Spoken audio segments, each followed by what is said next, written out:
Welcome to Workhorse Wrestling Network. It is your boy ALW. We are here for AEW Double or Nothing, a Watchalong.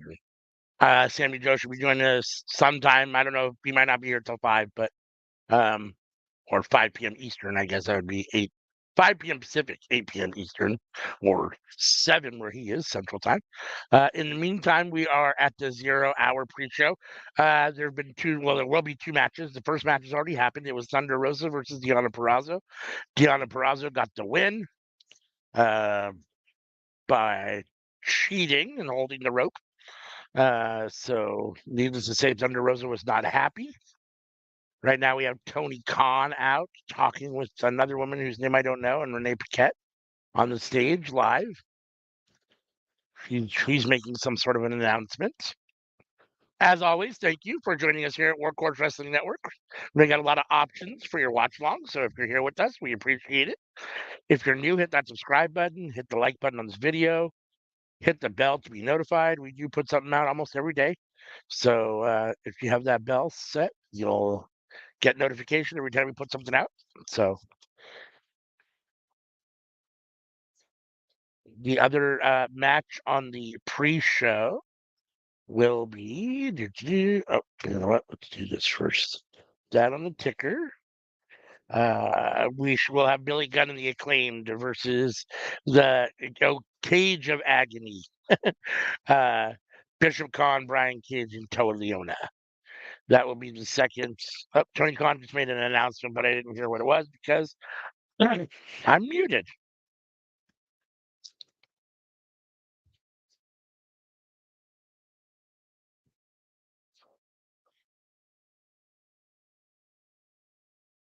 I'm listening. Sorry, people. That's why I'm quiet. I'm trying to listen to Tony.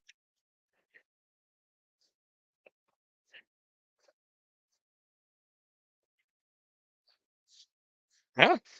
So the winner of the men's and women's Owen Hart Cup tournament will get a title shot at the World Championship. Adds a little excitement to the Owen Cup.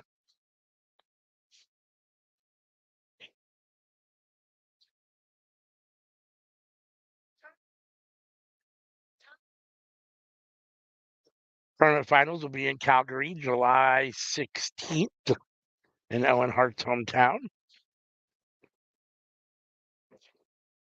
And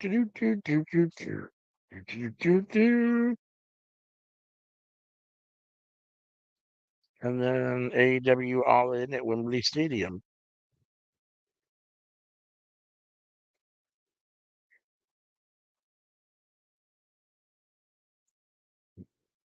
A couple announcements from Tony Khan here. They've added a championship shot to the winner of the men and women's Owen Hart Cup.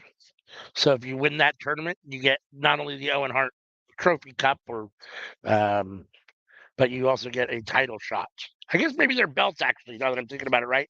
If I'm not mistaken, Adam Cole and them had a belt the first time. Anyhow,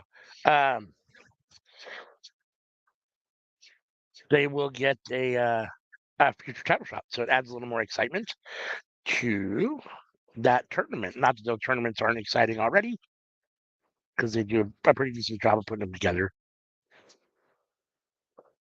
All right, we've got Excalibur, Daddy Magic, and Tony Schiavone. No Taz. I wonder if that's deliberate, because normally Taz is around.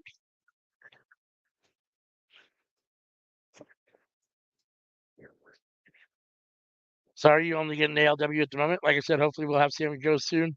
I think it'll probably just be the 2 of us. Anika, unfortunately, has to work. Dolores is still taking some time off, and CM is taking some time off as well. Or, she's not here this evening. She will be taking some time off here shortly.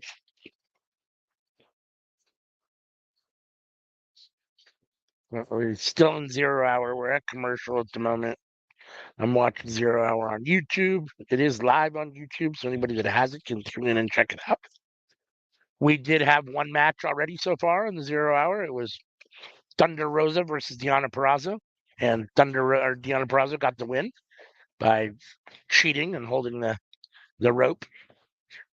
So we're waiting for our second 0-hour match, which will be the Acclaimed and Daddy Ass versus Cage of Agony, which is Bishop Khan, Brian Cage, and Toa Leona.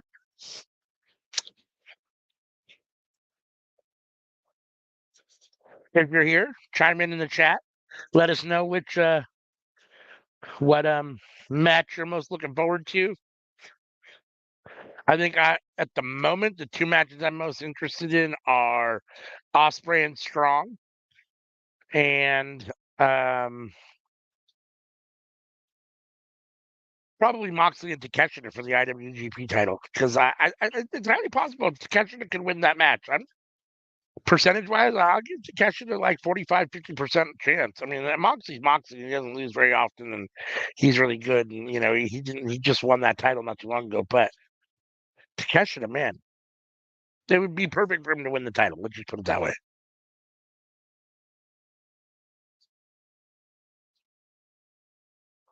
All right, coming to the ring is Cage of Agony. Play on the words of Gates of Agony, which is Toa Leona and Bishop Khan. They've got Brian Cage with them, so they are Cage of Agony. Still a terrible name. Pardon me as I go off screen and take care of something that I can't do on screen. You're trying to get monetized.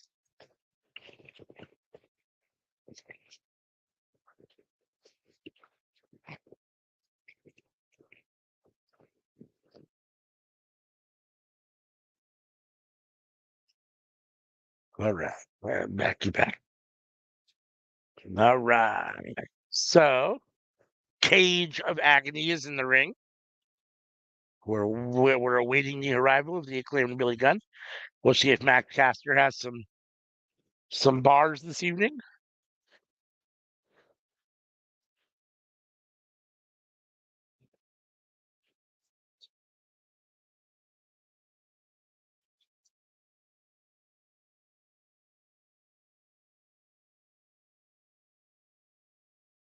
Hey, Dolores. Yeah, we split it. Instead of being on the whole 0 hour, we decided to come in at 4:30. Well, I thought we decided to come in at 4:30, and maybe Sammy didn't realize and he's still coming in at 5. I don't know.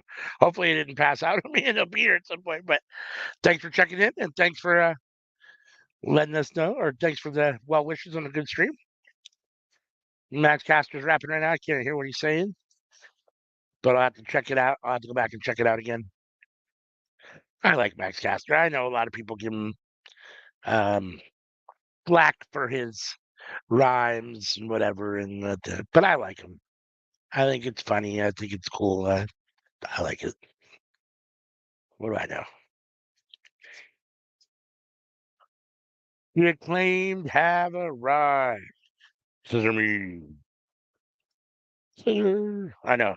Scissoring myself, it's a little bizarre, but hey, I'm solo dolo at the moment, so what can you do? Sometimes you just have to scissor yourself.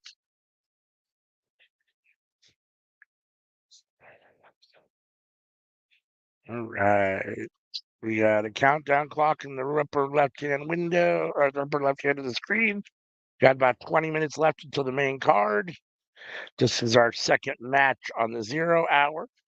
I think we're only going to have two. So this is a trios match.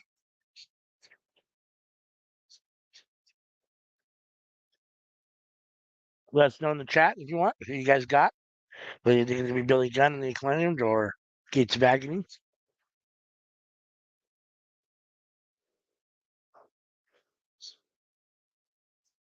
The crowd is chanting something, but I can't hear it. So I'm not totally sure what they're saying. But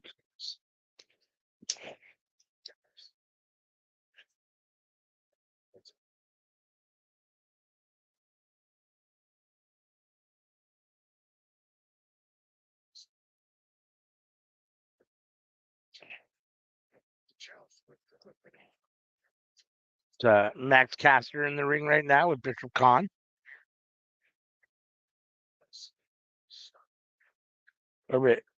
That's Bishop Khan.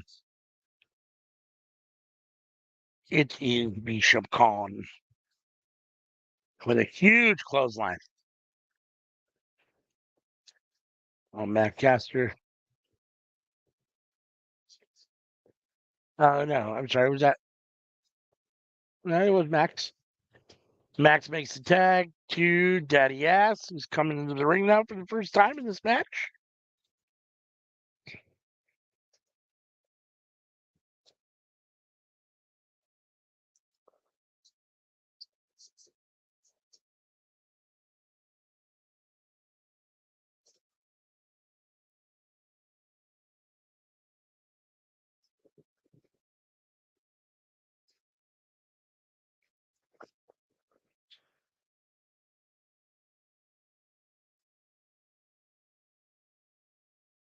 It is possible. But we did talk about it at King of the Ring yesterday and decided to start at 4:30. I thought me and him both agreed to start at 4:30. So, but again, it is what it is. It's all good. I can hold it down for half an hour. Hopefully, it comes at 5 o'clock or 8 o'clock, whatever, whatever coast you're on. 5 o'clock on my side over here on the West Coast, the best coast, or 8 o'clock over there on the other side.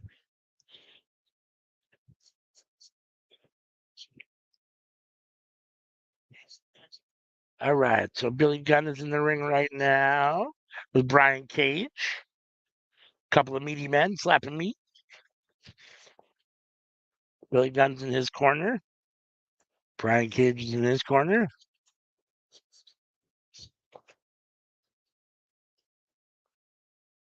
Yep. 8 on the East Coast, 7 Central. Yes, yes.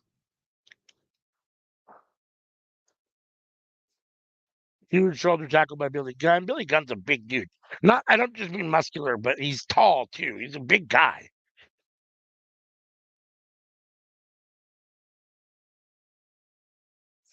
So looks amazing too for 55. It's got to be close to 55. He just gave him the DX chop. Gave Brian Cage the DX chop.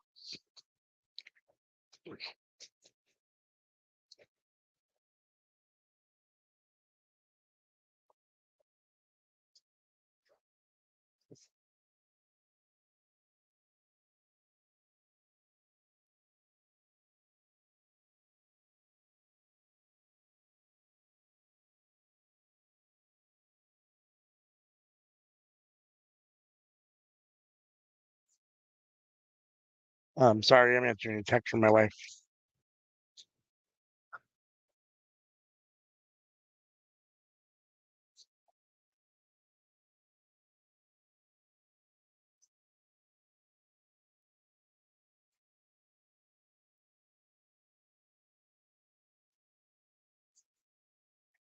All right.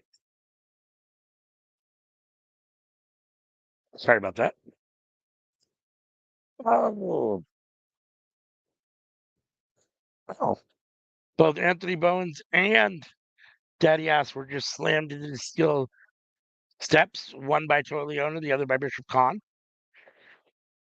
This is broken down out at ringside. Brian Cage Brian Cage is in the ring right now with Max Caster. It's the cage of agony is in the ring alone with Max Caster right now.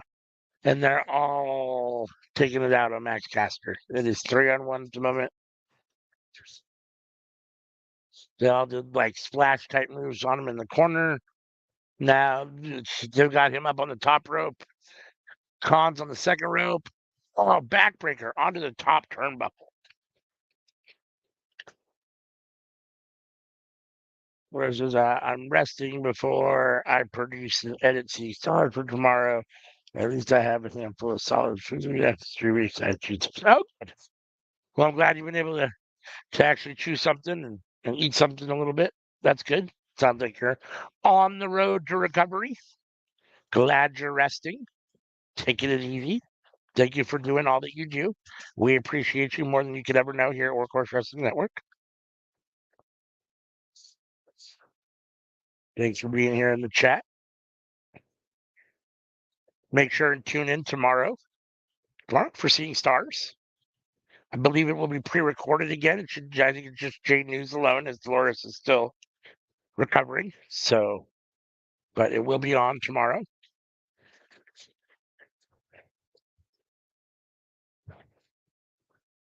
So make sure and tune in for that. Believe it should be 10 a.m. Eastern, 7 a.m. Pacific. It's normal time. Get all of your New Japan news and all of your a lot of your independent news on Seeing Stars. So, like I said, make sure and check that out tomorrow morning. If you hit that little bell to be notified, you will get a notification before it goes live. You should make sure and check it out.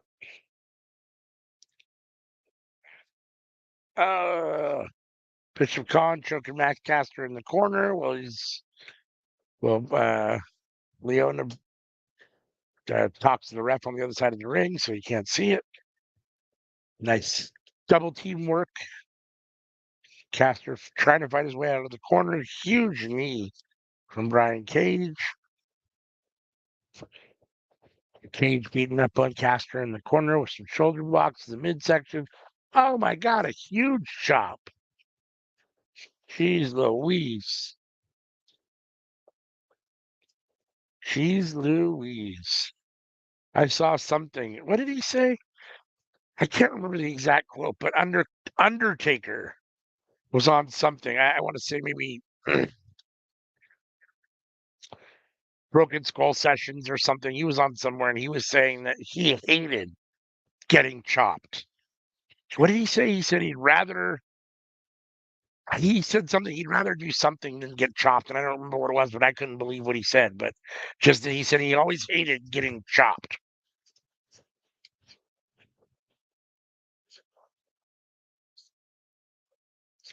Yeah, Dolores confirmed. Same time. So 10 a.m. Eastern, 7 a.m. Pacific. Please make sure and tune in for that. It will be J News Solo Dolo again and pre-recorded, but he will have all of your results for anything New Japan and any previews coming up, and also for generally for GCW, some Wrestling Revolver stuff, and any other independent stuff that's of noteworthy to talk about. So please make sure and join for that tomorrow, Monday, which is actually Memorial Day. So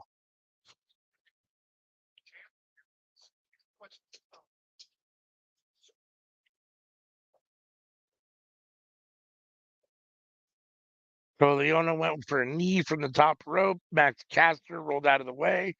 He's trying to make his way to the corner. Both Bowens and Daddy Ass have their hands out. Oh, Daddy Ass. I'm sorry, Bowens isn't over there. I apologize. Just Daddy Ass. There he is. Hot tag to Billy Gunn. Storms in the ring, starts taking everybody out.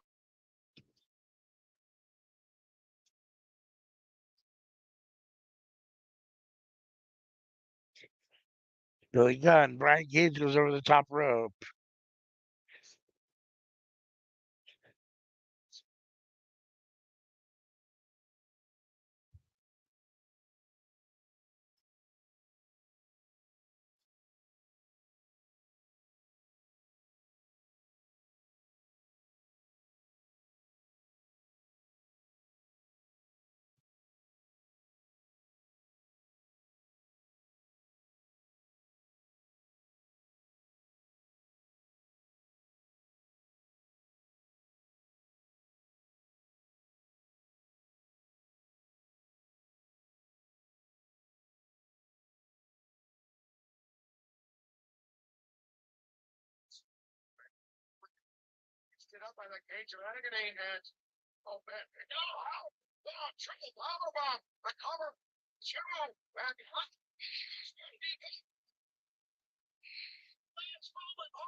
Hello. Welcome to Workhorse Wrestling Network. We're about to start with Double or Nothing.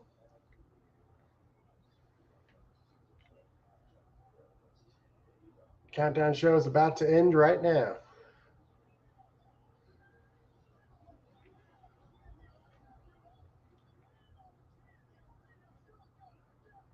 I can't hear you. I can't hear you.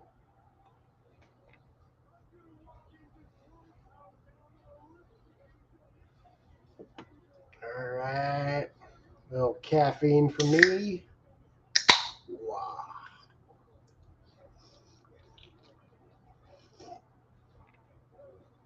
Hope everybody's having a good night. I just got back from dinner with my family. I tried out Jersey Mike's for the first time. Pretty damn tasty. Way better than Subway. We got 4 Subways. Just got a Jersey Mike's this week. It's delicious. I ain't never going back to Subway if I don't have the choice. Did I fall asleep on stream? I did, didn't I? Yep. Sweet. Sorry, y'all. My bad. A little tired, but I'm here. Well, I'm here now. Thank you. Sorry to anyone who was watching that. My bad. Thanks for coming on and saving me there. Well, Dolores was on to take you off. How did she? From what I Thank can you, gather. Dolores. Thank you, Dolores. Why Why am I buffering? I did not sleep well last night, so needless to say. You're welcome.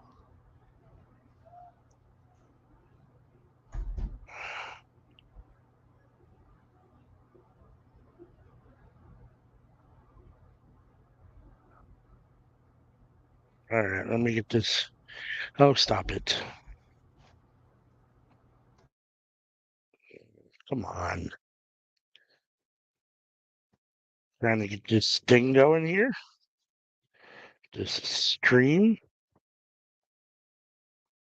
So we can watch. Well, why not? Let's get this thing going. Come on already. Dooba dooba dooba dooba doo dooba dooba dooba dooba doo. What's up, Hassan? Happy Memorial Day. Hope you're having a good day.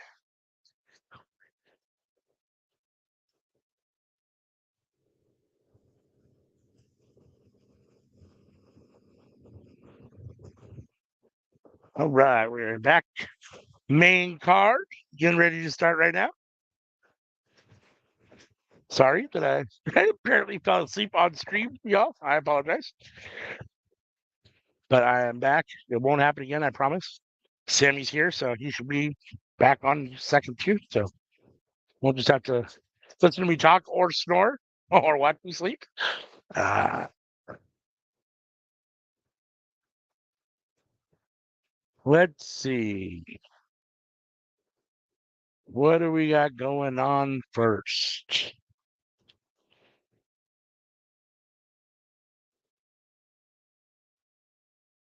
Wait a second.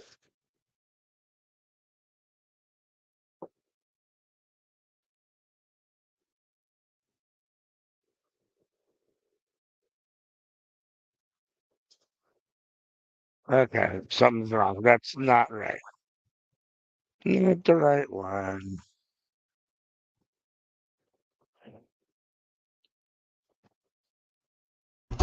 Hold on, I got my stream. I gotta get the stream back on for me. Yep, I'm trying to get it to play it all.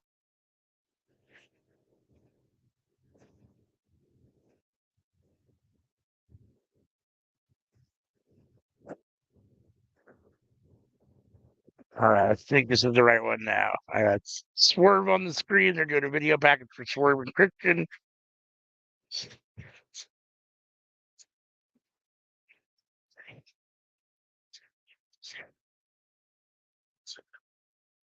Tonight, Las Vegas, Nevada. The bright lights Roddy's coming out for me. in the desert. Okay.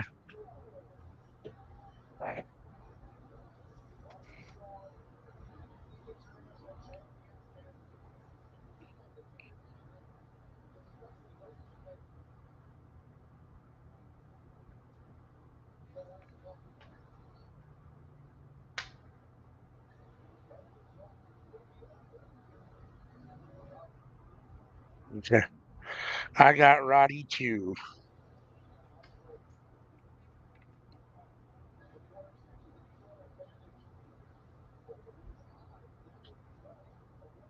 Yep.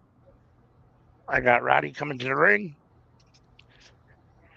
Oh, I got Roddy in the ring. Oh, yeah, I mean, you're obviously ahead of me. I mean, I don't know. It is what it is. I mean, I can't. Ooh. Trading of blows. Yep. I'm behind. Roderick Strong's not even, he's just now getting in the ring, getting ready to take his belt off.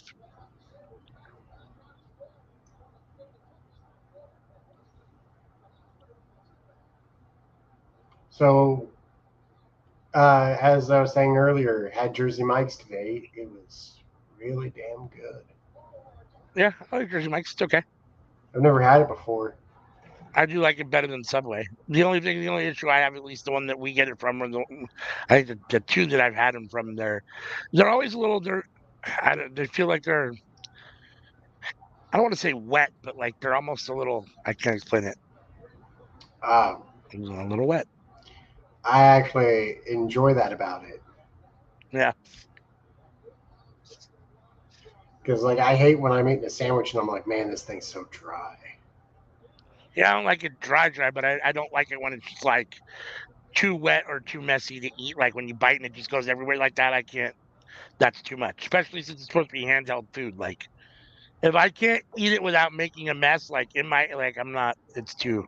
So, you don't like tacos?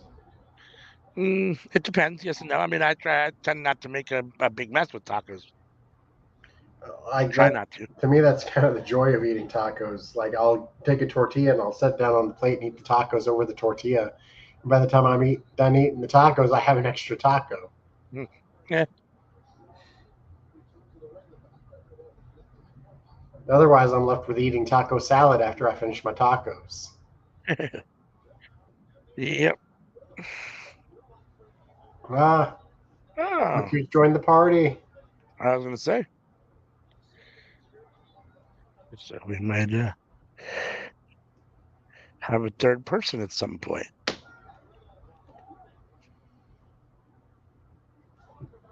Do I need to add? No, she can do it on her own. She's Okay. got it on her own. So Osprey and Strong going at it right now. Oh, I got the wrong matchup. Ah, only here to change the banner. Sad. Yeah.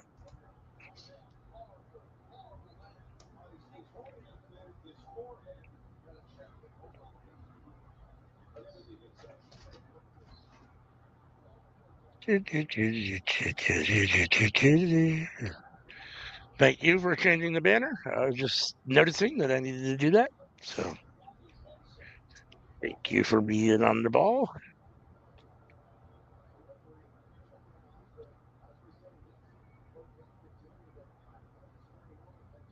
Oh shit. What was that? Roderick Strong did he kick Osprey in the face over the top rope? I didn't quite see what that move was. Oh, I told you earlier, but I was doing GM mode this morning. Yeah. Yeah. I think I'm finally understanding it.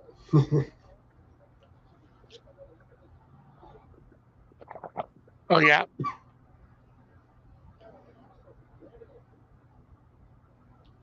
Like, I've been doing the draft all wrong this whole time. What do you mean wrong? The people who I've been drafting, No, I understand that. I mean, how have you been doing it wrong? What were you doing wrong? getting a bunch of different kinds of people of all different kinds of types. And that's not what you're supposed to do? No. Okay. So you have to pick out what you want. Uh, like, do you want? Because the cruisers are good with giants, and the bruisers are good Right. with fighters. Sure. So you need to separate them out, male, female too. So if you like, the biggest thing comes down to who's the big person you want. So let's say you want Charlotte. hmm Charlotte counts as a giant. So Okay. your women need to be giants and cruiserweights, and then your men need to be fighters and bruisers.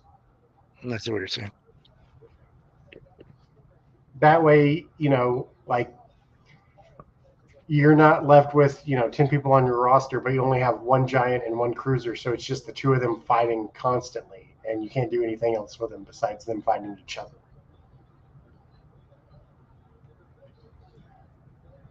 Because trust me, that'll get old real quick. Yeah.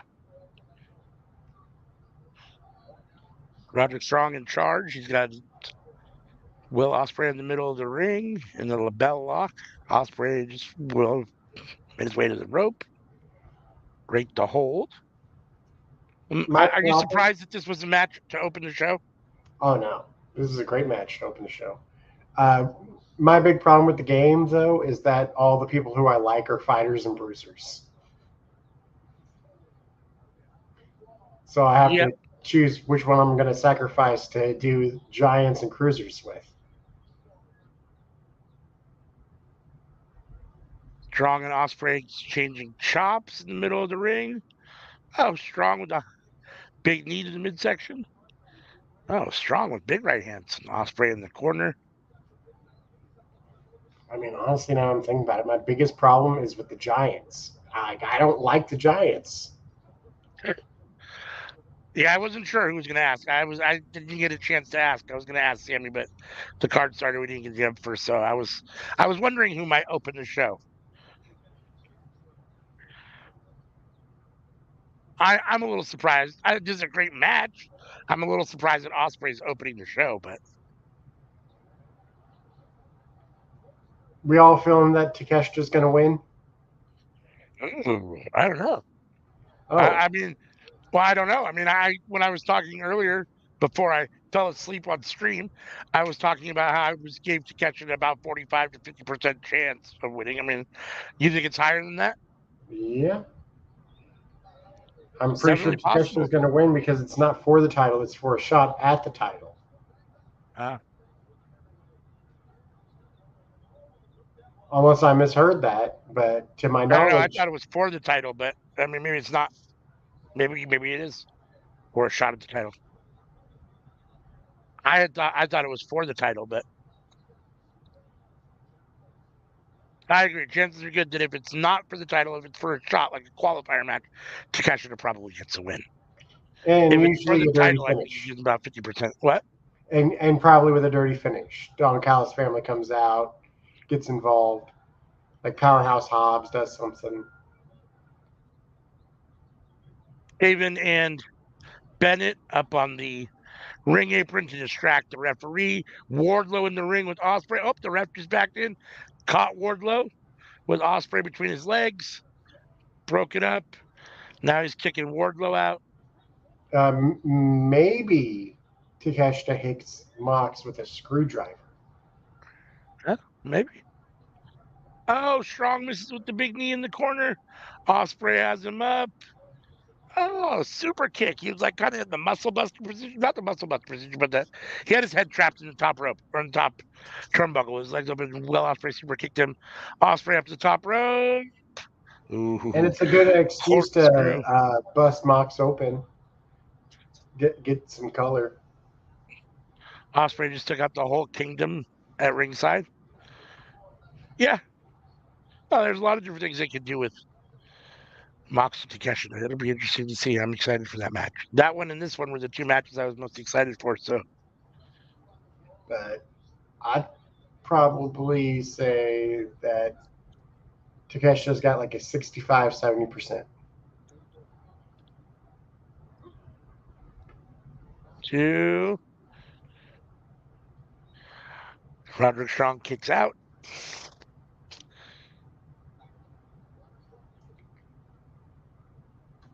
I don't know that it's 100% chance, but I feel pretty positive Ospreay walks out of here with this title. I'll be very surprised if Ospreay doesn't win.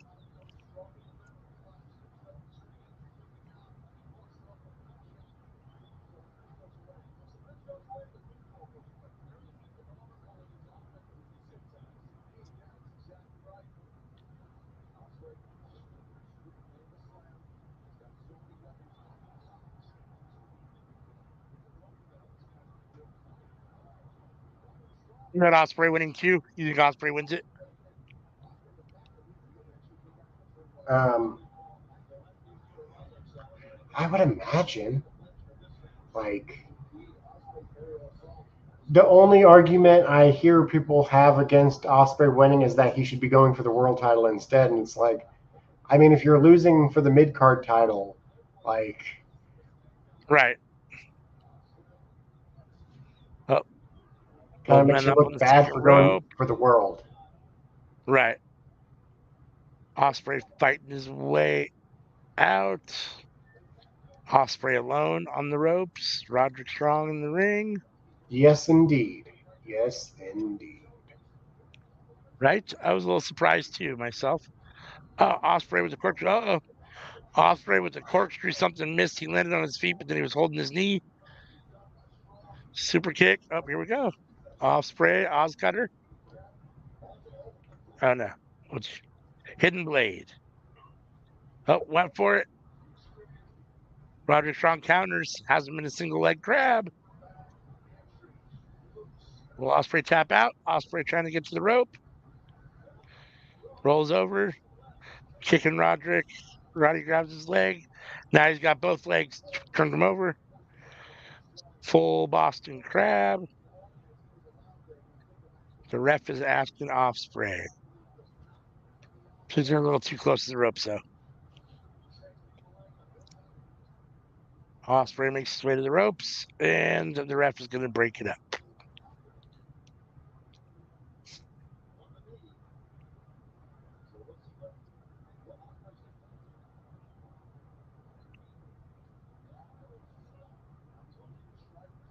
Roderick Strong stalking Will Osprey. Roddy's in charge at the moment.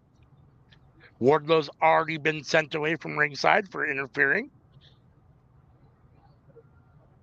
David and Bennett have made their presence known as well. Were they kicked out as well? I didn't see if they got kicked out as well, but I think they might.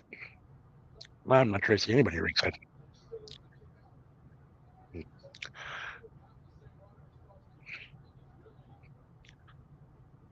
Oh, Roderick Strong putting it on Will Osprey at the moment. Big move, 1, 2. Osprey kicks out. 2.5.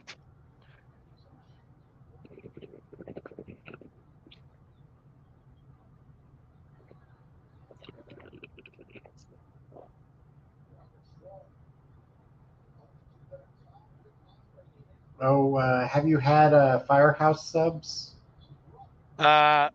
I have not yet, and the only reason that I haven't is because, if I'm not mistaken, think I think they're only hot subs, and I don't usually eat hot sandwiches. Ah,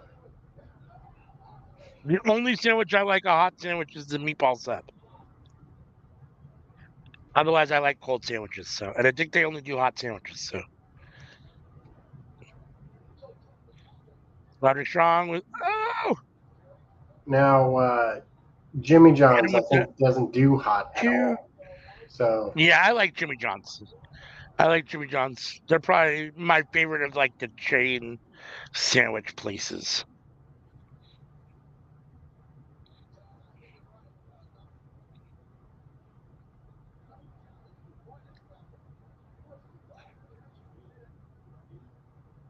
Strong off 2 ropes. Oh, into a power bomb. Will Ospreay with the counter. Hit Roderick Strong with the power bomb.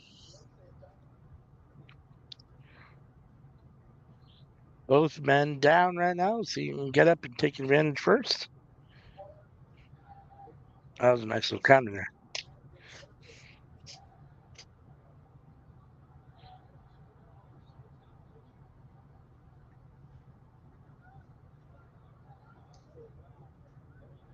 Ref counting as both men try to get up. Ospreay with the first strike, a right hand. Roderick Strong back. They're exchanging right hands on their knees in the middle of the ring. Ospreay is the first one up. He's over in the corner getting himself composed. Now they're both in the middle of the ring exchanging elbows. Right elbow after right elbow. Will Ospreay's put his hands behind his head and said, "Bring it." Led Roderick Strong at him like 6 times without responding. Ospreay hits him with that nasty little back kick that he does.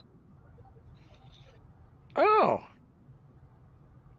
Roderick Strong with the basement dropkick to Ospreay's shin.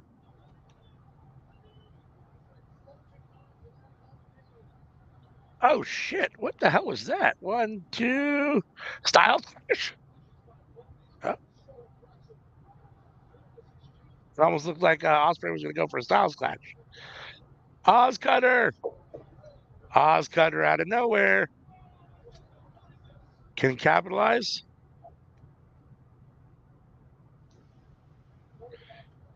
2. Roderick Strong kicked out. 2.5.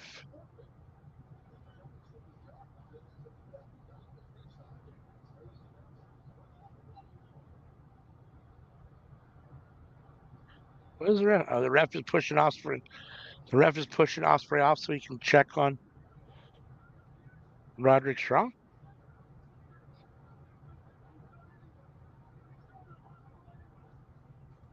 I love that. Oh, that is great. Oh man, Don Callis. Don Callis is at ringside, talking on the ring apron, talking to Will Ospreay.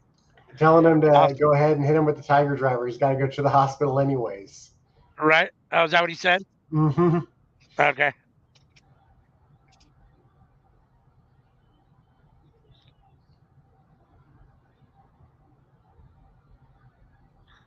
All right. Ospreay headbutt in the corner. Turnbuckle. Ref in the way. Uh-oh. Ospreay pushing the ref out of the way. Here we go. Tiger Driver. Is Ospreay going to do it? Has him up. Oh, he didn't do it.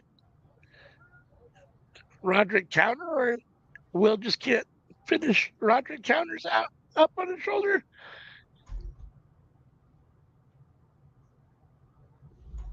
Oh no, Roderick Strong with his finishing move, whatever that. And then the knee. Really? No. 1, 2.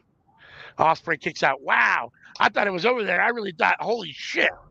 Then we're going to have Will Ospreay lose his first AEW title match? Man. Crazy. Wow. But he kicked out. So the match continues. But that was Strong's finishing combination. He does those 3 moves. That's his little finishing combo. Now he's got Ospreay up. Try to flip him over for the knee thing. Ospreay 1, 2. Oh. CM says, Dawn turn? I don't know. That's interesting. And then she says, God damn, he turned him inside out. He sure did. Ospreay setting up. Here we go. Tiger Driver time. Looks like I got a bug bite. Huh. It wasn't Tiger Driver. That was what you call 2, 3. What I get for going outside. What? I said it looks like I got a bug bite. That's what I get for going outside. 1, 2, 3. Will Ospreay gets the win and is your new AEW International Champion. My screen was buffering when it happened. What move did he hit him with? Stormbreaker, maybe? Okay. It's the one where he gets a double underhook and then he gets him up and spins him like he flips him around. Stormbreaker. Yeah. Yep. Not the one where he picks him up and then lands him on his neck. No, it wasn't the Tiger Driver. It was the other one, Stormbreaker. All right. Well, Will Ospreay wins his first AEW title. I assume the first of many to come over his time with AEW, depending on, of course, how long he stays. But who do you think becomes his first opponent after this, or his first opponent now with the title? Any ideas of who you would have him defended against first?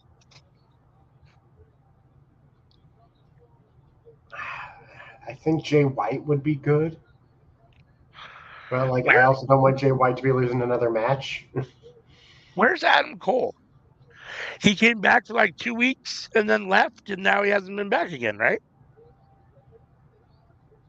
I wouldn't mind seeing Adam Cole. I mean, He'd have to lose because Ospreay's going to win. I think Ospreay will hold this title for a little bit. I give him probably 6 to 9 months with the title, maybe a little longer, depending on the storytelling or whatever. But 69. 69. I can see Adam Cole would be a good competitor. I don't know. I don't know if he's done with the Kingdom at this point, or if he's going to have to face somebody else. Wonder if Roderick Strong's going to want some sort of rematch. We might get a second match with Roderick Strong, I suppose. Um, Maybe he'll have to face Taven or Bennett, Wardlow at some point. Would be good people for him to face. If that feud wants to continue.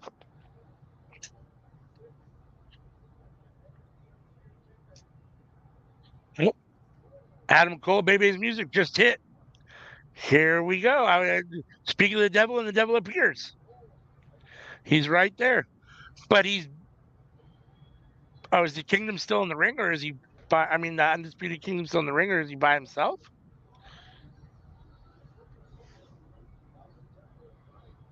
Appears to Roddy be and them alone. must. I'm just trying to figure out, did Roddy and them already leave the ring? Yeah, they did. So yeah, he's definitely alone. Interesting. I don't know why, but Adam Cole seems smaller every time I see him. He's not a big dude. He's definitely not a big guy. I think he's only like 5'7" or something. So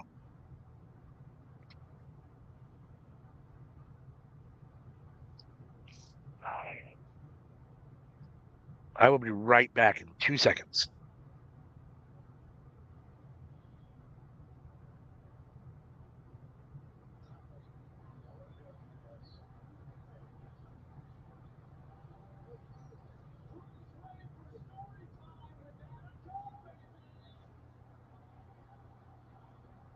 Story time with Adam Cole, baby.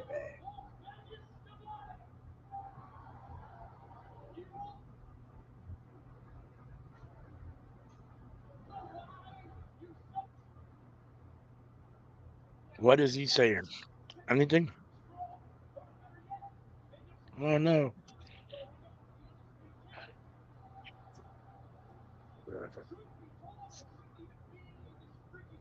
My God. You gotta be kidding me.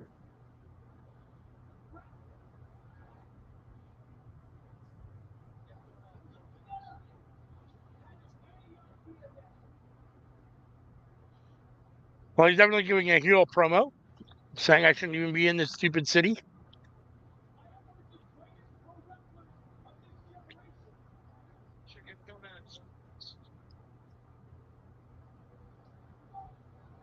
None of you have any idea the hell that I've been through this year.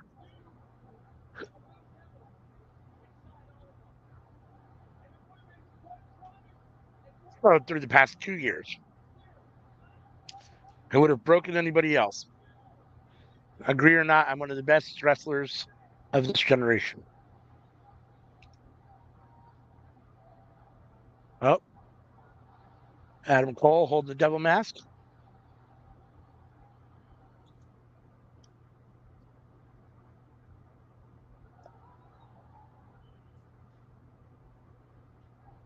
This is Adam Cole, baby. Uh oh. Lights went out. Just he was about to do the Adam Cole, baby. Lights are back on. Still alone Oh, in the ring. yeah. Oh. I'm going to mute myself so I can listen.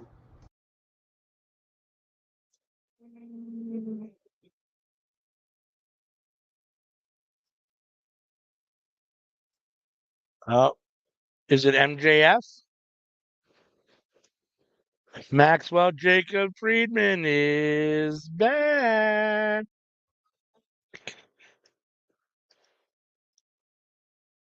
Or at least it's a mannequin with his outfit on.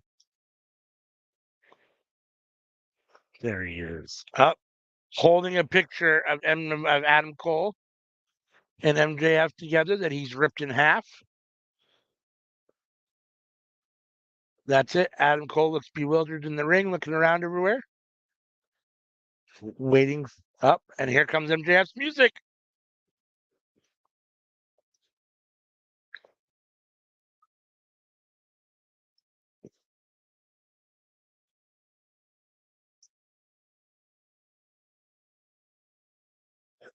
MJF is back. And he's soon to be face to face with Adam Cole in the middle of the ring. No Burberry scarf tonight. No suit tonight. He's got like a leather jacket with a sleeveless denim jacket over it. Trying to look like a badass, I guess, right? With his jeans and It reminds me of like 2000 Triple H yeah, I can see that. with the Little, denim and when yeah. Triple H did the denim vest, you know. Yep. Which he's a real big Triple H fan, so it makes sense.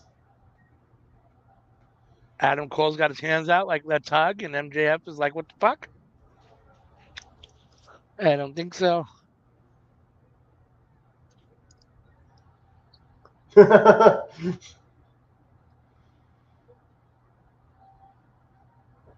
Now chanting, you fucked up. Oh, big hug.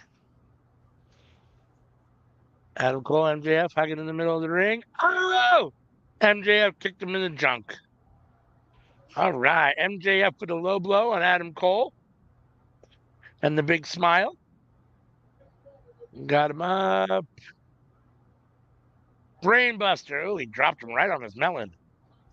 Brainbuster from MJF to Adam Cole.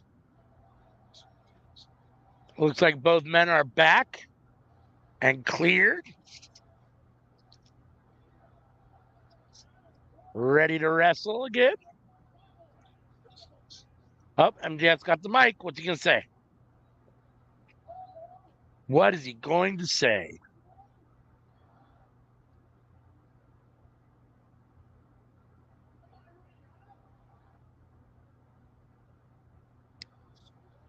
You noodle armed bobblehead son of a bitch.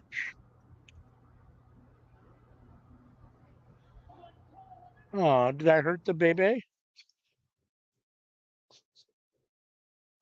Somebody get this shit stain out of my ring, eh?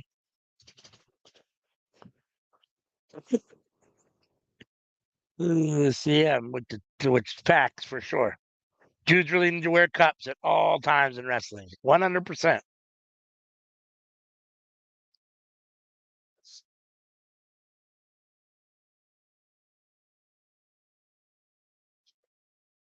MJF said, I gave you something I never gave anybody else. Trust.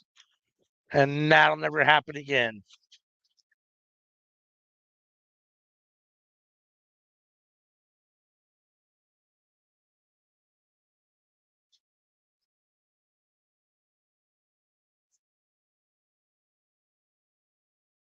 He said he didn't take out MJF. All he did is wake him up.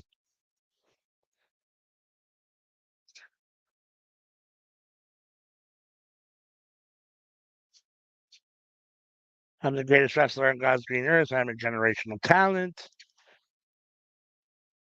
I'm better than you, and you know it. All right. So MJF is back in his. Oh, he's not done. I thought he was done. What? We'll talk a little longer.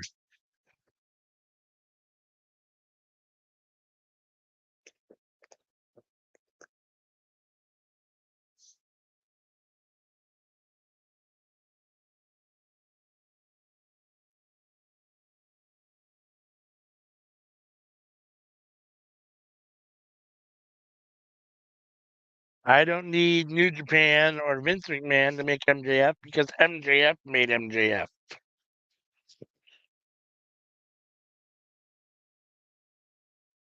And the crowd is chanting MJF.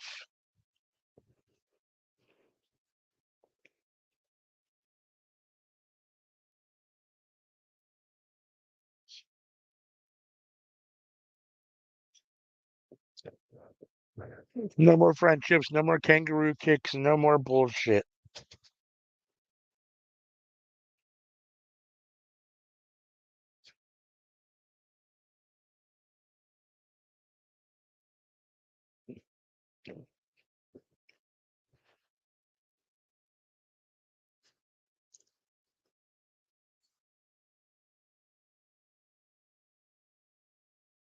So he's being driven by hate and nobody's safe.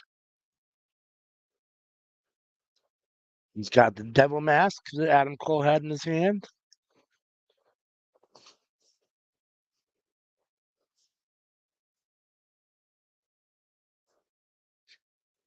Masks are adorned by cowards who want to hide.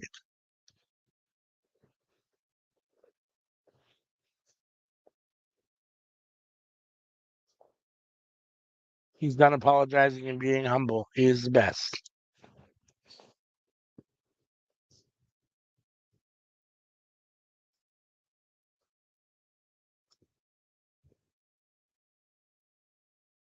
Nice. Everyone in comparison to him sucks a big old bag of donkey dicks. Now the crowd is chanting donkey dicks. All right. Donkey dicks. Oh.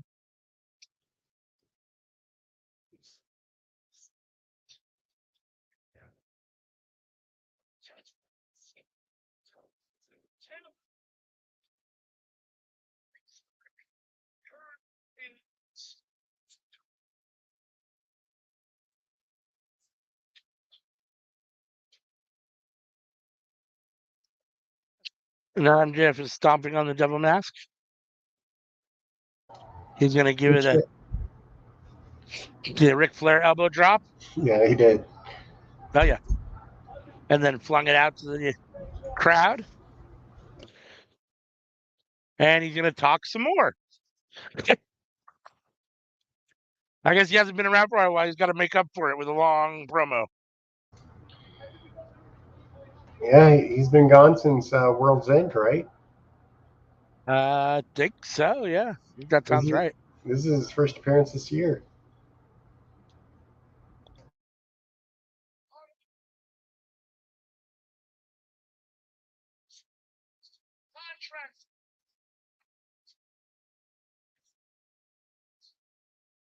With regard to my contract,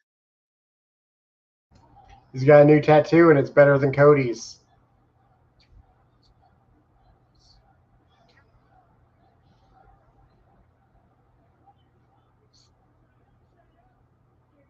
he sure does have a new tattoo. Bet on yourself, AEW.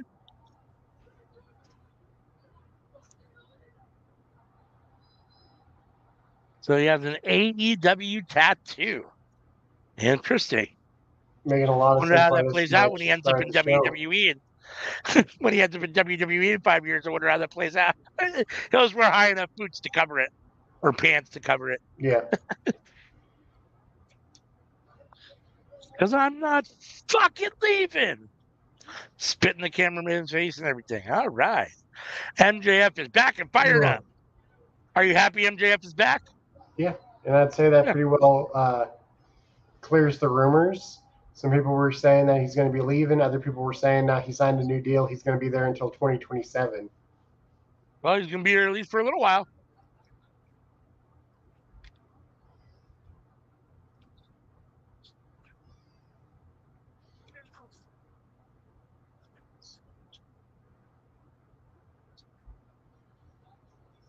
Ooh, man, I could go for a nap. Just don't do it on screen like I did. No promises. Hey, it wouldn't be my first time. I'm not sure if that was my first time. That might be my second time. I'm not sure. We've all been caught napping at some point or another.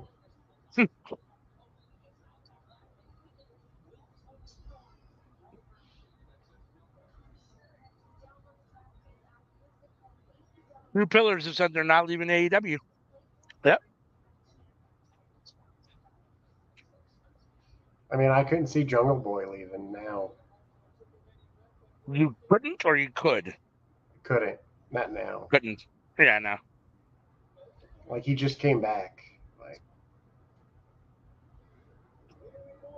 I'm trying to think here. The original four pillars were MJF, Sammy Guevara, Jungle Boy, and whatchamacallit?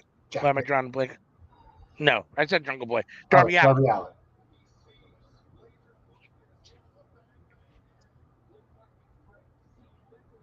I'd We know say Darby Darby's Allin more than all the others, like put together. Darby Allin's not leaving. no Darby Allin. I don't think is ever going anywhere. Like he'll probably retire young, but like he will retire in AEW. Only caveat is that could be 10 years, that could be 20 years, that could be 10 days. We never know when Darby Allin's going to go. This is true. It does look like from the match banners that Dolores put in here, it says IWGP World Heavyweight Title Eliminator. So it does sound like it's not for the title.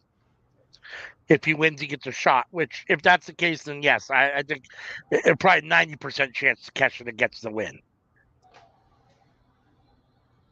Oh, video package. It looks like we're going to get the AEW Trios title match, or the Trios title and 6-man World Tag Team title match. Bang Bang Gang versus Death Triangle. I got Penta coming to the ring. Slipped and fell off the entrance. Penta did? Phoenix. Oh. I haven't seen that yet. I just saw Penta come out.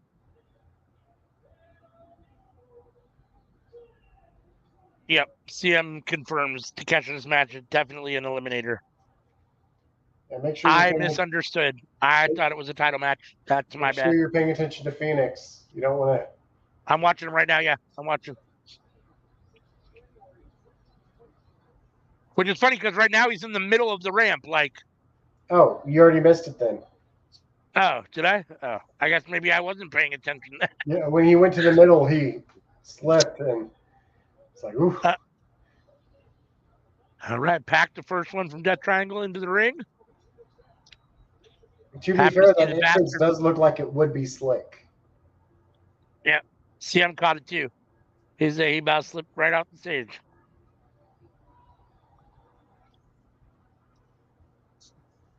All right. Happy to see Pac back. Happy to have Death Triangle back. Ugh.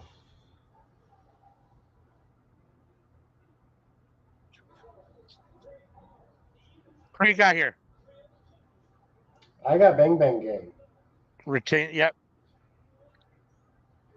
Although, like, Death Triangle's back, and yeah, it would be a feel-good moment, and yeah, they deserve it, and yeah, they were the Trios being before. But, like, Bang Bang Gang is firing off on all cylinders, you know? Yeah, right. Sorry, I had to make a pun about it. Guns up.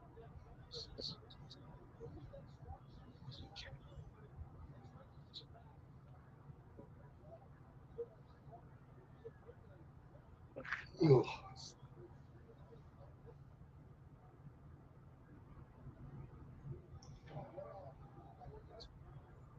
I can see this going either way, honestly.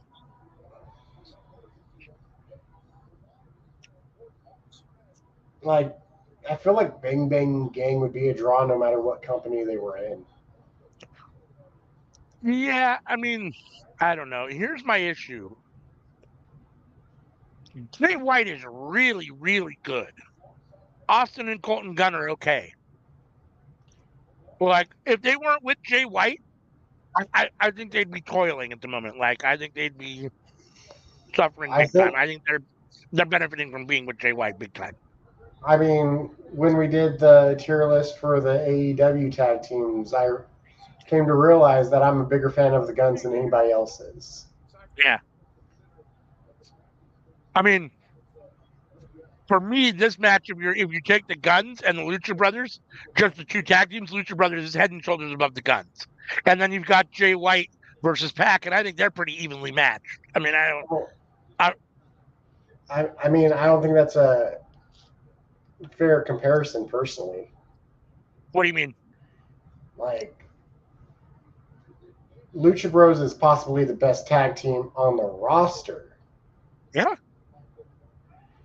That's what I'm saying. They're head and shoulders. I mean, It's got to be a fair comparison. They're both male tag teams in the same company.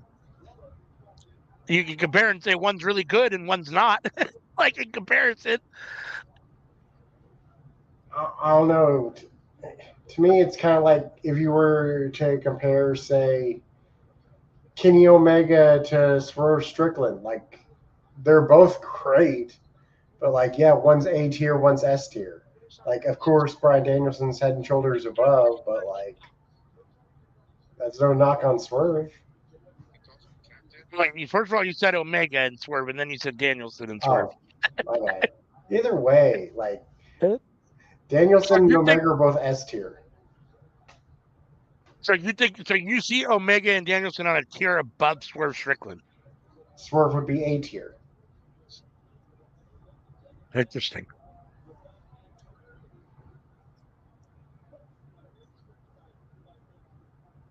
I'm not really sure. I have to think about that for a minute. I'm not. I mean, when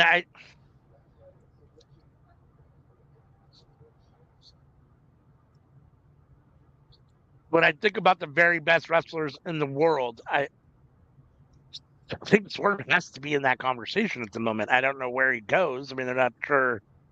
Huh? I think at this moment in time, being AEW champion and what he's done this last year and a half or so, couple years, um, I don't know. He may belong on that S Hangman tier. Page, I'd also put in A tier. Hangman Page is an S tier.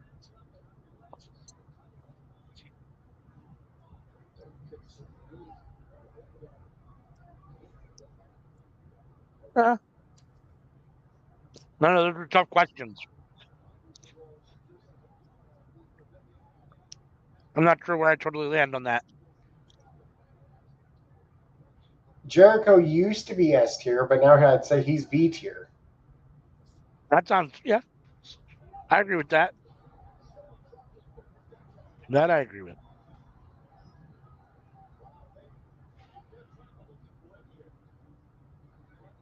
See, I think the Guns, just Austin and Colton Gunn, I think they're B or C tier. And I think that they're A. Yeah, see, I don't think they're that good. I think they're better than they were, but I still don't think they're at that level.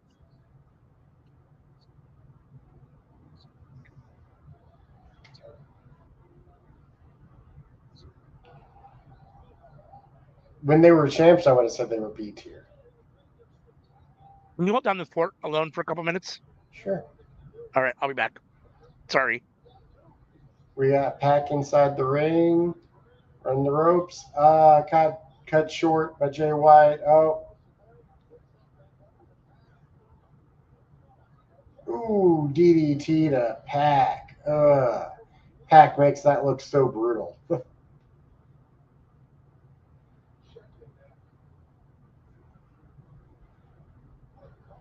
No joke, Pac might be one of the best sellers in the biz.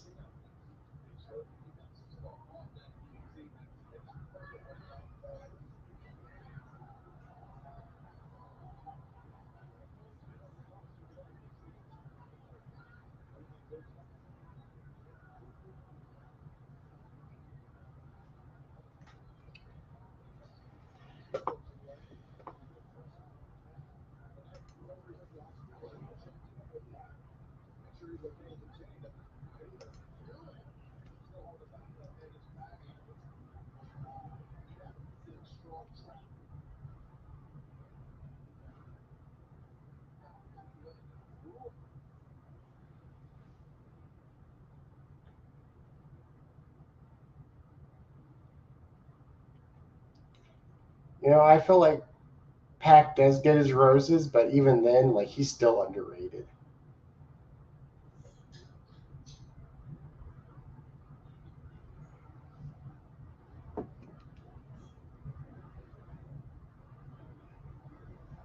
I said roses. The expression is flowers. Yeah.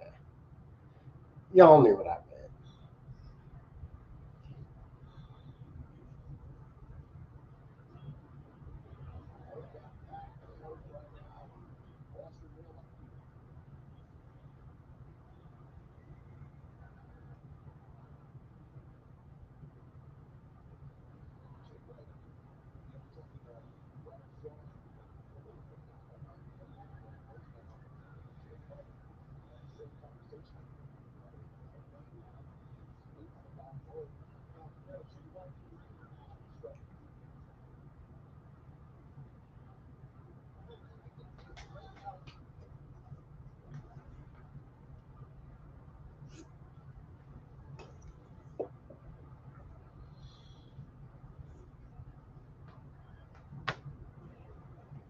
I feel like I'm going to sleep well after this is over.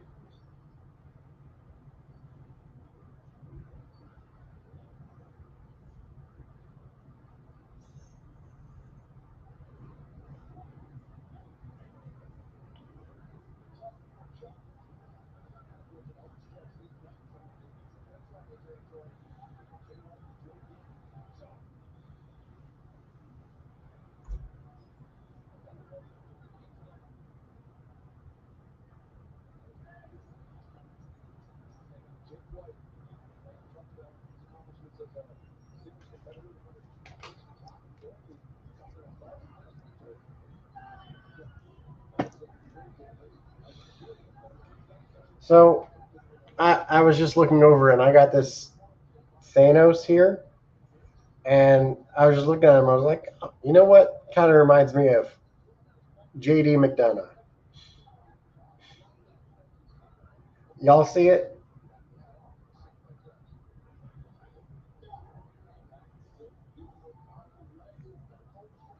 JD McDonough, right? Just without the hair.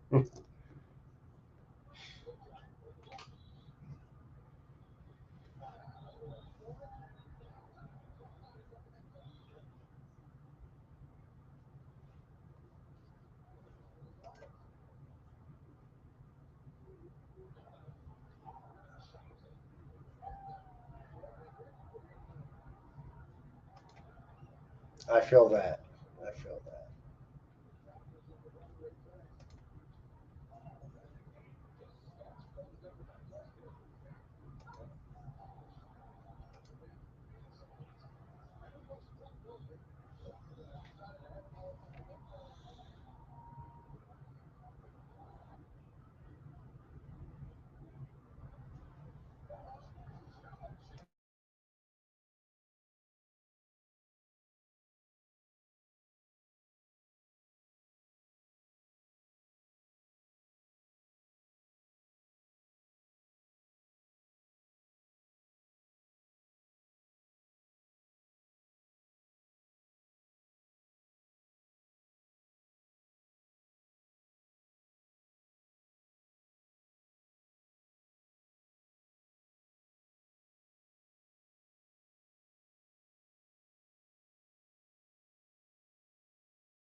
All right, we got Jay White in the ring taking on both of the Lucha Brothers.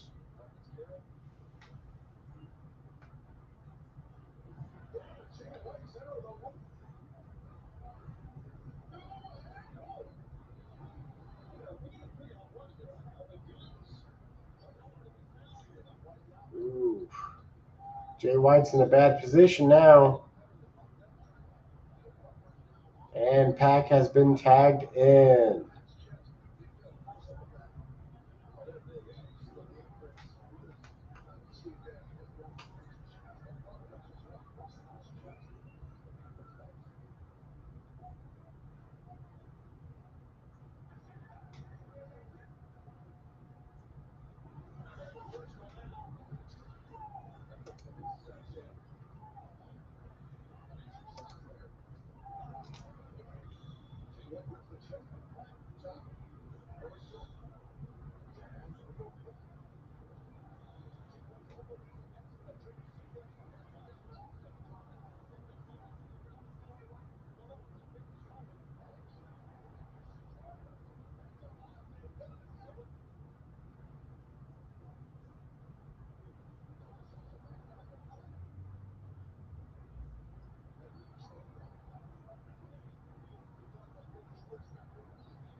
Pac going up to the top rope. Jay White moving out of the way. Austin runs in. It's not going well for Austin right now. Colton runs in. Yeah, not going well for Colton. At least I think I got those brothers right. Happened kind of quick.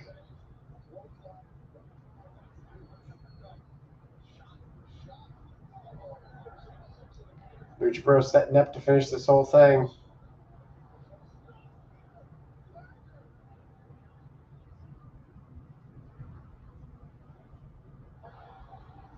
Ooh, Juice Robinson. The juice is loose.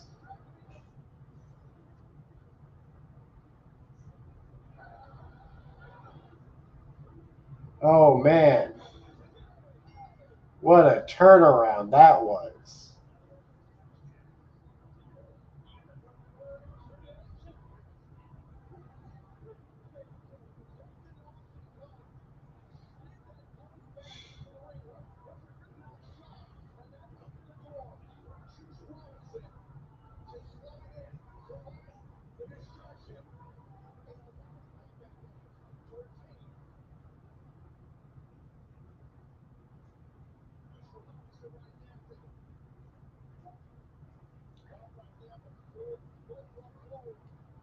Picked his moment wisely. Bang Bang Gang gets the win.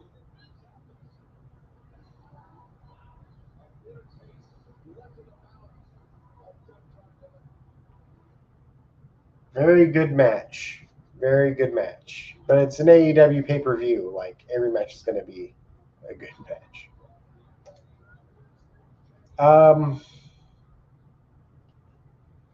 To tell us what Penta says, I guess. Like,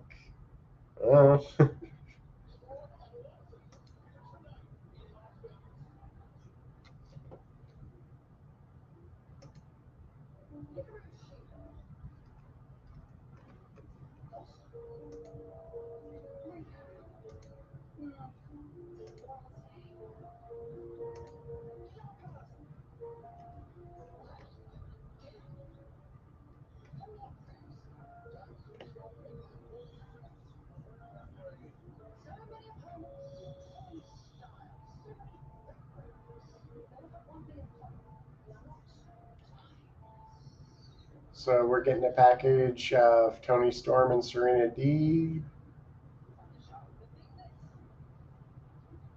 So the smart guess would be that that's coming up next, but honestly, you never really know. They could have really shown a package to show us a package. They've done it before.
Personally, I'd love for Serena Deeb to win this, but I would not put any money on her to actually win it.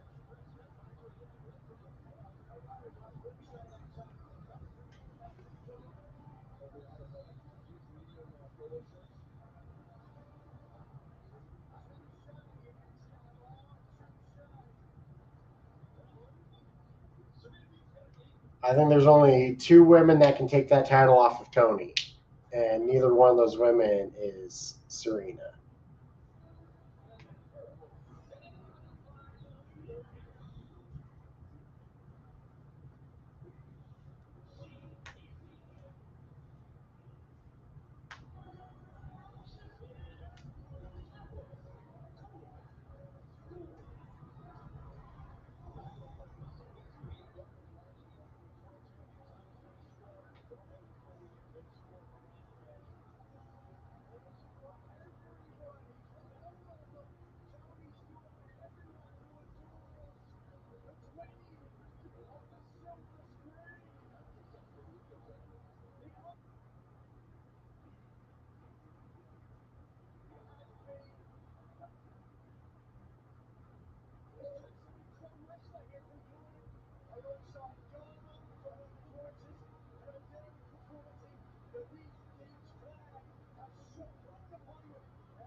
I really need to pop my back. What? I said I really need to pop my back. It's killing me. You think Tony Storm retains? Yes. I'd love for I, Serena to win, but like I would never put money on it. yeah, I got the match just starting. I don't know how far behind I am, but my thing was buffering a bunch, and they're circling each other, about to start the match. First lockup. So I've already saw a flurry of moves, and now they're circling each other again. Right.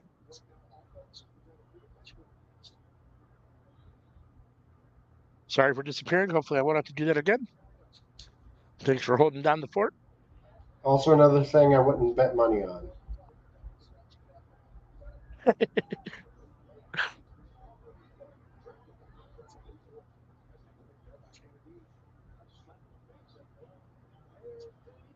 So, let's see. This will be her fifth title defense in this third run. Is that right?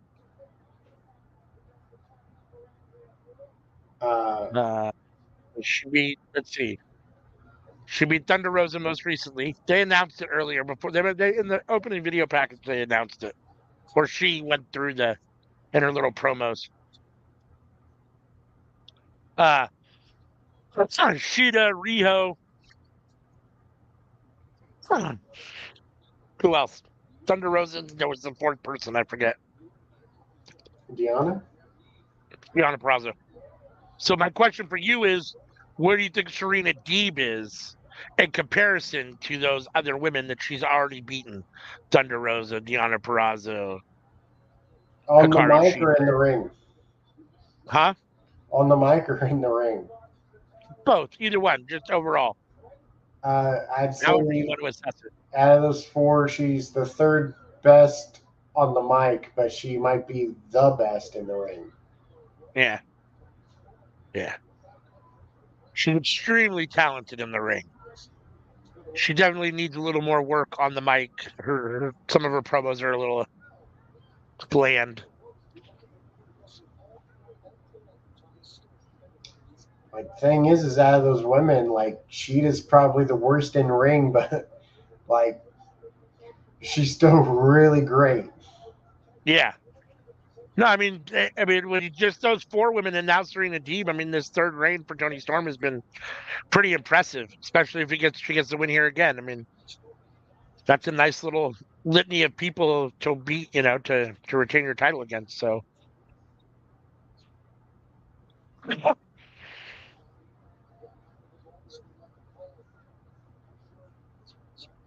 Like, all those women are better in the ring than Tony Storm is. I have no problem with Serena Deeb in this position. I do kind of feel like Mercedes Moné and Serena Deeb should be swapped. I almost feel like Serena Deeb should be wrestling Willow for the TBS championship and Mercedes Moné should be wrestling Toni Storm for the AEW world title. But that's just because Mercedes feels like that much bigger a star to me Yeah. than Serena Deeb does. But Well, it all goes into the whole thing that Tony Khan said about there not being mid-card titles. So, like, you have Will Ospreay going for the Intercontinental title. You have Mercedes going after the TBS title. Because to him, those aren't mid-card titles. They're just other titles. right, they're just titles. Right. Yep. Like, Which us I fans get. out here, we see mid-card title. But he's trying to drive into our heads that mid-card title is not a thing. Which is fine, and I get that. My only issue with that is that usually you have a pool any given time of say 5 to 15 men that are revolving around the big major title, the main event picture. And if both of your titles are main event titles, then you have the same 10 or 15 guys running around running around two titles. What happens to the other 45 men on the roster, right? I mean, they're left really doing nothing. I mean, to a certain extent. So I understand that you don't want to, that there's like a stigma to having a mid-card title and you don't want to present wrestlers as mid-card wrestlers, but we all know that there are mid-card wrestlers. There just are. So, and those guys need to have a title that isn't being held at some, isn't being where they don't have to compete against the Will Ospreays and the Bryan Danielsons, where the Trent Berettas can wrestle the Orange Cassidys, or the Sammy Guevaras can wrestle the Miros, and they don't have to face the John Moxleys or the Will Ospreays or the Kenny Omegas that are at the very tip top. So I don't know. That's my personal opinion on it.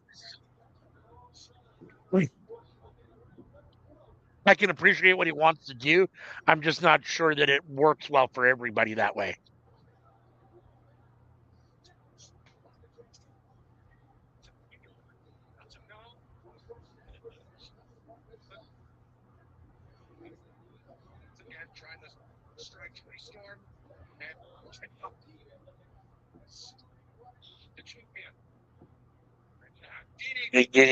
Tony Storm in charge. Exploder suplex. Bridge up 1, 2. I mean, a fisherman suplex. Not exploder, fisherman. 2 counts. Serena Deeb kicks out. Yeah, I mean, Serena Deeb might be the best technical wrestler around at the moment.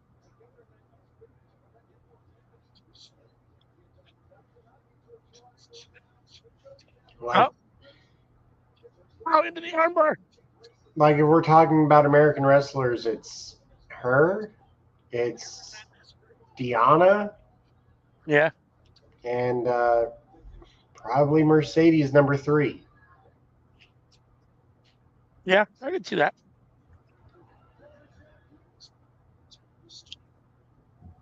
Tony Storm picked her up, powerbombed her. She's going to try to turn her over into Like, is anybody coming to mind for WWE on women who are technical wrestlers? Not really. Not that are technical wrestlers per se. No, not really. I'm trying to think. Shayna Baszler, I guess, is fairly technical wrestler, but even her, she's more of a brawler, I think, when it really boils down to it. But she can be technical. She can. But geez, not really. Not that I could think of. I mean, again, some of the women have the ability to be technical when they want to, but they're not. I mean, I think Asuka can be a fairly decent technical wrestler when she wants to be or when she has to be, but that's not necessarily her MO most of the time. No, there's not a whole lot of what I would call technical wrestlers in the women's division in WWE.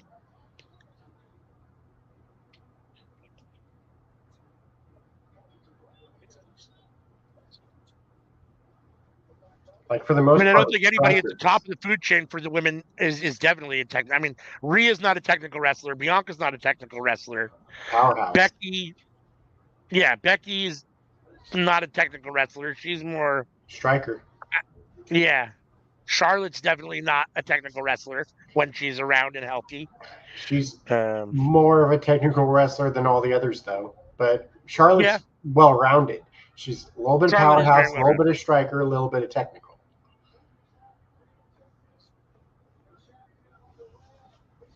A little bit of high flying. Yeah. She does a little bit of it all. That's why she's so good, right? I mean, you don't have to like her, you can hate her, but you can't deny that she's well, I don't think you can deny that she's a good wrestler. I mean, you can, but I think that's not fair. I don't think that's a fair assessment. I mean, I think she's a really solid wrestler. She might be a terrible person and, whatever, all those other things, but the caveat to it is jack of all trades, master of none. Sure. Yeah. There's definitely something to that for sure. Because if you're making a list of the top 5 women strikers, she's not in the list. Top 5 women high flyers, she's not in the list. Top 5 women technical, I guess she's in the list by default because WWE doesn't have any others. And top 5 women powerhouses. Yeah, she wouldn't No. make that list either. Rhea, Nia, Bianca, Jade, Piper Niven, Raquel Rodriguez. I named Yeah, 6. even I only Blair need to name Davenport. 5. She's not making that cut. Yeah, that might very well be true. Dude, Tony Storm kicks out. It's so crazy to me thinking about it though. Like, how does WWE not have women's technical wrestlers? Where's the Well, female Chad Gable? to be fair, WWE doesn't like technical wrestlers to begin with. That's really not their thing. I mean, right? I mean, that's been one of the I knocks think on at them in number general. one I mean, might be Candice. even when they take, even when they have technical wrestlers, they try to make them less technical. Mm-hmm. So They certainly that's do. their MO. So That's it doesn't really surprise me. uh, they did that with Brian Danielson. They made him a striker. Yeah. Yep. Like Brian Danielson No, is I mean, one of the greatest I technical wrestlers, and they made him a striker. yeah, no, I mean, I think that they have this idea that, you could have like one or two technical guys at a time, but any more than that is too much. And so they have a Chad Gable who's around, so you can have those, when you need them. But that's basically enough. I mean, you have one or two guys, and that's enough. Otherwise, all the rest are, basically, powerhousers or strikers or, you know, High flyers. yeah, we know WWE loves their big beefy men slapping meat. So I mean, or at least that was Vince's, sweet spot, right? So I think Triple H is a little bit better when it comes to seeing the value in smaller guys, that are in the technical side of wrestling, but they still don't have a lot of great technical wrestlers. I mean, their roster is definitely much more striker, heavy than anything. I mean, Um, Gulak. yeah, but he's been recently fired. Wasn't he recently fired too? Yeah, he Yeah. was. Technical I'm, dudes I'm, don't last long on the WWE roster. yeah. No, I want to see where he ends up. I want to see what happens to Drew. I'd love to see him in AEW or Ring of Honor or something. I mean, I don't know. He might be, past his, real everyday wrestling days. I'm not sure how old he is or whatever, but There's hold on. Mariah May wants to try to help out. Luther won't let her. no, Luther wanted to throw in the towel. Oh, Luther wants to throw in the towel. Mariah May is not letting him. Okay.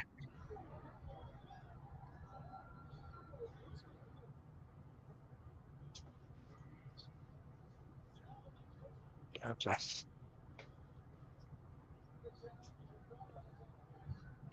Tony Storm with the big headbutt. It's crazy how I've never thought about that before. Tony Storm took the towel from Luther and threw it into the crowd so that he can't throw it in the ring. So, can you name somebody better than Candice? Technical on the WWE roster. Technical It's a women. better tech.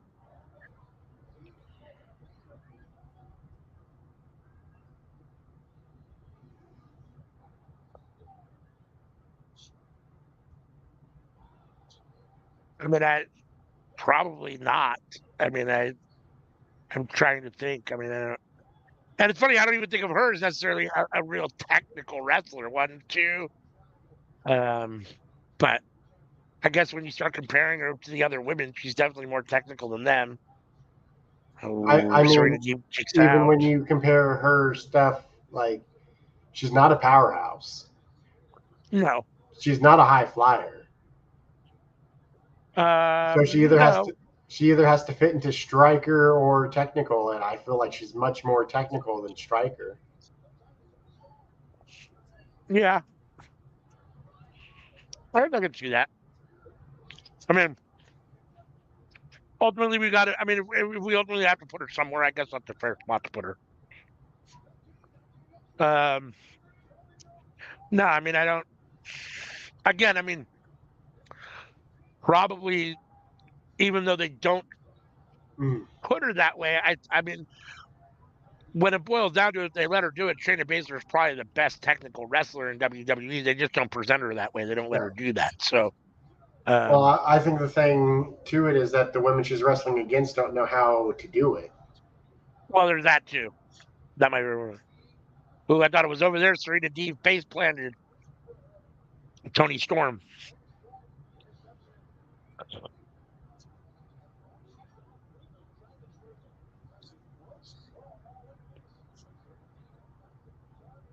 I mean, when I think about it, there's not what I would call a whole lot of technical women's wrestlers out there, honestly. Yeah, like the women will have one submission move. Right. Becky Lynch has the disarmer. Asuka has the Asuka lock. They have that one move, but like they're not doing like 8 different submission moves back to back to back. No, I mean really beyond Serena Deeb and Deonna Purrazzo, across all promotions, there's those two, and then there's a real drop off, in my opinion. Yeah, number 3's probably Mercedes. Ooh, Tony Storm with the win. Hit her with the, what is it? The Storm Drive. What is she? She calls it. She's got some Storm's sort of End. Storm's End. Maybe that's what it is. I think that's right.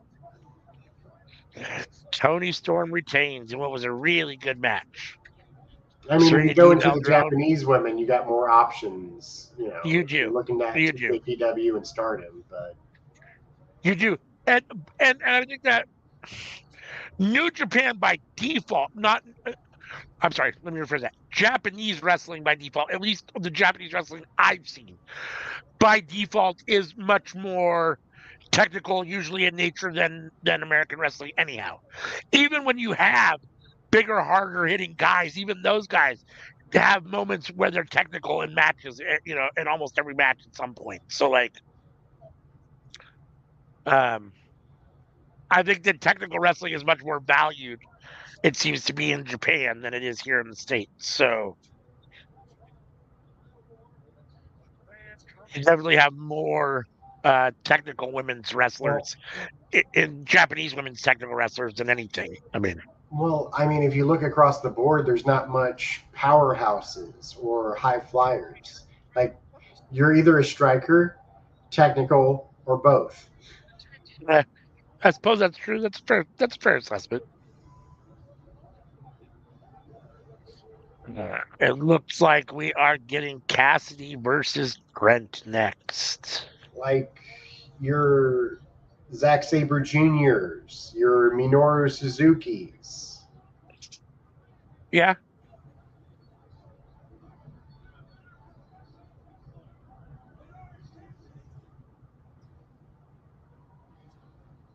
Oh, the one dude you like, the Stone Pitbull? Yeah, ECE.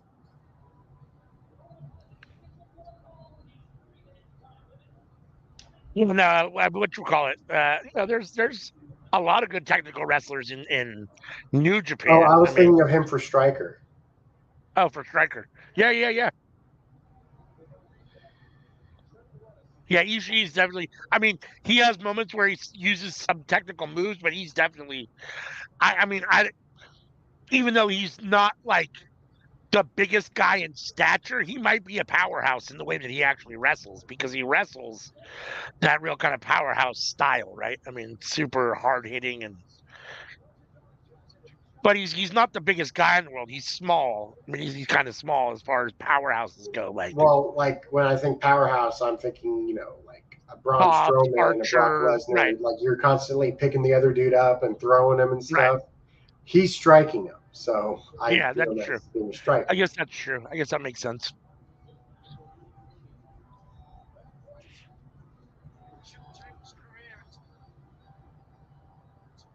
All right, who you got here? Trent or Orange Cassidy? Who do you think gets to win here?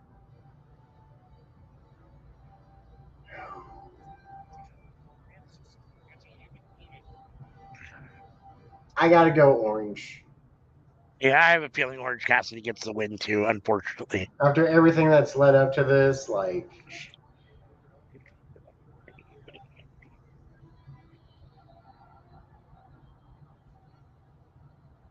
It feels like, as the heel and the asshole that broke up best friends and put Chuck out, Trent has to take the loss here. OC has to get the revenge at this point. So at least that's the way it feels. I'm not an Orange Cassidy fan. I don't like Orange Cassidy. I love Trent Beretta, so I would be ecstatic if Trent Beretta won, but I don't think that's going to happen.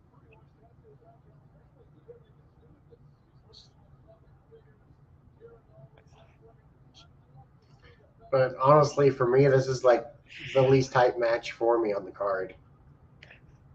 Yeah, I can see that. I mean, honestly, it's really unfortunate because I do like Hook and I'm a huge Shibata fan, but that match for the FTW Championship, that triple threat with Jericho, Shibata, and Hook, I'm not interested in at all. I'm more interested in this than I am in that, honestly. Well, it's got Shibata, so I'm more interested in that than this because of Shibata. Yeah, I do really like Shibata a lot. I'm definitely disappointed that he's stuck in this situation. But I For will this say, if it was a singles but match, just Jericho and Hook, that would be my least hype match. no.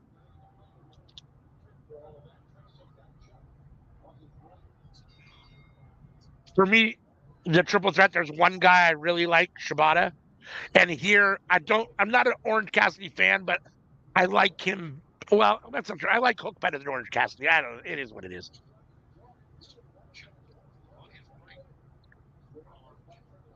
All right. Both men out of their corners, right into the middle, lock up and start exchanging right hands. No love lost between these two at this point. Former best friends? Well, I guess Chuck and former faction partners and best friends. I don't know that Trent and Orange were ever best friends, but Trent and Chuck were best friends, and Orange was a part of the group. So, You know, if AEW had a My GM mode, I'd like it so much better. yeah.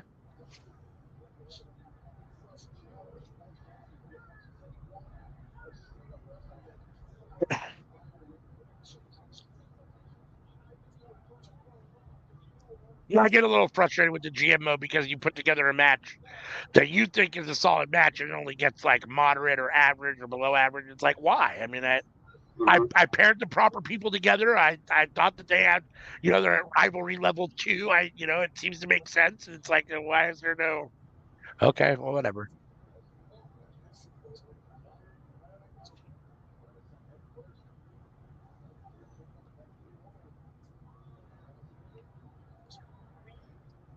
Trent with a huge shot to Orange Cassidy.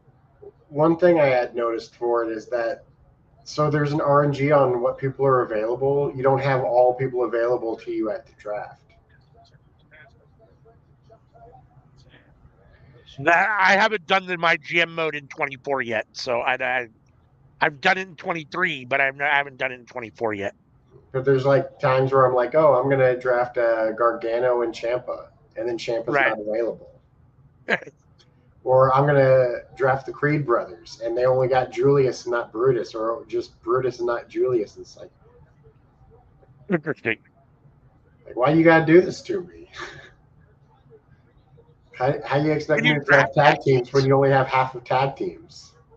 I was going to say, I'm trying to remember. I guess you can draft tag teams. I'm trying to remember. It's been a while since I played GM mode. Well, you have to draft them as individuals, That's but what I thought. I didn't think yeah, you could draft tag teams, but yeah. you're But saying like they wouldn't even you let you name your tag draft. team champions, and like if like only one half of a tag team is available to me, well, I'm not going to pick the other guy because what's the Right. point? No, that makes sense.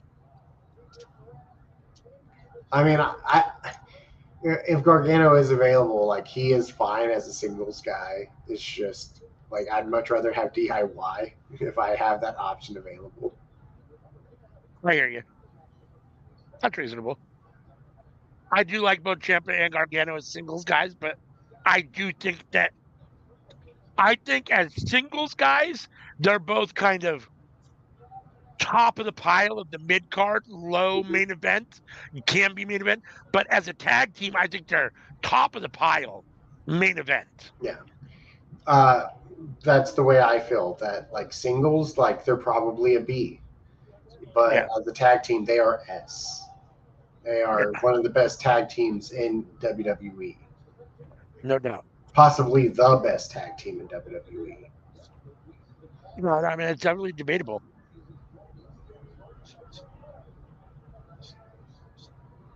But like I could say the same thing about the Young Bucks.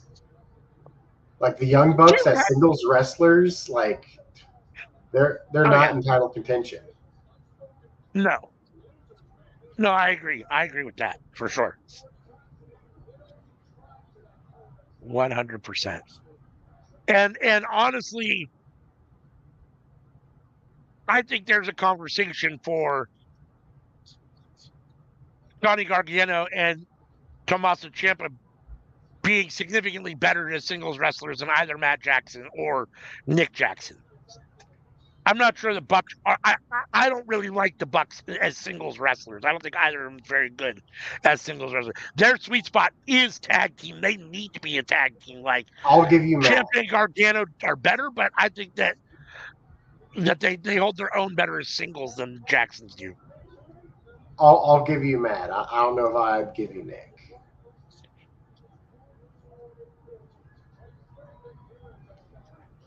Because like of the four of them, like I kind of feel like Nick might be the best wrestler and Matt might be the best promo. But I'd say the inverse as well.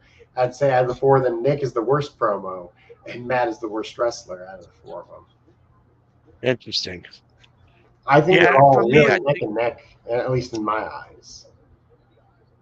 I think wrestling-wise, for me, probably the best wrestler out of the four is Ciampa, and then Gargano, and then Nick Jackson, and then Matt Jackson wrestling-wise, and then promotion-wise, I don't know. Probably Nick or Matt Jackson's a better promo than either Gargano or Ciampa. I think that Ciampa and Gargano are probably fairly equal. That's a hard one for me to gauge. He's better. I like Ciampa's promo style better because he's a little more intense, and I like those intense promos more. Whereas Gargano's a little more kind of bubbly and whimsical and a little more, facey type guy usually. So like, just even when he's a heel, his promos they're not super dark. So, but yeah, no, it's all that stuff's up for debate. It's all subjective. It's all, I don't know. Trent with the suplex to Orange Cassidy. Trent in charge at the moment of this grudge match.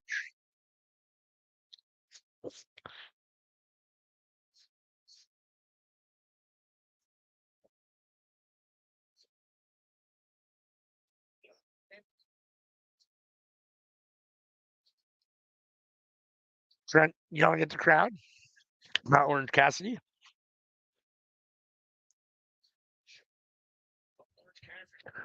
I'm confused. They just said that Chuck will never wrestle again, but I thought he already wasn't going to ever wrestle again. Who? I guess I'm Chuck. They said that what Trent Beretta did to him left him in a state where he can't ever wrestle again. But I thought that he already was it, that he was retired and was never going to wrestle again. So, yeah, I don't know about any of that.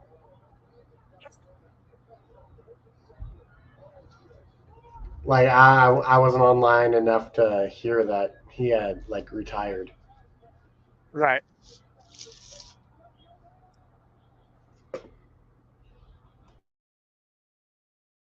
Trent yelling at Orange Cassidy, telling him to come on. Orange in the corner trying to pick himself up.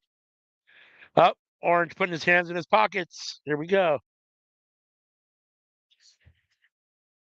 Hands are in the pockets. Trent not letting up. Forearm chop. Forearm chop. Cassidy absorbing it all. Now he's down in the corner with his hands still in his pockets.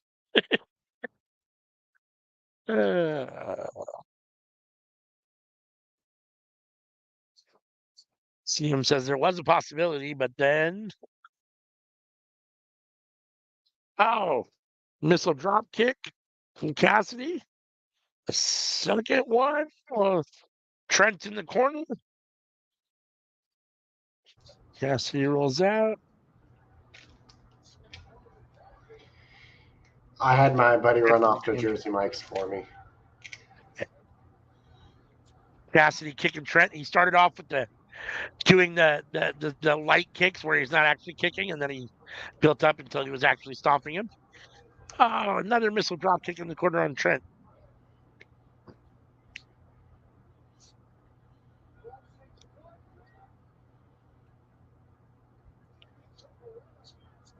We were going to get sandwiches for dinner, but we ended up getting Chinese food.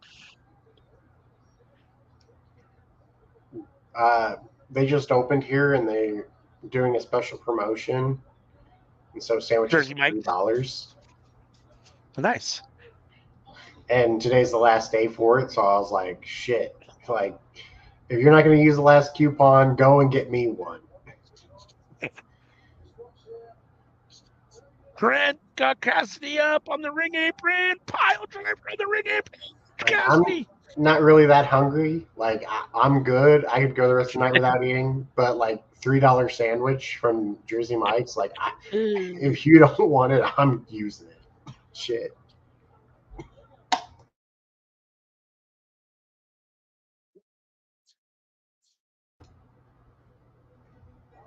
Don't need it, but can't turn down the deal. Say what? Been there, done that. I say you don't need it, but you can't turn down the deal. Yeah. Yeah. $3 for a sandwich? Yeah. It's too good. You can't not do it. And the fact that it expires today and they close in 30 minutes, like, It's the 11th hour. You better do it now. yeah, last chance. Last chance.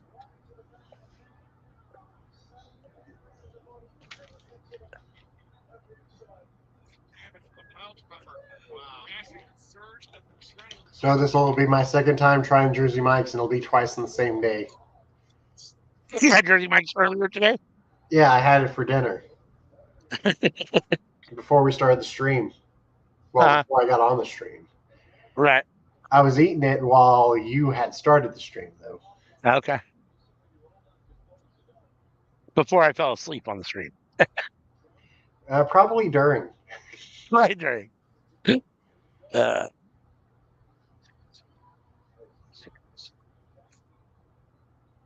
So now you'll have a second one for a snack during the show. Oh, yeah, I'm not going to let that thing get cold. I'm going to eat it immediately.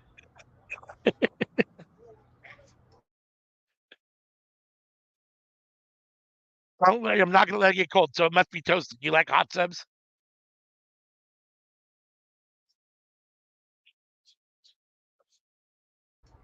Yeah, I get chicken. Okay.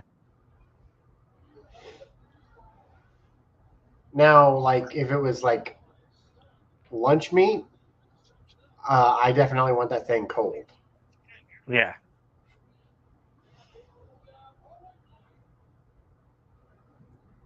But, like, a Philly cheesesteak, Oh, yeah. that's got to be warm. No doubt. 100%. The only kind of really lunch meat I can do hot is I can do hot ham and cheese.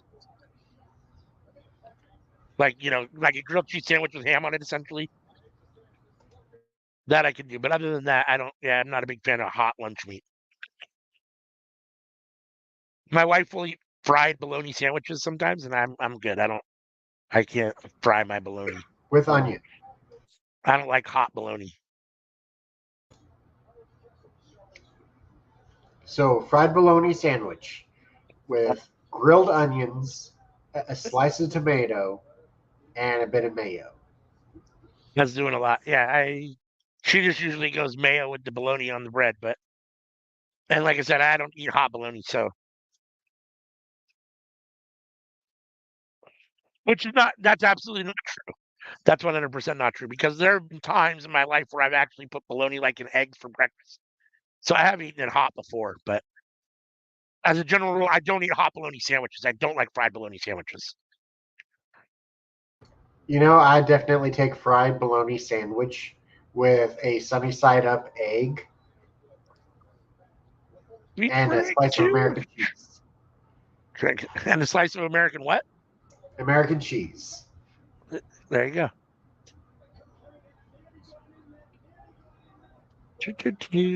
Orange trying to Fire himself back up. There we go. Looking for the super punch. The orange punch, sorry. He went for it. Trent caught him. Trent's got him in the Undertaker. What is that? The Umaplata? Eggs and American Cassidy trying cheese to shouldn't be finish such that. a good combination, but it 1, is. 2. Oh, Cassidy with the win. Orange Cassidy counters out of the Umaplata into a pin and gets the 3 count on Trent Beretta. Orange Cassidy is your winner of the grudge match, and Don Callis is happy.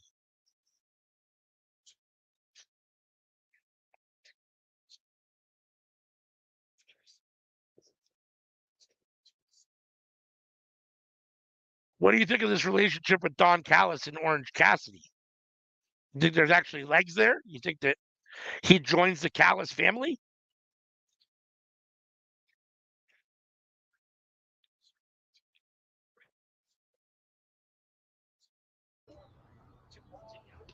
Buddy called, asked me what kind of sandwich you want. And I said a chicken sandwich. He's like, oh, which one? I was like, buffalo chicken sounds fine as long as it's a chicken sandwich.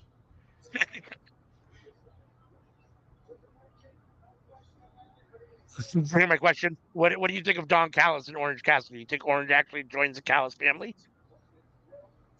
I would take a heel turn, right? I mean, because the Callis family's heels, right? I mean, Are they? are they or are they not? I don't know. I mean, you Everyone's tell the me. hero of their own story.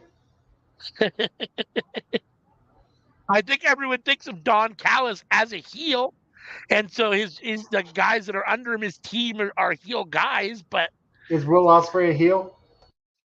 I don't know. I mean, that's a good question.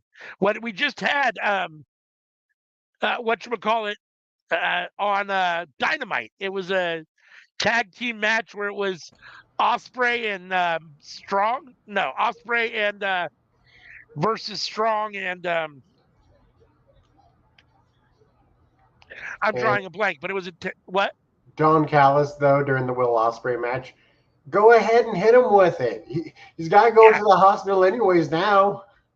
right. No, I mean, I think Will Ospreay's fighting with whether to be a heel or not, right? I mean, he seems to be struggling with whether to do the stuff that Don Callis That really was wants just him to such do, great reasoning, and I loved it. Just right? he's going to the hospital anyways. Like, you might as well do it and put the match away. Yeah. No, but whatever the tag team match was, it was on Dynamite last week. The Ospreay wrestled. He had a partner, and it was against Strong and his partner, and they were all heels. So I don't. No, it's weird. The Cows family, like some of their guys, have had the face role in the matches, but that faction's a heel faction. It's got to be Don Callis is the biggest heel there is. Well, not the He biggest heel is. there is, but one of the biggest I ones. mean, it's him and Dominic. Right. So, like, it's 1A and 1B. Like, who's the biggest heel? Oh, it's one of those two.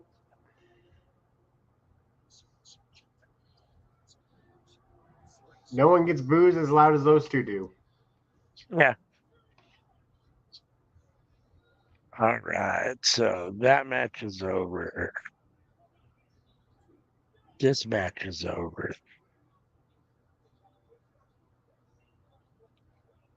I didn't miss Mercedes and Willow, right? No? I didn't think so. It hasn't happened yet. Okay. We still got a lot of matches left to go. There's at least 5 matches left. I'm looking at 6. This one. And I'm forgetting one. So we've got the FTW match that's happening right now. The Anarchy three-way. in the Arena, 6, yeah. Anarchy in the Arena, 6. Yep. Because we've got all the title matches left and then Anarchy in the Arena. Well, we've already had a couple title matches, but we have more title matches. All the matches left are title match. That's not true. The IWGP is an eliminator match, so that's not a title match. But it is involving a champion, though. And we can debate, the validity of the FTW championship, right? It's not recognized as a viable championship, as a valid championship by AEW, but yet they're wrestling for it on an AEW pay-per-view in a sanctioned match. Like, well, they're not wrestling for it. They're wrestling for an opportunity to fight for it. Oh, either way, I mean, the fact that it's ultimately can be on the line. I mean, So that'll be a Forbidden Door match where Mox may or may not be the champion. He has to defend it another time in between. maybe, yeah. So if Mox wins the next match, then it's a rematch. If Mox loses, then Takeshita faces the person who beats Mox. I, yeah, I guess that sounds about right. Yeah, that makes sense.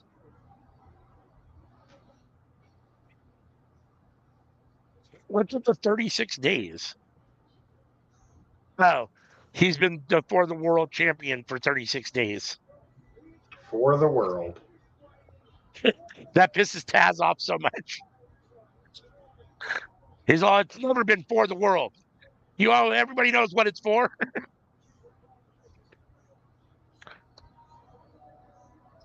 All that happy, bubbly for the world stuff.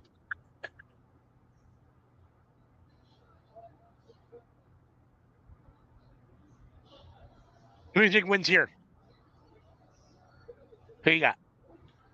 Uh, shoot. Not Jericho. Yeah. No, I mean, in theory, Shibata should be winning this match, but it wouldn't surprise me if Hook ends up with the FTW title again.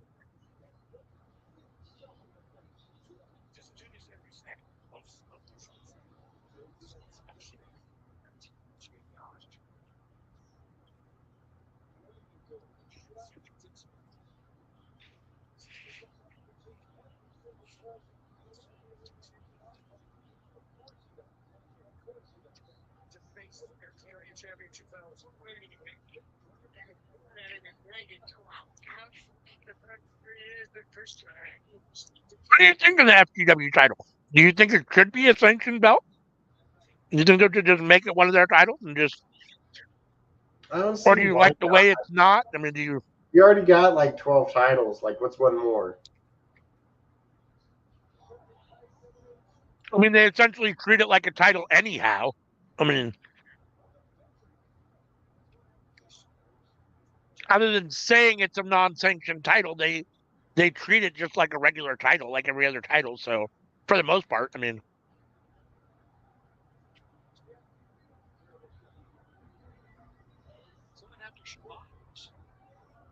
Shibata and Jericho down, Hook outside. Hook's looking for something here, getting the table.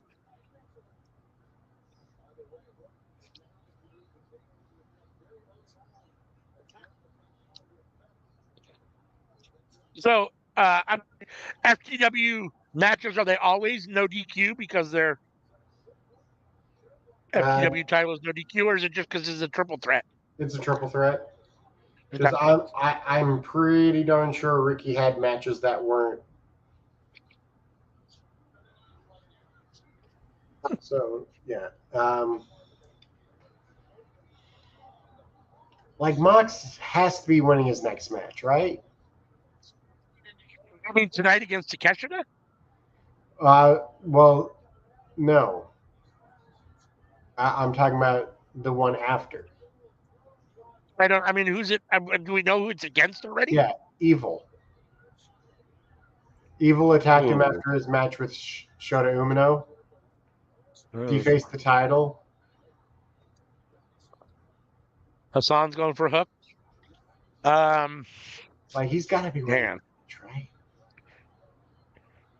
I mean, Because otherwise we let's get put it this Evil way. versus Takeshita at Forbidden Door. Let's put it this way. Making Evil IWGP champion would make a lot of people very unhappy. Let's put it that way. That doesn't mean they won't do it, but I think they would. I think people would be extremely unhappy. I don't think there's many fans of Evil or House of Torture at this point. Um, I mean, I like Evil, but like I do if it's too. him versus I like Mox, him. Mox is my boy. I like him. I mean, for me personally, I'd love to see Evil win that match and have the title, but not because I don't think Mox deserves it or any of that. I just to see Evil with it for a while, and also just to piss everybody off that doesn't like him and doesn't like House of Torture. But um, I don't think they're going to do that. I'd be very surprised if Moxley wins or Moxley loses to Evil. But it would be a good opportunity of turning Takeshi to babyface again. Shibata and Hook working as a double team on Jericho. Then Hook turns around, grabs Shibata, suplex on Shibata onto some tacks, I guess. Dice. Oh, dice. Shibata picks him up and counters with the suplex of his own. Hook and Shibata both down. Honestly, tags Dice, might be that makes better. sense. To further the whole double or nothing casino angle, dice makes sense. Honestly, tags might be better than the dice. Like the tags get stuck in, but man, I can just imagine landing on a corner of one of those dice, like, I like, and with a whole bunch of them down there, yeah. I mean, like that could be brutal. Dice can't be too dissimilar to a Lego. Exactly.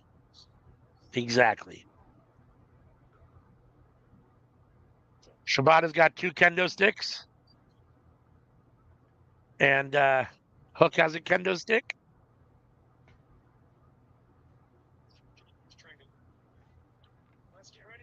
Shibata and Hook both got kendo sticks.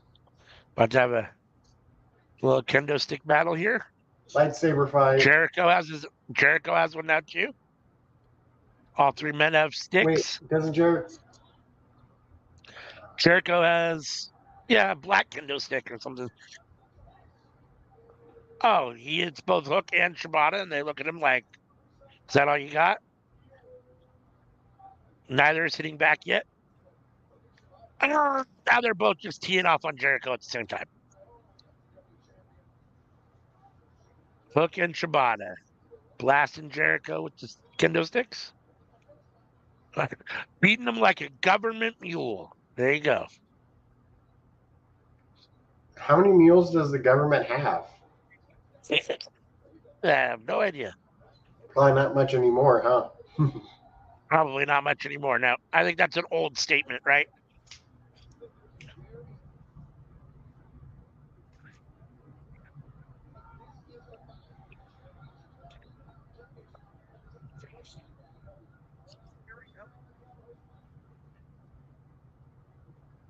Oh, I came across a video the other day. Oh, yeah? Person out on their farm with their 2 dogs, and they got an electric fence. They got a mule, a donkey, and a horse on the other side of the fence. And the dog gets a little too close to that fence, and it zaps him, and the dog runs away, and the donkey just starts laughing.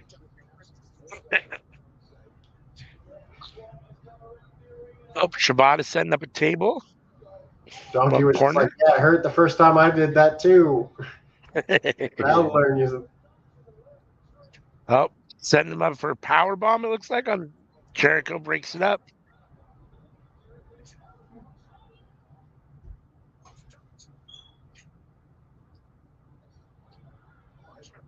Jericho trying to oh, Hook with the suplex on Jericho. Jericho onto the dice. Hook putting Jericho up on the table. Hook going up to the top rope. Shibata's up though. Beating up on Hook. Oh, Shibata's going to suplex Hook onto Jericho on the table. At least that's what he's setting up for here. Ooh. Hook trying to fight that. See what happens here. Oh shit! They almost missed the table. Holy smokes! Hook might be legitimately holding his head right now. Oh, here comes the replay. Yeah, you're definitely a couple seconds ahead of me. I just got the replay now. Yeah, I think Hook's fine. Looking at the replay. It did look like his head might have hit the back of the table as it went down, right? Just the edge of the table.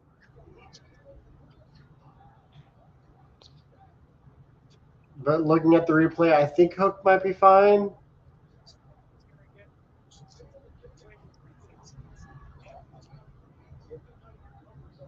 It definitely looked worse in the full speed than it did slowed down. Right.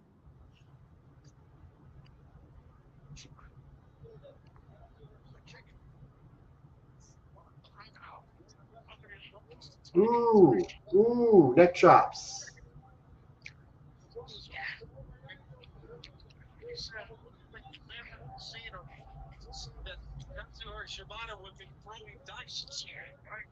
I can hear you, TV. Oh, yeah. Nasty neck chops. Holy smokes. Shibata teeing off on Jericho. Jericho in big trouble. Shibata turning him over for crab. Oh, switched it up. Oh, hooks up, though. Oh, Shibata's got a double submission in. The ankle lock on Hook and the leg submission on Jericho. Hook's fighting his way out. Oh, Hook was like a double chop slap to Shibata.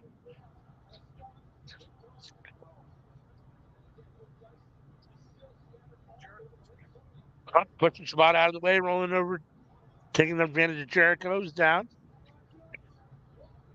Now back to Shibata. Hook with a big suplex on Shibata. Shibata rolls out of the ring. Hook and Jericho alone in the ring. Oh, code breaker from Jericho to Hook. 1, 2. Hook kicks out of the code breaker at 2.5. Jericho goes to the Jews effect, but Hook counters into the red rum. Locked in. Hook's on his back, trying to take him down. He's got the hook locked in. It should be over here. Here we go. Hook's going to regain the FTW championship. Jericho's going to tap or go to sleep. Oh, who's here? Oh, Big Bill comes in to break it up. No disqualifications for the world match or triple threat matches. So Big Bill. Now he's beating up on Hook. Right hands on Hook. Now he's taunting the fans. Hey.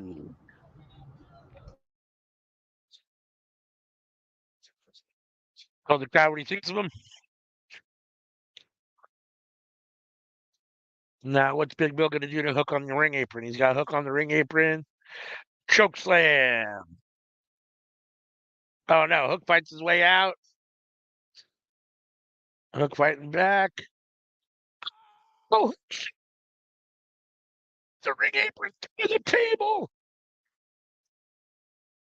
That was nasty. Nice move from Hook. Big suplex.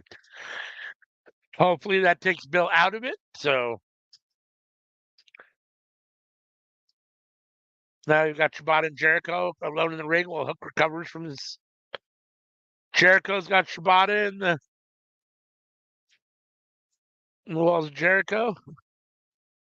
Boston grab. Shibata trying to make his way to the rope. He can't, so he rolls through the other way. Counters.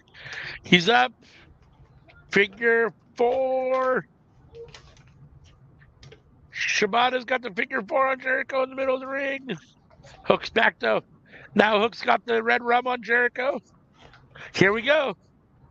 Again, we have Shibata and Hook. Oh, there's some masked man in the ring that just hit Hook in the face, hit Shibata with the chair. I mean, with the garbage can. Who's the masked man?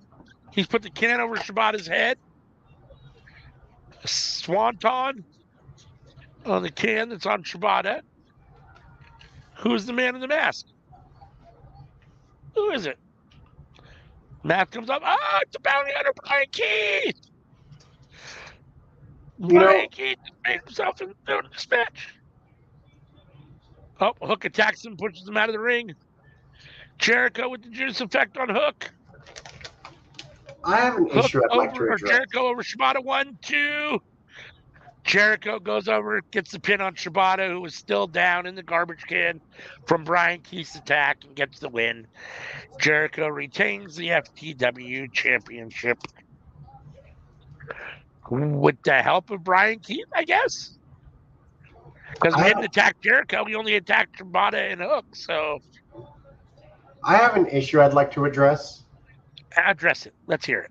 Andrade went to go back to WWE. Yes, For what about it? For what? I don't know. what?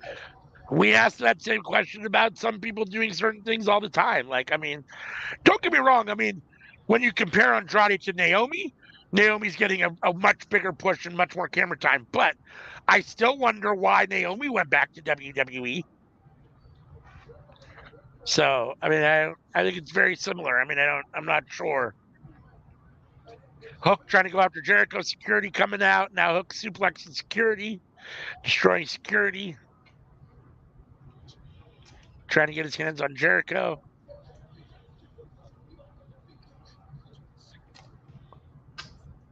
Like Andrade's not even playing third wheel to Rey Mysterio. He's Right. playing fifth wheel. Yeah. What do you think? What do you think of Brian Keith's involvement in that little Jericho vortex? So he didn't attack Jericho. He only attacked Shibata and Hook. Does that give you kind of any inkling that maybe he could be joining the Jericho learning tree along with Big Bill? Definitely. Okay. All right. I mean, what do you think of that? If that happens, what do you think of that? It gives him TV time, just like everybody else who's ever associated with Jericho. Yeah.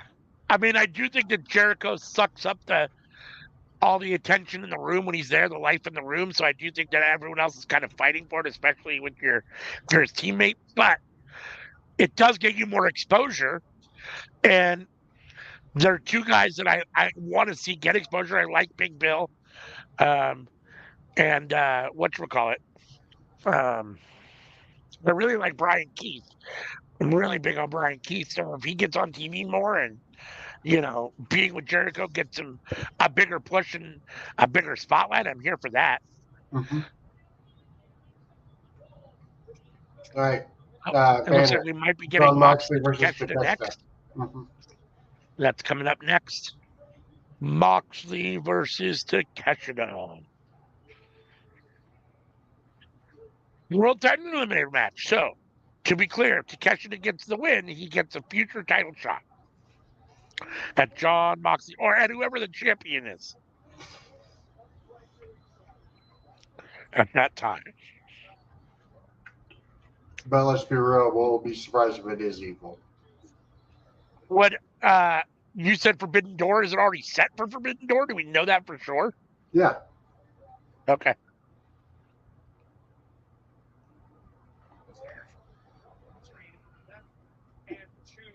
Takeshita, if he wins this, will take on the winner at Dominion at Forbidden Door.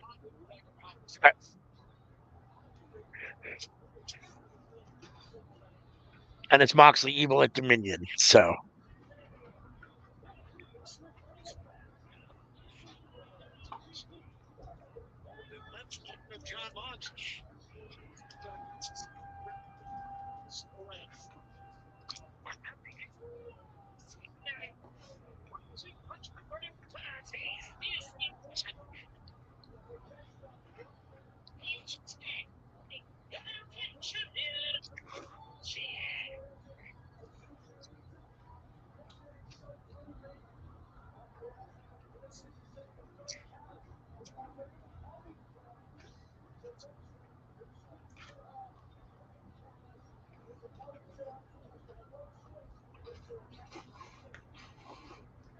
And Moxley coming to the ring.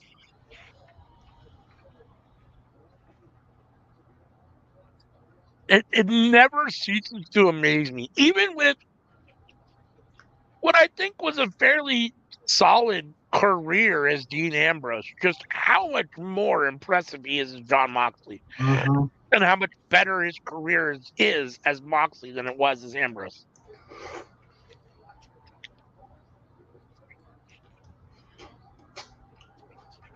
And how ultimately, even though I think Ambrose was fine, it feels like WWE missed on letting him be Mox. Ultimately, right? I mean, Mm-hmm.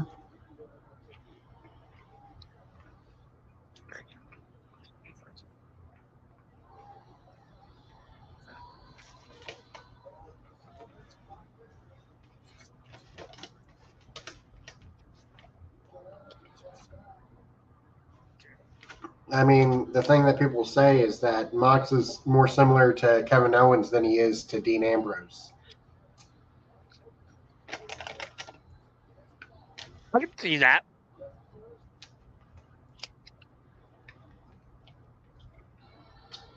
Honestly, for me right now, Moxley reminds me a lot of Stone Cold.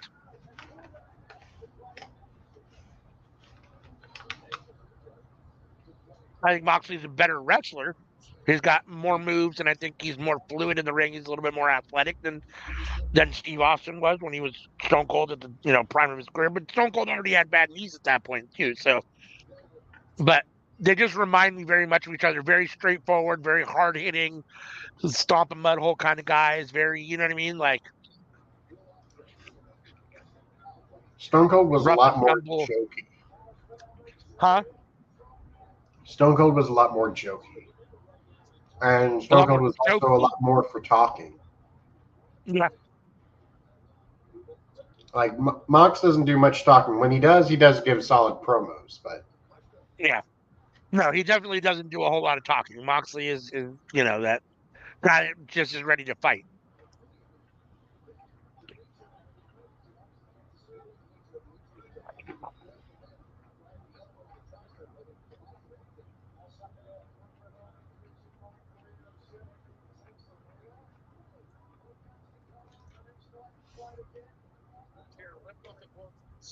I think we're officially. Oh no, we're not. I was going to say they're calling Willow and Mercedes, Swerve and Christian, and Anarchy in the Arena the triple main event. So we haven't broken into that yet. So got two more matches. This one and then Malachi Black and Adam Copeland in a barbed wire steel cage barbed wire steel cage match. So still quite a few matches to go. Looks like this thing will probably go till 9 o'clock. I would think my time. I got 2 more hours. Hope it doesn't go much longer than that. It almost seems like 2 hours might not be long enough for all the matches that are left, especially when you figure Anarchy in the Arena is going to be probably 30 minutes, if not longer. if not longer, yeah. If not longer. So my guess is Willow and Mercedes won't be very long. I don't know how. I mean, I think it'll be a fine match, but if I had to guess, I bet that match doesn't go over 12 minutes.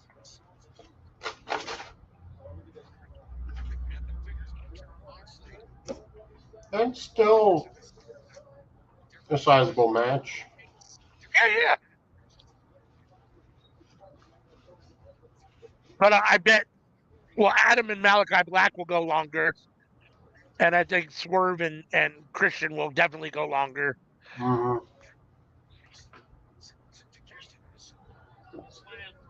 Swerve That and should, Christian might be one of the longest matches of the card. that should, taking aim at Moxley's bad shoulder with the hammerlock body slam. Like Christian, you don't have to do these long matches. Like you're old. Like fine. You're old. Like no one's gonna judge you. No. Have a shorter match. Christian was on the top rope. Moxley hit him with the forearm, knocking him off the top rope. But when Got Christian both men on the performs the ring paper, apron. you don't do short matches. Oh, Moxley's got the underhook. Well, not the underhook, but I think the pile reason why driver. you think Stone Cold is because he's got his head shaved. Oh, I don't. I think they feel very similar in their style. They're very straightforward strikers. They're both very aggressive. They're both very hard hitting. They're the kind of guys that are ready for a fight anytime. Um, they both are very, graphic with the crowd and yet interact with the crowd a lot. I love these bald. I mean, but that's the least of it for me. I mean, there's plenty of bald guys.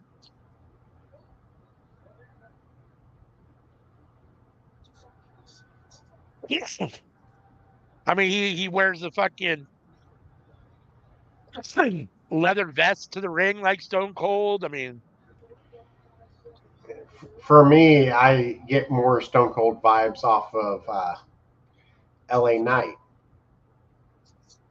really Mm-hmm.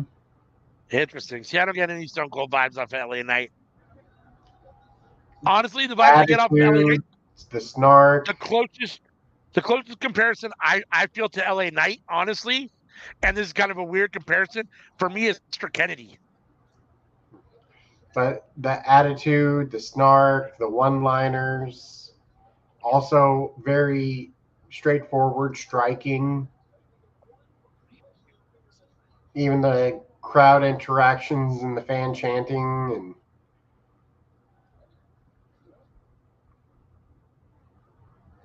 I mean, I can see, dummy can be somewhat equated to what. like There's a little bit of that. Um, like to me it's like if you took Stone Cold, you gave him hair and gave him the Rock's voice. I mean, for me, if you're comparing him to somebody in the WWE Attitude Era, I think for me he's closer to The Rock than he is to Stone Cold. But at least promo wise, in the ring, maybe he's a little closer to Stone Cold with his work style. But Oh, promo wise, he's definitely I closer to think The his Rock than he is promos to are Stone Cold. very much Stone Cold, not The Rock. His voice sounds like The Rock. Yeah, I don't know. I'm not sure I agree with that, but he sounds like The Rock. But I think they're also He definitely similar. I sounds mean, like The Rock. I do believe that, unfortunately for him, he's in the wrong era. Yeah. He's an Attitude Era guy. He would have been perfect in the Attitude Era. Mm-hmm. I don't know that there's quite the market for him that there would have been. That he's. I mean, he's over. Don't get me wrong, but like he would have been perfect in the Attitude Era.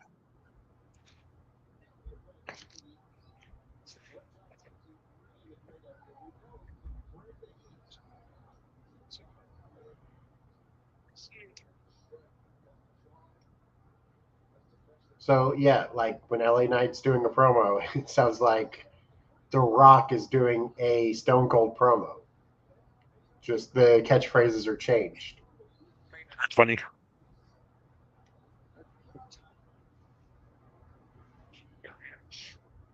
Gotcha. Big strikes on Moxley. He's taking all that wrapping off of Moxley's shoulder. Huge suplex. A brainbuster, I guess, technically. Moxley sitting up to catch it on him. He's got that arm wrapped up in a little a chicken wing. Rear naked.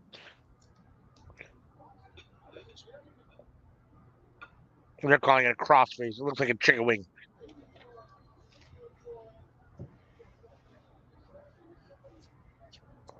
Oh, to catch it to slap Moxley in the face. Oh, to catching it with a huge right hand. Moxley no sells. Moxley telling him to hit him again. Absorbing the punches, taking him. Moxley comes back. They're both exchanging strikes in the middle of the ring.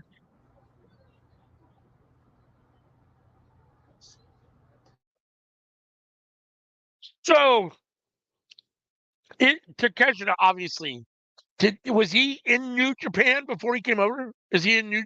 I mean, is he on excursion from New Japan, or was he with another Japanese company?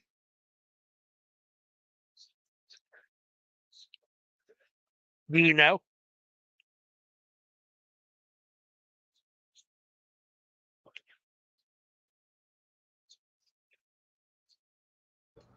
All right, I sent you a thing to check out later. Okay. Old Stone Cold clip. Old Stone Cold clip. Hold on for a second. I got to blow my nose. I'm going to mute myself real quick.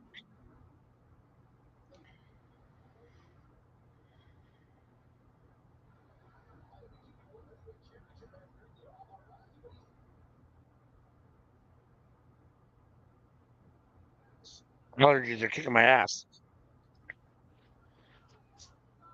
Yeah, I went Did you outside hear my question and, about and I've been Takeshita? sitting here blowing my nose. Did you hear my question about Takeshita? I don't think so. Okay, is he from New Japan on excursion, or is he No, from a different? Is he from a different Japanese promotion, DDT. or never wrestled with Japanese promotion? He never wrestled with New Japan, but he Okay, wrestled in Japan. okay.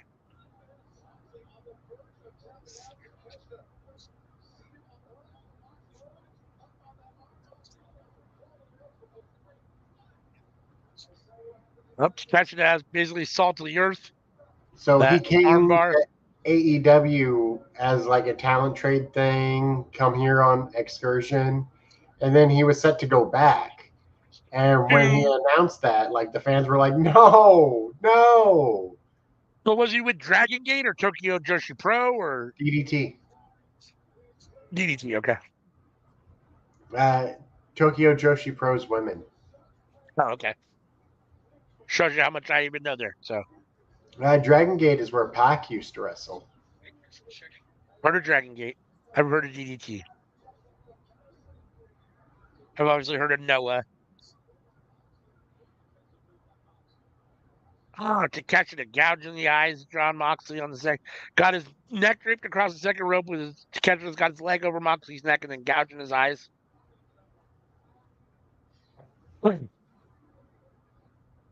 It is short time. I guess what 2 years or so that Takeshita has been here in Mhm. AEW. He's been both a face and a heel. Which do you prefer?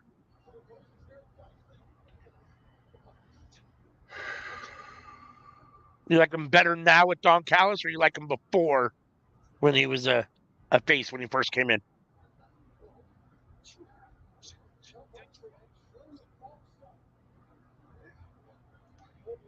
I do miss cheering for him, but like he's still doing a great job as a heel.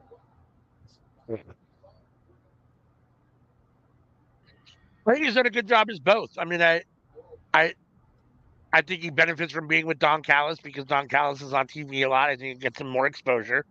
Um, Callis can talk for him. I do think that there is a little bit of a talking issue, a language barrier issue with him and the fans as far as promos go. So I think Callis helps in that regard a lot.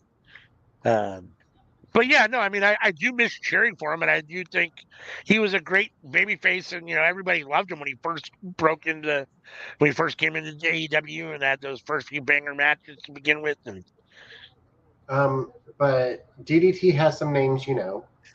They have Takeshita. They have Jun Akiyama. okay, yep, They got Michael Nakazawa.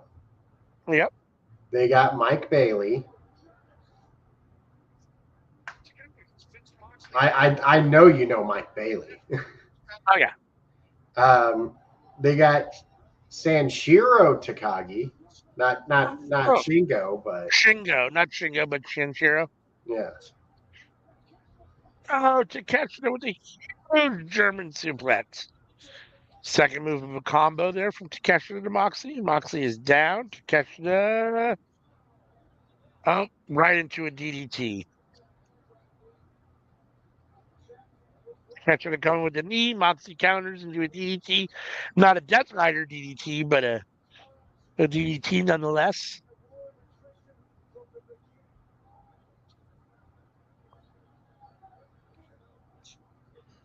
Probably the most infamous member of DDT is Yoshihiko. You think I'm familiar with him? That's the blow up doll. Oh, yes, yes, yes. Okay. Yes, yes, yes. I am familiar with that. I didn't recognize the name, but yes. I honestly, I'll be 100% truthful with you. I've never actually seen the blow up doll in a match or seen it happen, but I've heard about it. I mean, I know that it takes place,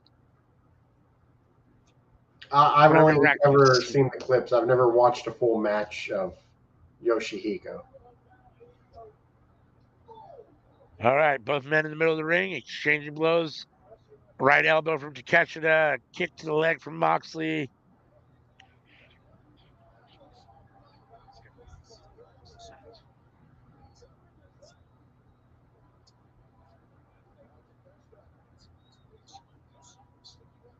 Oh.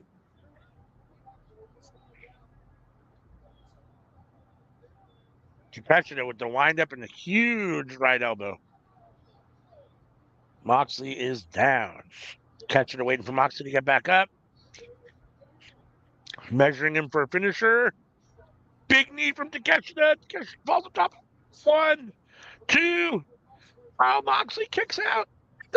A second. I was almost on the mat. Takeshita cannot believe it. Takeshita thought it was over.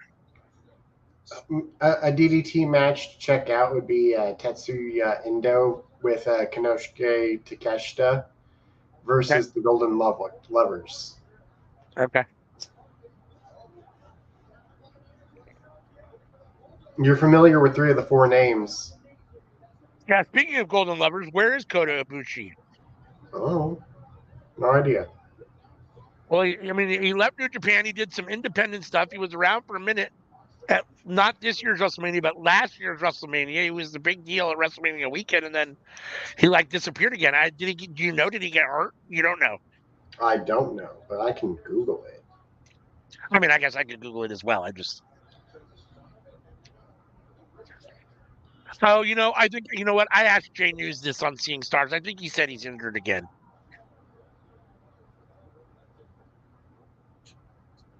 I'm pretty sure asked Jay News.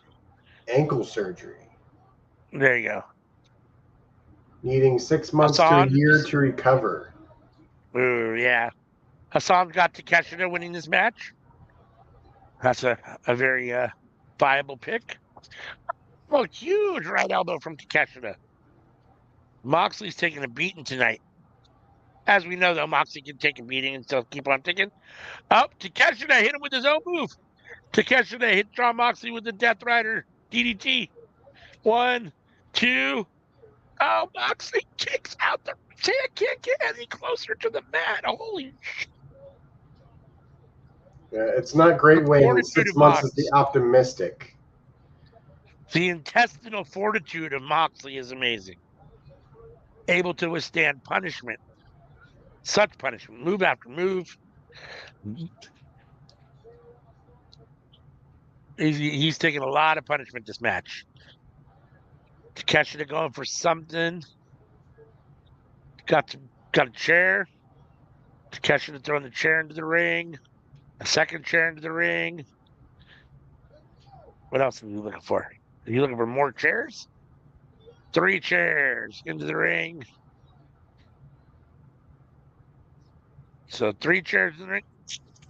Takeshita's paying attention. Moxley hits with the stomp on the chair. But Moxley doesn't go for the pin. Instead, Moxley takes him up. Death Rider. Moxley goes for the pin. 2, 3. Holy smokes. Moxley gets the win over Takeshita and the Eliminator. All right. Interesting. Well, I really expected once I knew it was an Eliminator match that Takeshita was going to get the win, but clearly not. That might have been the best match on the card so far. What do you think? Which is interesting to say because we had Ospreay and Strong, which I think up to this point was the best match on the card.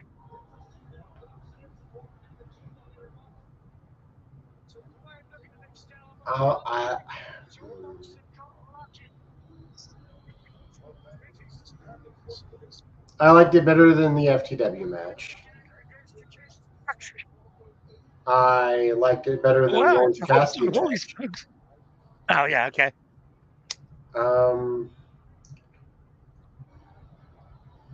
Yeah. It's about on par with the Will Ospreay match for me. I think it's a little bit better, but... And also the Serena Deeb Toni Storm match I thought was really good. Serena Deeb and Toni Storm was really good. Is there another match that I'm forgetting? No, I don't think so. Not that was really good. I mean, Cassidy and Trent was okay.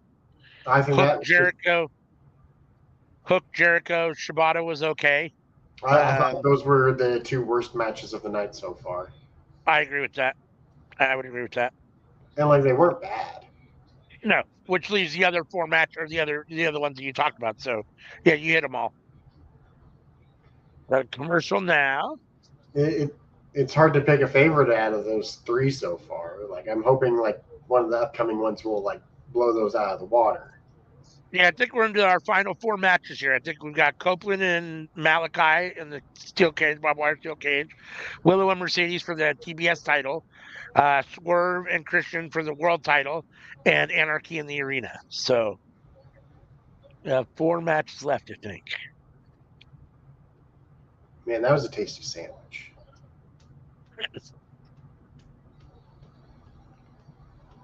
Like I'm pretty sure I could eat there every day and be happy. Like not for every meal, but I could eat there every day for lunch. Once a day, every day.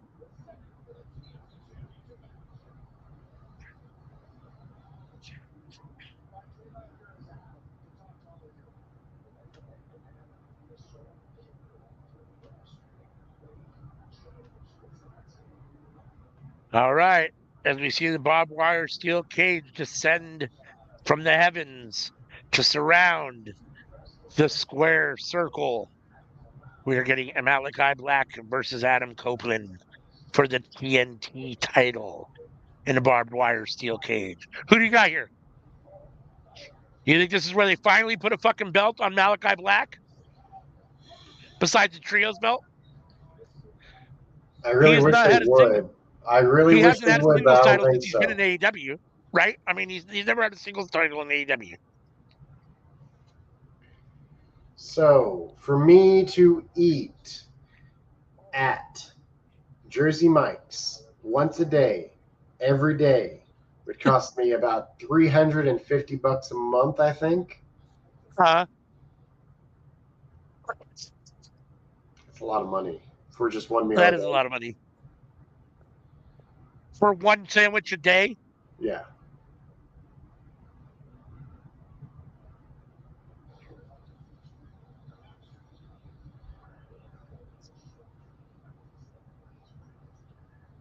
And you're a pretty healthy eater, so you could probably eat two of those sandwiches at a time. Or one and a half. I mean, really, in theory, like I mean, for a fairly skinny dude, you're a pretty healthy eater. Like, I'm not that skinny. wow. But like I ate a sandwich, An hour and a half ago, right?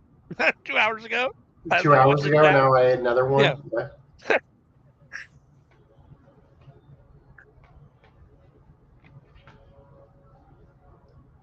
I mean, they also have the giant ones where they don't cut it in half. It's the full sandwich. Right.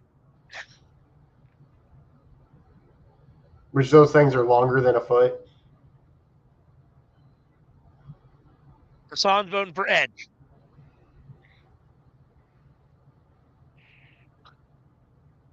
Oh, I'm sorry. Did you pick a winner? I didn't hear if you picked a winner in this match. I'd probably go with Edge. Like I'm hoping for Malachi, but if I'm putting money on it, I'm going with Edge. I feel like Tony Khan wants House of Black to be a real important faction in AEW. And for that to happen, they have to win more and be in the main event picture more. The trios titles isn't enough.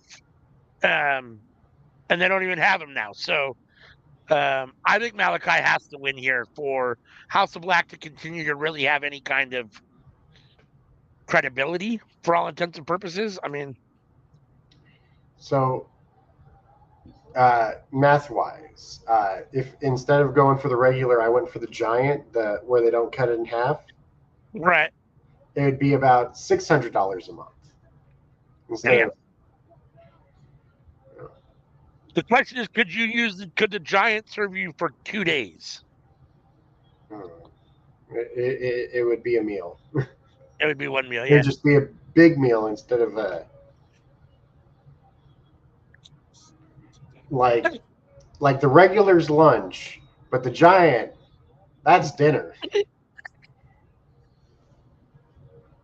Well, that's funny. Malachi Black is in the ring.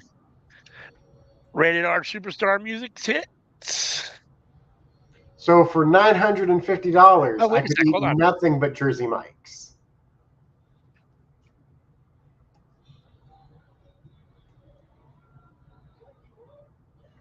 Did it, does that have different music? It's the Brood. Oh, it sure is. It's not the Rated R Superstar music, Mm-mm. which he's been using. Yeah, Yeah, but interesting. he's going Oh, with he's the even got Brood because he's facing Malachi Black. he's even got the Brood logo on the whatchamacallit behind him on the Titantron or the Contron.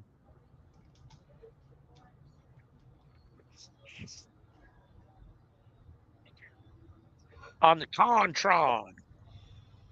Let's see. Yeah, Somebody needs to do puns for AEW deals. Signing a contract. I'm gonna pick Malachi Black just because I want him to win here, even though or Adam just won this title and he's only defended it twice, I think, once or twice so far. Um, he doesn't need it, and I think Malachi needs it. I think House of Black needs gold to really be able to solidify themselves as a power faction in AEW. And the thing is that every member of the faction could be a singles champion. Yeah, but they're not, right? I mean, they don't, and they haven't been. None of them. Uh, Julia was the Julia, TBS Women's Champion, so I mean, there's that. But that I the don't know if the that counts. woman in the faction, the one who's like 22 Right, years old. Yes. exactly. Well, Malachi and um, Adam going back and forth with chairs. There's a huge pancake from Adam to Malachi Black.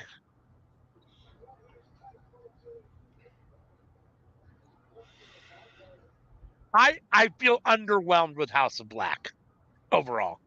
I think they've been booked. I don't know. I don't think they've been booked right, and they've been underwhelming overall. I mean, I feel that the trios division deserves more. So, like, I agree. Well, I agree with that. Bang Bang Gang, Death Triangle, The Elite, House of Black, Blackpool Combat Club.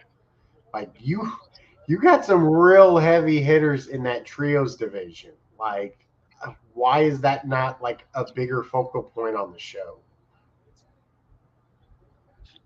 That is interesting because I feel like it was supposed to be when they came out, like it was supposed to be a really big deal when they did the trio titles and all that stuff, and then it just kind of like fell off the map. I mean, it's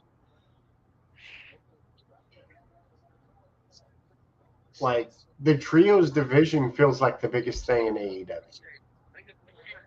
I mean, when you look at the roster, not watching right. it on TV, like looking at the Sure. roster, that trios division is like insane. Both men stopping each other from taking the turnbuckle in the face. Malachi Black pushing really hard, trying to get Edge to eat that turnbuckle. Well, another Oh, big Edge, factor Adam. to that is that the tag team guys are also trios guys. It's just the trios for the tag team dudes are better than the actual tag. Right. Like, you No, have I the agree Young with that. Bucks, but then when they're doing trios, you got Okada with them. Like, holy shit. Uh, Death Yeah. Triangle. Like, it's the Lucha Bros normally, but then you add Pac, and Pac is amazing. Yeah. The Guns. You add Jay White, and you got Bang Bang Gang. Like, Yeah, and I think that's the biggest step up there. I mean, the Bucks and the oh, Lucha Bros are so good that they hold themselves on their own. I mean, they obviously, having Okada and Pac helps, but where I think the Guns really need Jay White. I mean, we were talking about that earlier during their match. I mean, I for me, the Bucks and the Lucha Bros and the Guns are on different levels. The Bucks and the Lucha Bros are, if we're talking like we were talking before, S's. I think they're S's, and for me, the Guns are probably C plus, B minus, somewhere right there. I'd be willing to give them a B minus, but I don't think they're A's. I know you have them at the A spot, so. But you got a lot of Um, other teams too. So House of Black, the Patriarchy, Gates of Agony, the Don Callis family. Like the list goes on, and it's like yeah, none of these teams are bad. no, no. I mean, AEW has an extremely solid and deep roster. That's part of the problem is that even with as much television as they don't have enough television to show everybody or give everybody fair time, and yet they're already on TV a lot. I mean, we already get 8 hours of AEW a week, or no, I'm sorry, 5 hours of AEW a Mhm. week.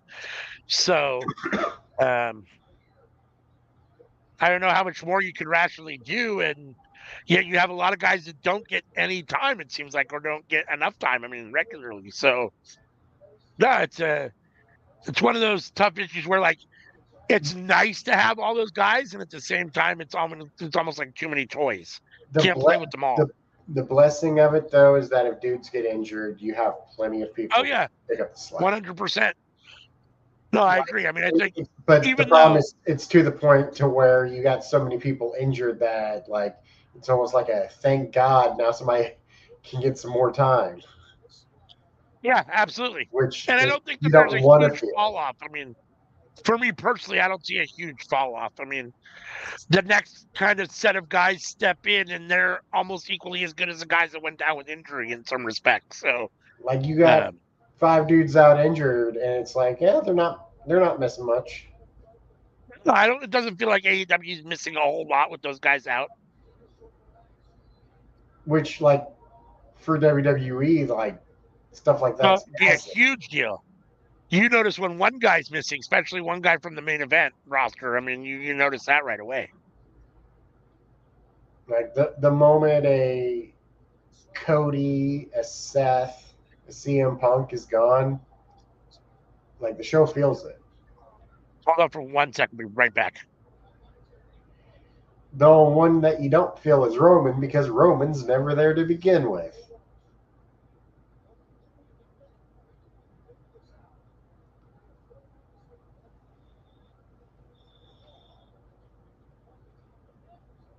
Like I'm just imagining that like if Gunther gets injured, if Jay gets injured, if Sammy gets injured, like Raw's gonna be hit hard just by any one of those 3 people not being able No, to I stay. agree. I agree. I 100% agree. Like Seth is injured and Seth is still constantly not Seth. CM Punk. CM Punk is injured and CM Punk is still constantly there. Right. Yeah. No, and that makes me wonder. Like, I wonder if that's because he's only going to be out for a fairly short time. And he's close to coming back. That's why they're keeping him warm, or if they just don't have any other options, and so they've got to have CM Punk on TV, in some way, shape, or form. A, to justify probably the money they're giving him, and B, because they need the numbers and they need CM Punk, right? They don't need the numbers, they do great in the ratings, but I'm just saying, like, from a fan's perspective, they don't have a whole lot going on. I'm not a CM Punk fan, so he doesn't move the needle for me, but like, he does move the needle. So, I mean, I'm not sure exactly what that means, but he's definitely been around while he's been injured. That's for sure. Like they can only afford to have one guy gone at a time, and the guy that's on the docket for being able to be gone is Seth Rollins. Right, For everyone else, sucks to be you. Like we still need you here. right. For the women, Rhea's gone. Yeah. I mean, technically, Alexa Bliss and Carmella are gone too, but like Sounds like Alexa Bliss is getting ready to come back anytime as soon as the Wyatt Six come back, or make their presence known. I think she'll be somehow she's going to be involved with that. I mean, she's going to be coming back in cohesion with that at some point. I mean,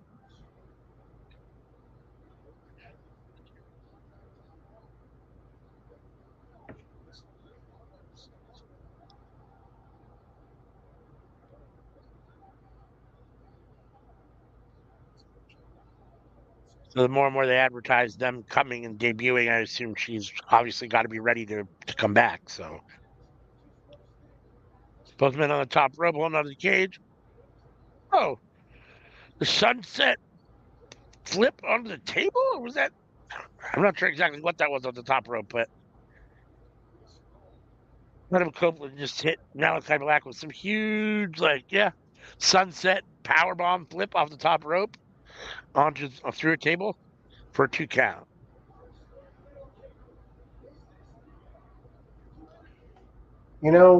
personally, when Carmella comes back, I'd be down for her just joining up with Chelsea Green and Piper Niven. Yeah, I mean, honestly, this is going to sound really terrible, and I hate to discourage anybody, but like, I if she never came back, I wouldn't notice. Like, I don't dislike Carmella, like actively dislike her. I just don't care one way or the other. And if she never came back, it just is what it is. Like, I don't. I mean, her best stuff was always working with other people, not No doubt. her individual stuff. Like when she was Money in the Bank, like she had a. Oh, I'm spacing on his name. The dude who won Money in the Bank for her.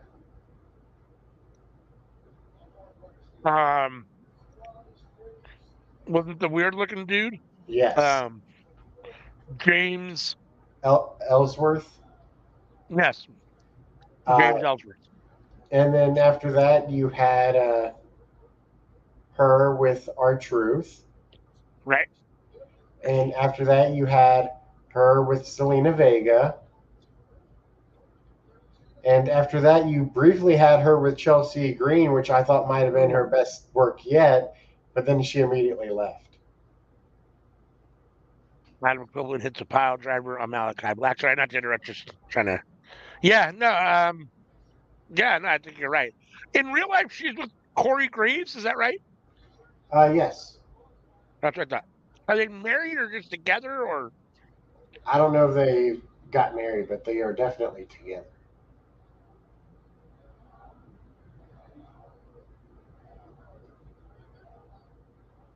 Oh, Adam Copeland has Malachi Black up on the table. He's trying to tie him down with the barbed wire. He's wrapping it around his legs in midsection and under the table. So he's trying to secure Malachi to the table.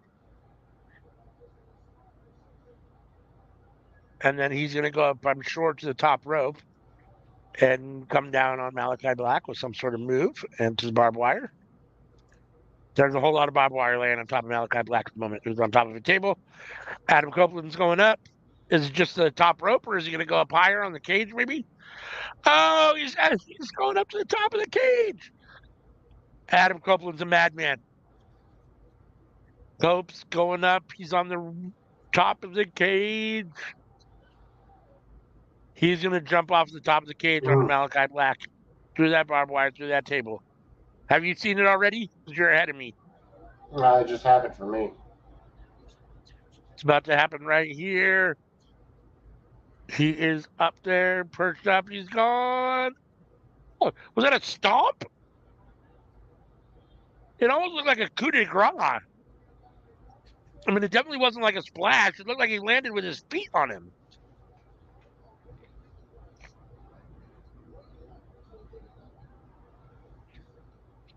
Show that again on replay, slow-mo. His feet hit the ground. And his upper body hit? Yeah.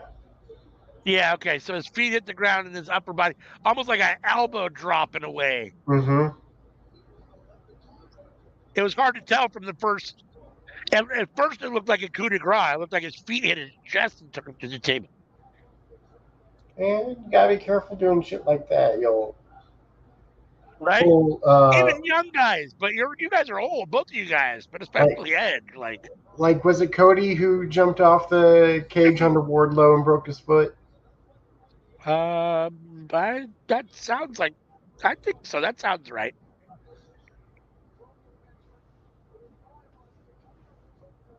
And I don't Cody's remember over for a sure, but decade yeah. younger than Adam Copeland. Right. Yeah. Like, is this cage shorter than that cage was? Because, like, he broke his by jumping off the top of the cage, and, like, yo ass just jumped off the top of the cage, too. Right. Like, y'all ain't Eddie Guerrero. Y'all don't need to be jumping off the top of cages.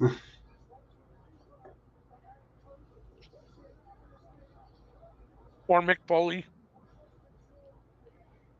Like, at least Jericho had the sense to have a crash pad waiting for him, and he still broke his elbow doing it.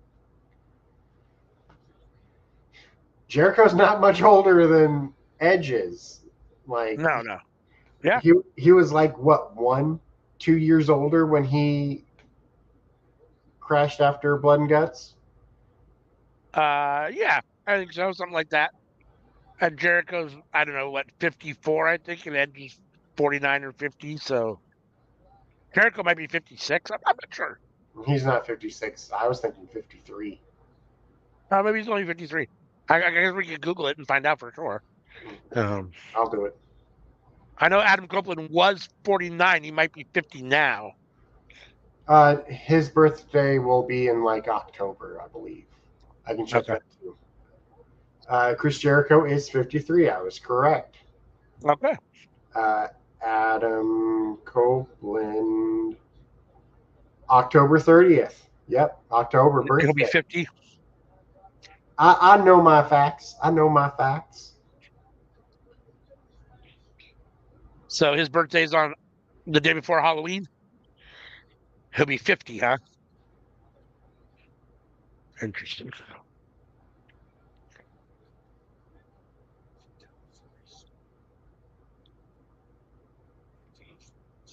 Malachi Black. Oh, them through the cage. They broke the cage open. The cage panel broke open, and Adam flew through it. What does that mean for the match? Nothing. You got to get him back in there and close it up. Oh, Malachi's going out after him.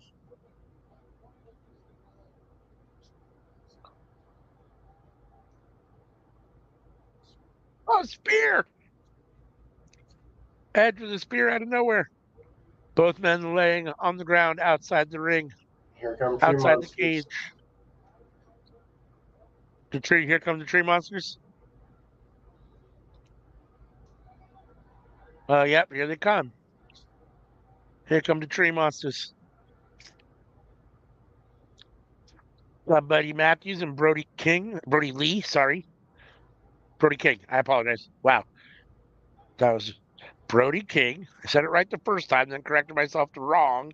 Brody King and Buddy Matthews come down to ringside. They're standing with Mal. Oh my God. Are they going to turn on Malachi Black? No. Oh, they're turning on Malachi Black. Oh my God. Are they they're going to form a new brood? Is this the end of the House of Black? Nope. Oh, Brody King with the clothesline on Edge. And now Buddy Matthews giving him right hands. Nope, I guess not. The House of Black stands tall. Matthews is pulling Edge back in the ring. For a second there, it looked like, I thought maybe there was going to be like a new brood or something. And they were going to turn on Malachi, but You got your boys involved now. Like, if you don't win now, like this makes you look bad. I agree. If all three members of House of Black can't beat Edge or Adam for the title, then there's something way wrong here.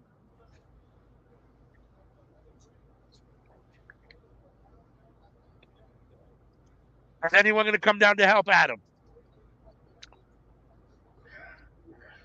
who does he have? Like, He there's doesn't have Darby anybody, Allin, but but Darby Allin's got Anarchy in the Arena later. Like, if Christian wasn't wrestling Swerve, this would be a perfect time for them to find a way to reunite the two. Even though they've been at odds, Christian comes out to help him become his oh, old friend for forever. But okay, Brody King and Buddy Matthews are holding Edge or Adam up in the middle of the ring. Malachi's going to do something. The crowd is chanting. Malachi's looking back and forth. Oh, the lights are going red. Oh shit, someone's here.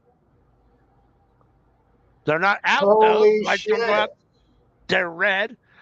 Sammy knows who it is already. What the fuck is going on? Malachi's looking up at the roof. Is there somebody on the top of the cage? What the fuck is going on?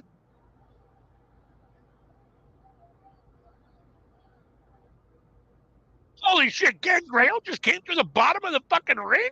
Yes. Was that blood that came? Did they have black missing or blood that came down from the roof first? No, I think that Brody went to look to see what was inside the hole and got misted when he looked inside. Okay. Because they were like looking up at the top of the cage at first. Well, fuck, Gangrel is here. Due to the interference, Gangrel, it is okay now. But if there wasn't the interference, if Adam had done this on his own, it would have looked real bad. Yeah, Gangrel taking out House of Black. Malachi kicks Gangrel, but then Adam hits Malachi with the spear. He's got barbed wire. He's going to wrap it around Malachi's head and yank. Label lock, crippler crossface, whatever you want to call it. With the barbed wire on Malachi Black. Is Malachi going to tap? Is Malachi going to tap? Oh, he's out. He can't tap. He's unconscious. He's out. And the match is over. Edge retains his title with the help of Gangrel, who came out from the bottom of the fucking ring. Holy shit. That match was better than I thought it was going to be. I agree with that. Like, I think I'd give that match of the night so far. Ooh, that's saucy. Think about that for a minute. That might be a fair statement. It's definitely been it's probably been the most exciting. So I mean, that would, I guess, make it the funnest. And it wasn't okay. Let's put it this way. It's been the funnest match of the night. I don't think it was necessarily the best technical match of the night or the best wrestling match of the night, but it's been the funnest match of the night. Let's put it that way. Definitely not the most technical. But it's definitely been the funnest match of the night so far. Yeah, that's my question, too. Dolores asked a great question here. When will Black ever get a real push? I don't know. I don't know. Probably about the same time that Andrade does. At this point, it's starting to kind of feel like never, unfortunately. I mean, it feels like he's always destined to just kind of be, talked about, but yet never quite. I don't want to say reaching his potential, but just never getting booked to be that guy. I mean, I don't. Bumping right up against it, but losing, having really solid matches, but taking losses, never getting over in the big match. I don't know. And now it's two companies, right? I mean, you could have blamed WWE before, but he's basically had the same issues now here in AEW. So here's also another thing. He's the leader of the House of Black, but he might be the worst wrestler in their trio. Yeah. No, he's the best promo in the trio. Like, I'll make that clear. He is the best promo of the trio. But he might be the worst wrestler in the trio. Yeah. No, I mean, I think there's no argument that Buddy Matthews is the best in-ring wrestler of the trio. And then it's debatable between Brody King and Malachi Black. I think Brody King's probably a little bit better. in the ring than Malachi Black. Malachi Black's a good wrestler. He doesn't stand out for me.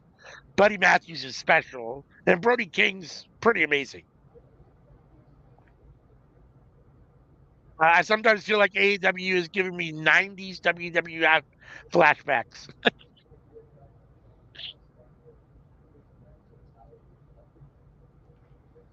So Malachi is a striker.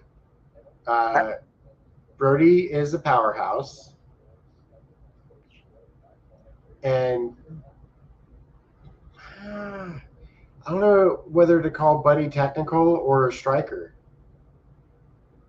I think he's probably a hybrid of both, but I think he's really more on the technical side. I think it depends. Honestly, I think it's character based. I think right now, well, he's with House of Black. He seems to be more of a striker because they're more aggressive and kind of dark and less. But before, when he was just Buddy Matthews, he was much more technical. Mm-hmm. Especially the cruiserweight matches. Yeah, exactly. Where like everybody's like high flying. He's just like, nah, I'll break your knee instead. Yeah.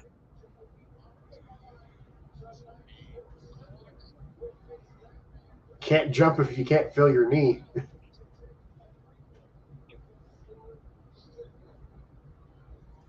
You know what? I should probably go back and rewatch Buddy versus Apollo Crews, Buddy versus Cedric Alexander, Buddy versus Drew Gulak. Like, just find all those matches and rewatch those because, like. So we're getting a Christian Swerve graphic, and we see Swerve warming up and Christian taping him. Are we actually getting that match next before Willow and Mercedes? We're now into what they're calling the triple main event.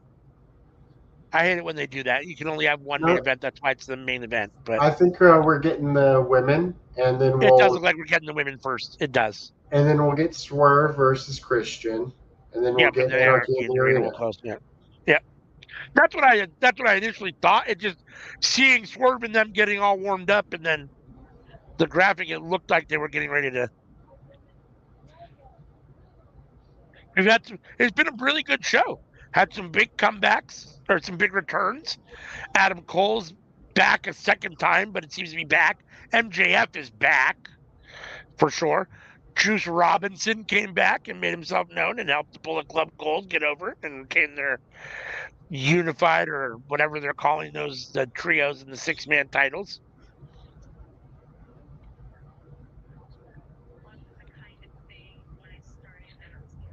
An appearance from Gangrel in the last match to help Adam Copeland retain his TNT championship against Malachi Black and the House of Black. But the TBS title feels bigger than the Women's World title.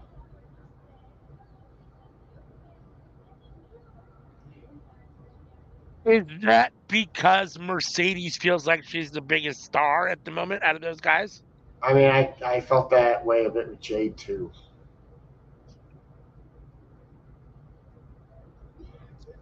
Like it kind of helped bring it back down when we had Statlander and Julia as champ, where it didn't feel like it was bigger than Toni Storm. But now with Willow with it again, it almost has that feel again. Yeah, with Willow having it, it's like Willow holding that title feels bigger than Toni Storm holding the world title. No hate to Tony. Dolores says this crap pisses me off. Swerve should have been main event. He deserves it. Yeah, I mean, I think the problem is that plus Tony screamed again. I think the problem with putting Swerve last or not having Anarchy in the Arena last is that I think that's the match that the crowd is probably going to be most into. Well, and as a result, you're going to want to put that last. You don't want that to go. You don't want some of that to go on after Anarchy in the Arena. Also, the fact that aside from the first AEW 5 years ago, the multi-man match has always been the main event of Double or Nothing. Anarchy in the Arena, Stadium Stampede, blah, blah, blah. Like, it kind of felt like they were taking a special consideration for Swerve to make the singles match the main event instead when they've deliberately not had it all these years. Right. Well, what is his entrance? Is it Mercedes' entrance or is this Willow's entrance? It has to be Mercedes' Ooh, entrance, right?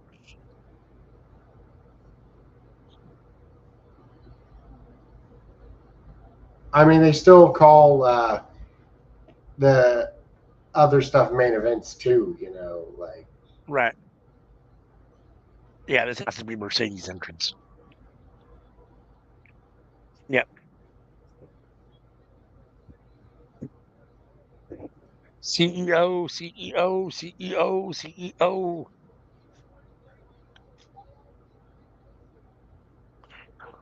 Hassan's going for Willow Nightingale. Uh, we still say that the um, Four Pillars were the main event last year, even though they weren't the last match. We still say that it was the main event. yeah. Dolores says your first black champ and your two black women are two of the three headliners. I To me that sounds positive. I'm not. I think you mean that positively, like a good thing, because to me it sounds like a good thing.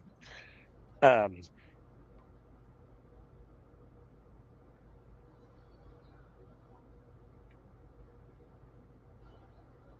Mercedes looks like $1 million, as she always does. Just a million? What do you think? $1 billion? Oh, that sounds closer. No, Hassan. Unfortunately, no Ruby tonight. Anika had to work, so she's. I wonder if she's watching AEW. She might be watching this on the big screen, because sometimes at the movie theater where she works at, they show it on the big screen. So I would imagine she wouldn't be missing the Willow match. I found, or I didn't found out that Dave and Buster's has every UFC and AEW WWE pay per view live on their screens when they're on. So I think the nearest Dave and Buster's to me is like 2 hours away. So yeah, I've got one like 5 minutes away, 10 minutes away. So I've only been there twice, but I enjoyed it both times I went. I've never been there to watch anything, so interesting. Mercedes gets a huge, big old grand entrance, and here's just Willow. Like, all right,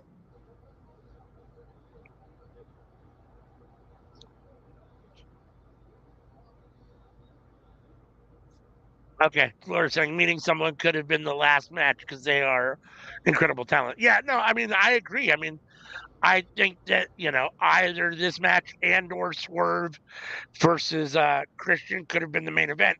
I just think that Anarchy in the Arena is going to be, as far as fan interaction, the highest match of the night. And I just don't think they want anything to follow that.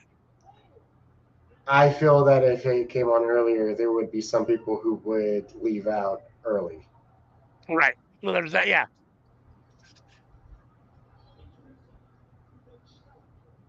Yeah. Remember, Anarchy in the Arena is also not a bunch of nobodies either, right? I mean, it's the Elite versus Brian Danielson, who's one of the best wrestlers in the world, FTR, who might be one of the best tag. I mean, they are one of the best tag teams in the world.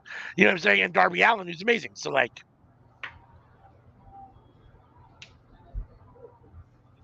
Who was the main event of the last pay per view, right? Him and Sting?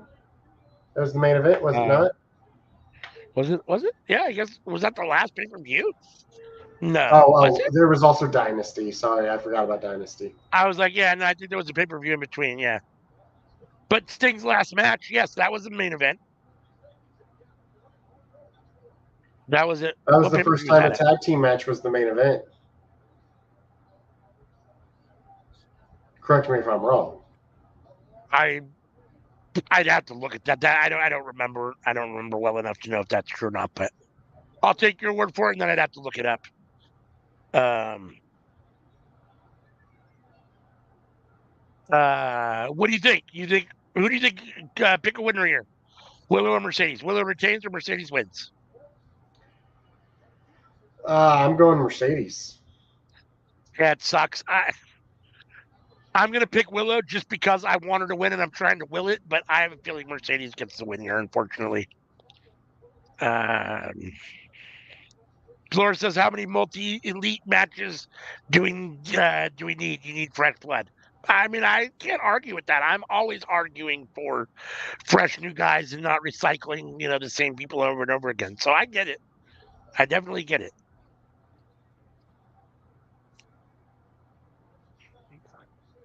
Willow chasing after Mercedes. Mercedes using the ref to help her.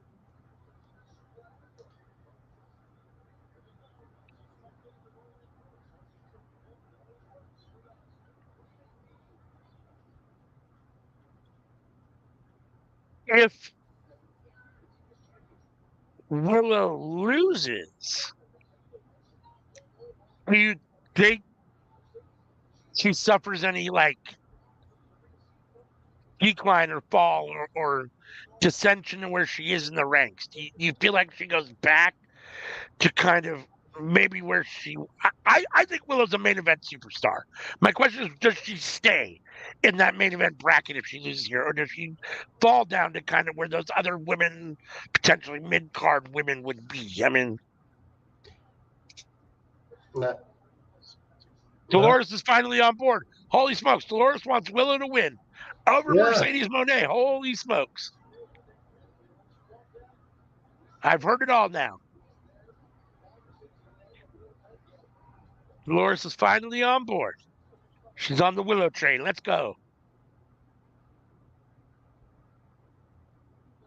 Willow wagon? Willow train?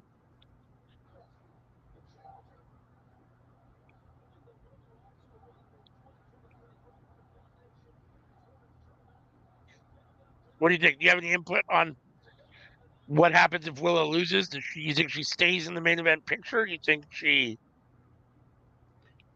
Oh, so I Googled it. 2022. Anarchy in the Arena wasn't the main event. Oh, And I blame Tony Khan for that.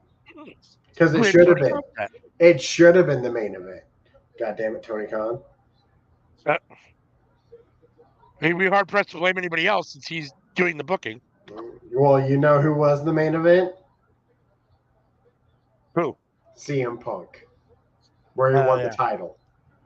fuckhead. Should have been Anarchy in the Arena. Who was in that Anarchy in the Arena? All right, it was the Jericho Appreciation Society, Chris Jericho, Daniel Garcia, Jake Hager, Angelo Parker, and Matt Menard, defeating the Blackpool Combat Club with Bryan Danielson, Jon Moxley, Eddie Kingston, Santana, and Ortiz. That was right before Claudio joined up. Right. It's tough because I like Daniel Garcia, and I think Sammy Guevara is a really amazing wrestler. But that Jericho Appreciation Society, that team and that Anarchy in the Arena, other than Jericho, they're really probably all mid card guys. And Menard and Parker are probably a tier below. Those are like C guys. Unfortunately, I like them, but they're C wrestlers. CM would beg to differ.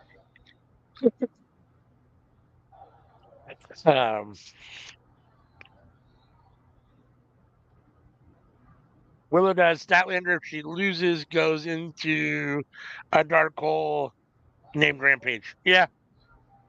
So Dolores thinks Willow stays in the main event picture. I think she does too. I hope she does. I mean, I hope Tony continues to book her in the main event picture.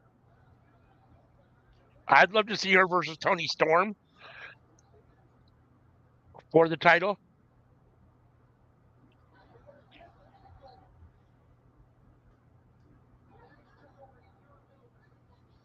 If Mercedes wins here, I wouldn't mind seeing this a second time. A rematch between these two. I guess either way, I wouldn't necessarily mind seeing a rematch, but So I mean, technically this is a rematch because they did this in New Japan Strong. But as far as AEW goes, this is a first time match for these two. So where are we going to be doing Blood and Guts this year? I don't know. Ooh, quite the meteora. This is a good question. Do you have any idea? Dolores wants to know, where's Keith Lee? She says, I see him working out on social media. I personally don't know. I don't pay that much attention to the backstory stuff, and I haven't seen anything about him, so I don't know. Um, if CM's around in the chat still awake, she might know something. I don't know. Sammy, you know anything about Keith Lee? I saw him like a month ago on Dynamite. Since then, no idea. I don't even remember seeing him a month ago on Dynamite. What did he do a month ago on Dynamite? He was talking to someone backstage doing the Oh, I promo. don't even remember that. The last time I remember seeing him was when Shane Taylor first came into AEW, what, 4 or 5 months ago, and they had that little run-in. Shane Taylor and him, and I think they had a match, If, maybe at a Dynamite, and since then I haven't seen him. if I'm taking a guess, I think he was talking to like Adam Copeland or something. But they didn't go that direction for storyline, so. Mercedes has Willow in a leg lock. Willow trying to fight her way out. They're slapping each other, exchanging slaps. They like teased the idea that Keith Lee was going to do something, and then they just never had him do anything. Yeah.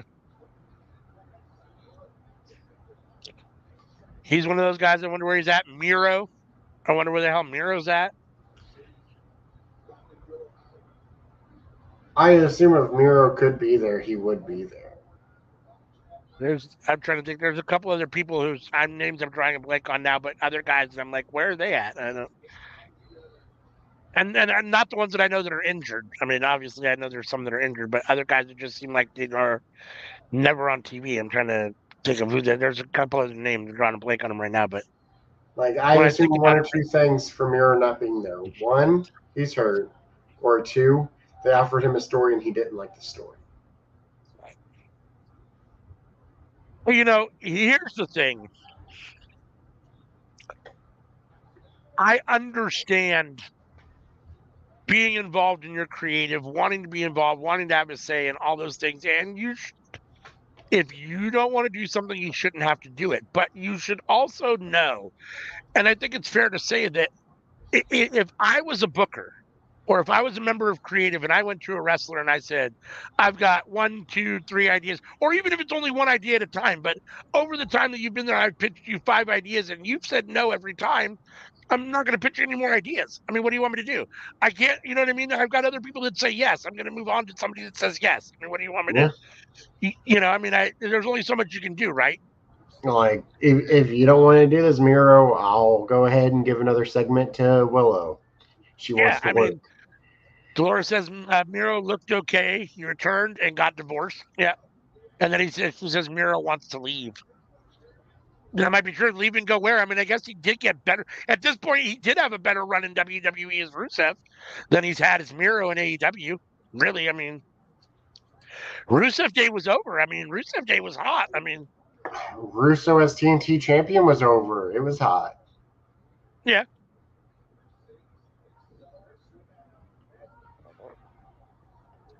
I don't know.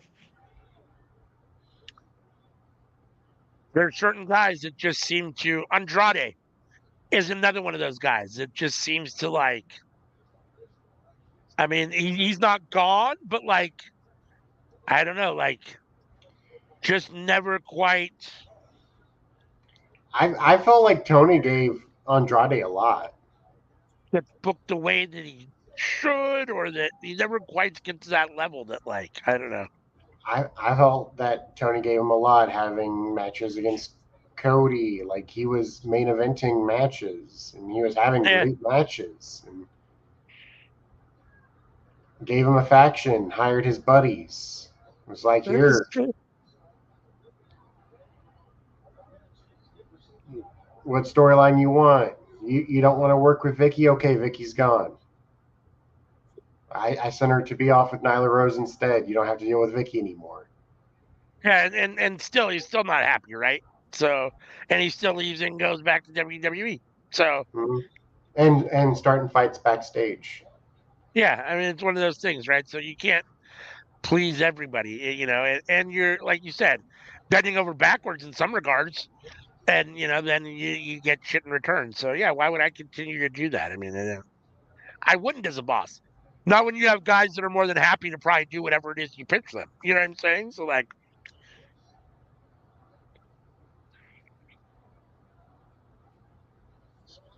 Miro, Keith Lee, Black, Buddy, and more want to leave, and it doesn't help. WWE is making money traveling, and no dumb bints.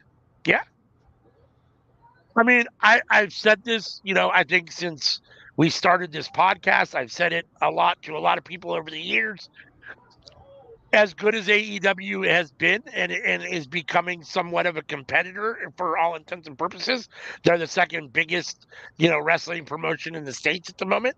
Um, WWE is still, even though I think AEW has a bigger roster, I do think there's still mystique around being in WWE and especially being a WWE champion and main eventing like a WrestleMania or a SummerSlam.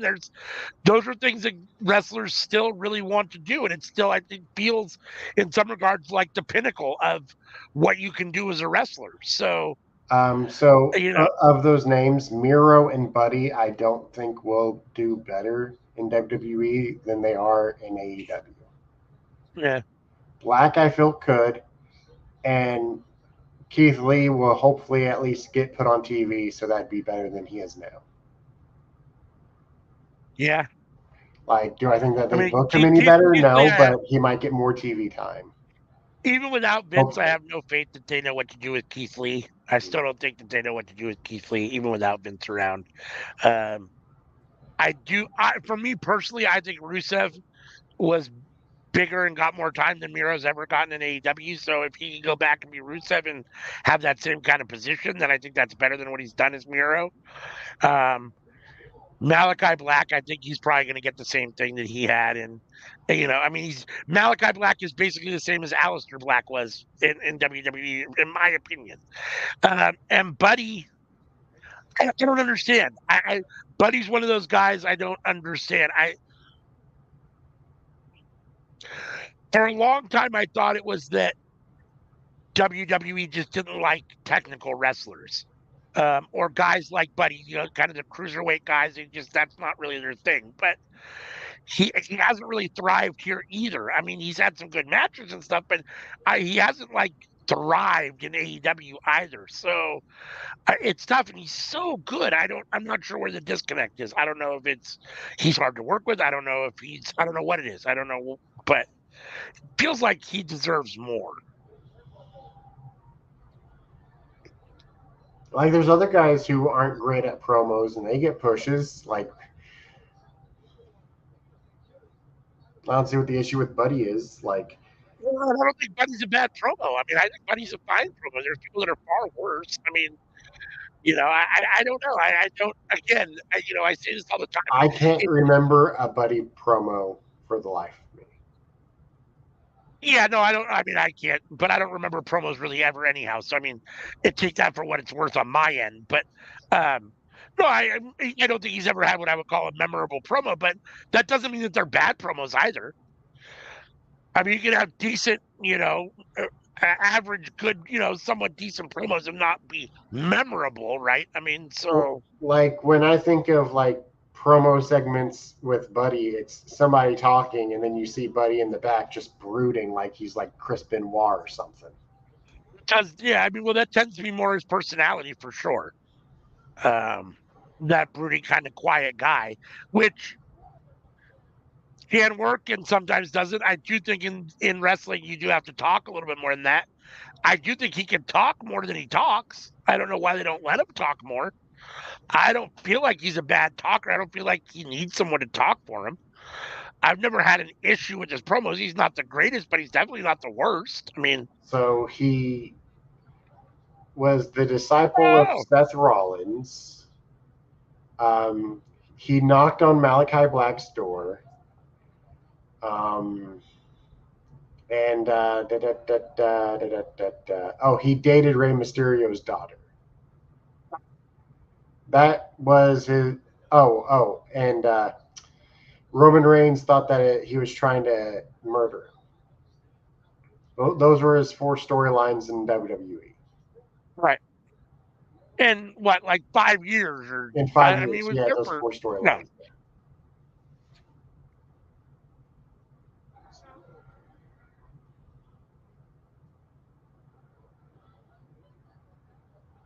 Like the only thing he was known before those storylines is he's the dude who is dating Alexa Bliss backstage. That wasn't on screen.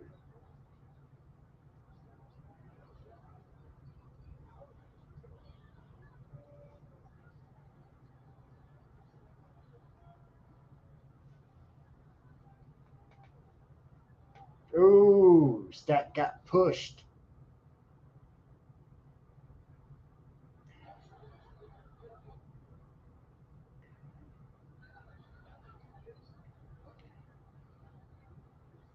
Careful, I'm asking you a Mercedes. If question. she hits you, it's a DQ, and you aren't champion, so you don't have advantage. I was muted. I didn't realize I was muted. I was asking you a question. I'm like, why is he just ignoring me? And I realized I was muted. What's up? I was saying, isn't Buddy's with Rhea, right? Isn't he with Rhea Yeah, now? Yeah, that's what's up. Are they married? Do you know? no. No. Oh, big power bomb from Mercedes. I mean, from Willow to Mercedes. Being distracted by the ref. I was One, about to ask you something, but then I two. realized that question's not okay, so I'm not going to ask it. Stokely Hathaway just cost Willow that victory, I think. Stokely was distracting the ref on the ring apron, and the ref was there. She didn't get there in time for the count, and Mercedes kicks out. Now Statlander's yelling at Stokely, "What did you do?" All right, Willow going after Mercedes. Willow had to win there. Mercedes picks her up again. Oh, Mercedes counters. No! Into the bank statement. Oh my God, Willow's not going to tap out, is she, to the bank statement? Willow's trying to get to the rope. She's trying. Mercedes, let's go. Transfers in. Oh, nope. She just repositioned herself into a better position. Bank statement locked in again. Willow reaching for that bottom rope. She's got it. Mercedes has to break the hold. Man, it feels like each one of these matches is better than the last. This is some New Japan booking right here. Right? Oh, This match has been really good. oh. Mercedes up on the second rope. Willow over. Is Willow going to reverse it? Punching her. Willow. Oh, is that Uh-uh. it? Willow's on her. Hold on. Mercedes up. Mercedes with the sun. Oh, oh shit. Gory blood.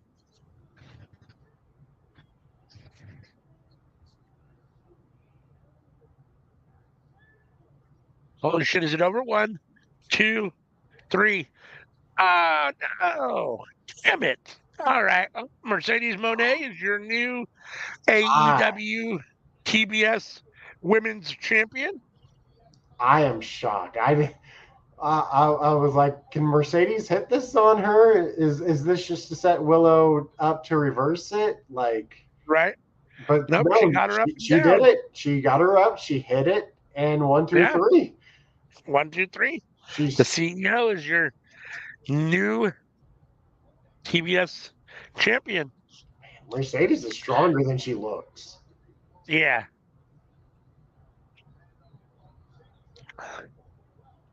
Well, well, well. What do you think about that?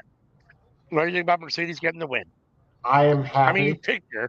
I am happy. Like she's either 1A or 1B, my favorite women's wrestler in the world. I'm not sure, which one she is depends on the day. Right.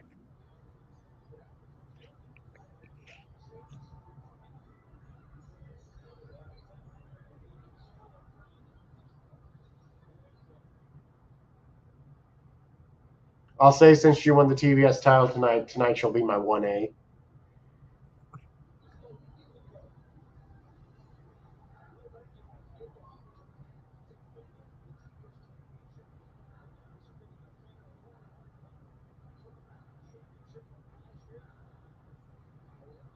Is it the end of Stokely and Willow, though? Now that Stokely basically cost Willow the title? Oh, ah, I'd say we're about to find out.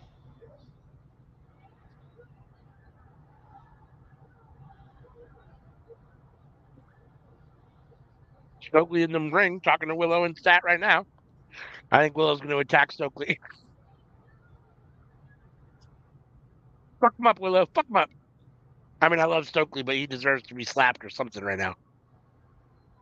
Oh, they're trying to walk away from him. He's yelling at him. Oh, Statlander pushes him down.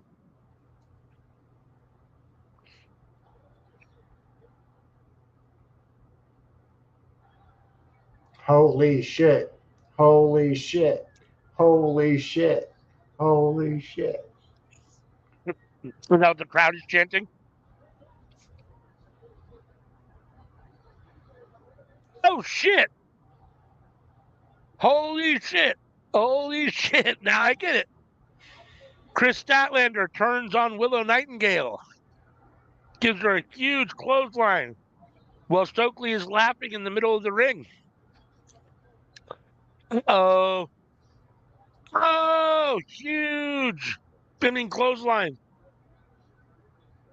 On the ramp, Willow is out. And you know what?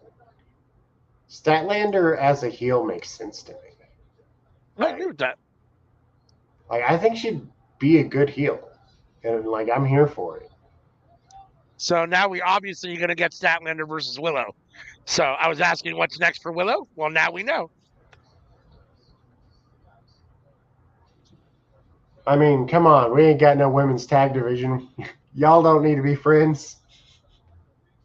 It's true. All right. Next, we're getting Swerve versus Christian for the AEW World Title. 2 matches left. And it's 8:30. This is not going to end until fucking. We got probably another hour, unfortunately. Both matches are probably looking at anywhere from 20 to 40 minutes, I would think, each match. So probably another hour still. As always, thank you if you're here with us for choosing Workhorse Wrestling Network for your watch alongs. We know you got a lot of options, and we appreciate you being here. If you're new, hit that subscribe button. Hit the like button on this video. It really helps a lot. Hit the bell so you can be notified every time we drop content. If you're here with us, chime in the chat. Let us know what you think about the show so far. What's your favorite matches of the night so far? Who you think is going to win between Christian and Swerve? Anything you want to talk about, even if it's non-wrestling related.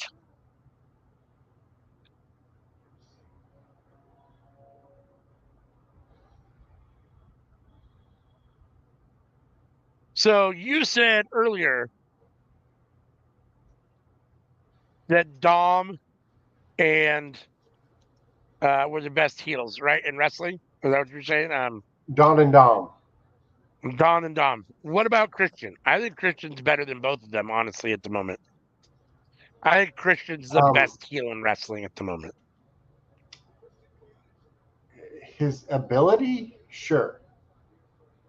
But, like, being the biggest heel isn't about your ability. Because, like, if you're taking that into consideration, like, Roman Reigns is up there, too. But your ability doesn't decide that. The fans decide that with their voice. Hold on for 1 sec.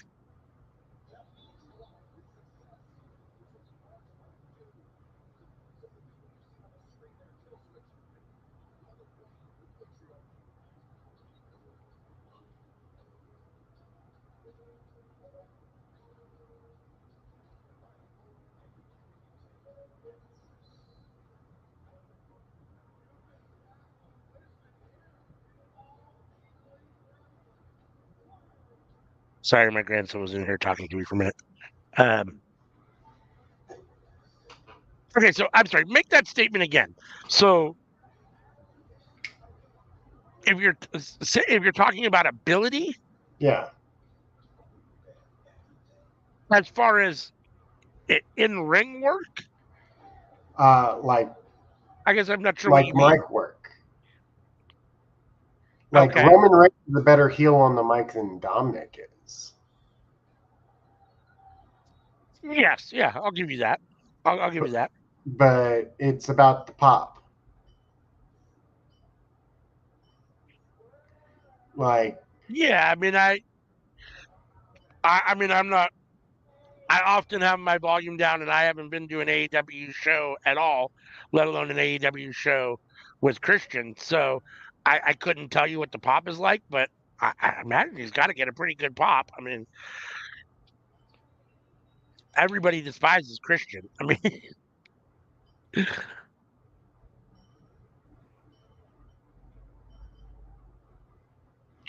like the thing is that like Christian will have a line that's like horrendous, and like people are shocked and offended.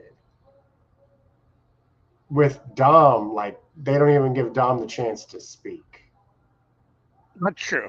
I think some of the difference for me is that I think, even though I don't feel this way, I think some of that Dom heat might be go away heat. There's some people that want him to just go away, where I don't get that feeling at all with whatchamacallit. Yeah. Um with Christian. Christian, it's like you love to hate him, whereas Dom, there's people that actually just don't like him. They think he's not talented, they think he's not good, they just don't like him. Oh, I think Um I think he's good. I think a couple years ago he wasn't, but I think he's gotten good. Like I can tell that he's put a lot of work in and has developed himself a lot, especially since splitting with his father.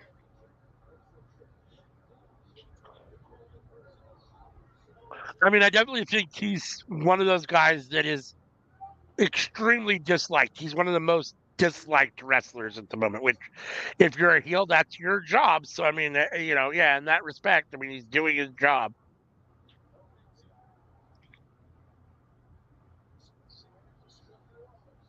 Dolores, she's representing for Swerve. Let's go, Swerve. How can you not root for the man that's there for all of the disenfranchised orphan kids, for everybody who doesn't have a father? This man's offered to be their dad, and everyone's mad at him for it. Who has a bigger heart than the guy that offers to take in every wayward stray child out there? Let's be honest about it. He deserves some sort of medal of honor for his parenting, his great parenting abilities. Best dad in the world, Christian Cage. I would love to see that segment on Dynamite of them giving a Medal of Honor for remarkable parenting. That would be great, wouldn't it?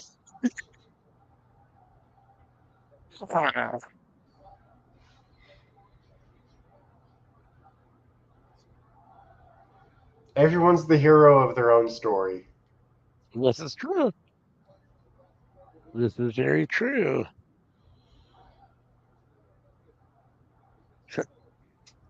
I can never get past the turtleneck, dude. The sleeveless turtleneck is it's Sleeveless great, dude. turtleneck. It's so perfect, dude. It's like white trash and glass all in one.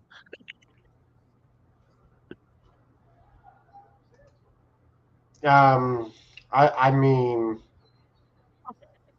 it wasn't just a neglected kid. That he had a DNA test done, and it tested positive that he was the one who was neglecting that kid. Big Cage is every bit the parent that Rey Mysterio is not. Christian Cage is welcoming, takes every child, everybody, whereas Rey Mysterio doesn't even want his own kid. You mean Eddie's kid?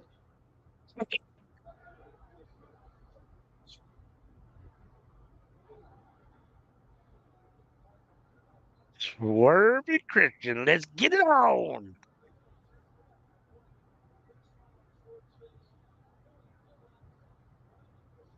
It I love it. I have zero problem with it, but it does amaze me that Christian is still in this main event spot at 50 years old. I mean, 49 years old. Like, just what he's been able to do in AEW and accomplish in this second rebirth of his career. You know, I mean, 50 in November. There you go. So it's almost like a second big run in his career. I mean, I know he was in TNA and he did well there too, but on a really, really big stage, TNA, is whatever. But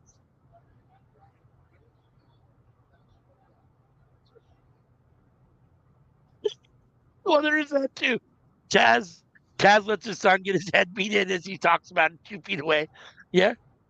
We have seen that. That's exemplary parenting from Taz as well.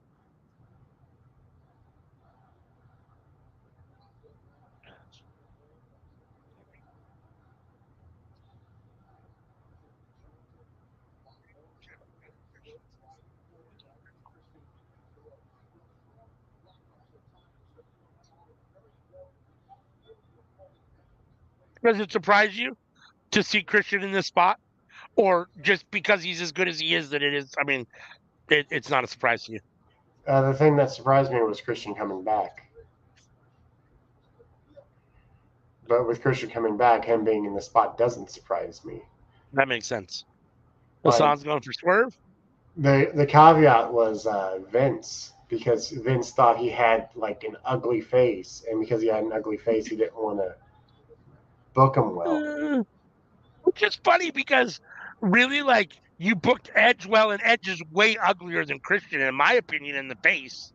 Like, if you're putting Edge and Christian next to each other, Edge is way uglier than Christian.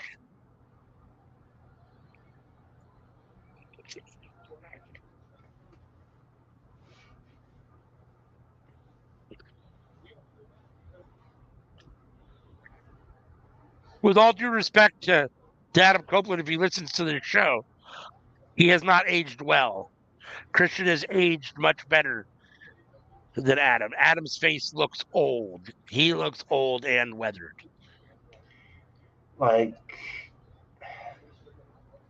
Vince is the worst. He set his daughter up to be taken, hit her, and let her get drugged and married while only concerned about his own problems. You're probably right. I mean, You're probably right. Can we put Shane in that conversation too? Well, we're talking about bad dads. Yeah, can we put Shane in that conversation too about what Vince put him through? Oh, yeah, what Vince put, Shane through. Yes. I was like, Shane doesn't have any kids that we know of. But yes, Vince putting Shane through shit. Yes. Oh, no, Shane has 3 kids. I didn't know that. I don't think I've ever seen them or anything. But I wasn't calling him a bad dad. I was saying Shane. No, you're calling Vince right. Vince doing the same stuff. Hold on for 1 sec. Here comes the money.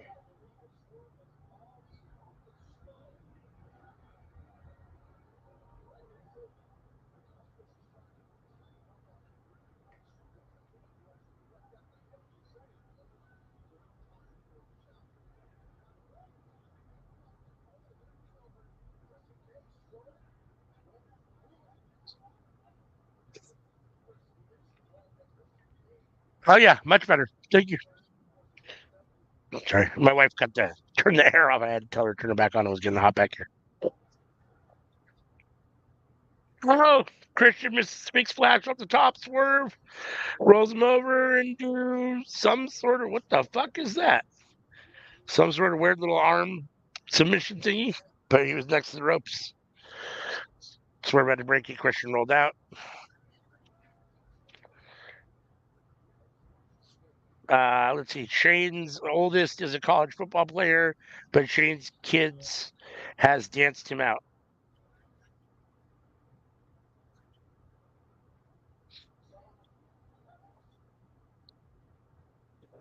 I did not know that. I was unaware that he had been danced out by his kids or that he even had kids. So, I mean, it doesn't surprise me that he has kids. I mean,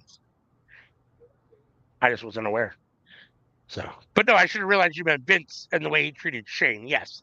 No, Vince is definitely up there in that top 4 or 5 bad parents.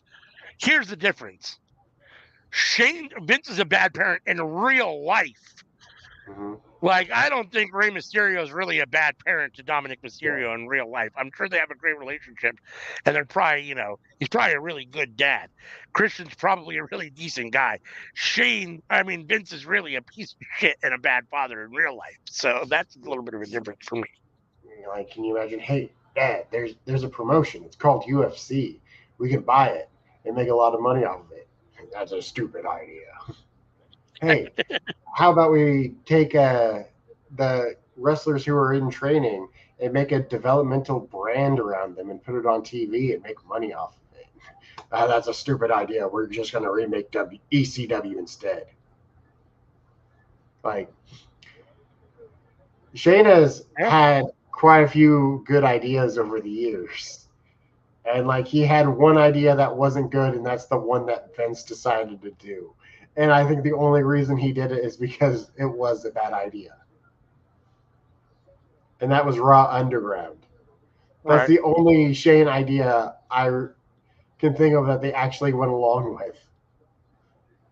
And it was terrible, but it is what it is. I mean, but he wanted to make NXT before they came up with the idea of NXT and was shot down. He wanted to buy UFC before anybody else bought UFC and was shot down.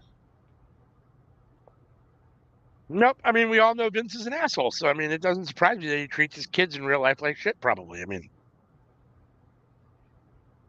how is it that the one idea of Shane's that he listened to was like the worst one? Because fucking like, was that intentional, or did he actually think the bad one was a good idea? I think he just thought the bad one was a good idea, and the good ones were bad ideas.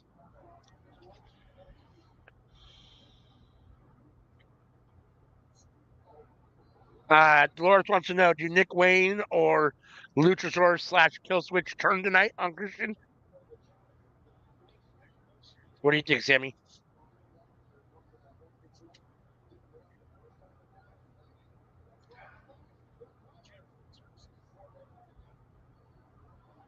I don't know. I don't think so. I have a feeling that they're gonna continue to support Christian. I'm not sure that they're gonna turn yet. At some point, they will. Or Luchasaurus will turn.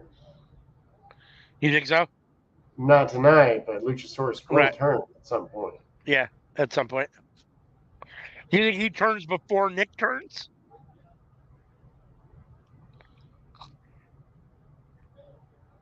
I would think so. I'm not sure. Like at this point, for a minute, I thought Nick is so young. He is. He really is. But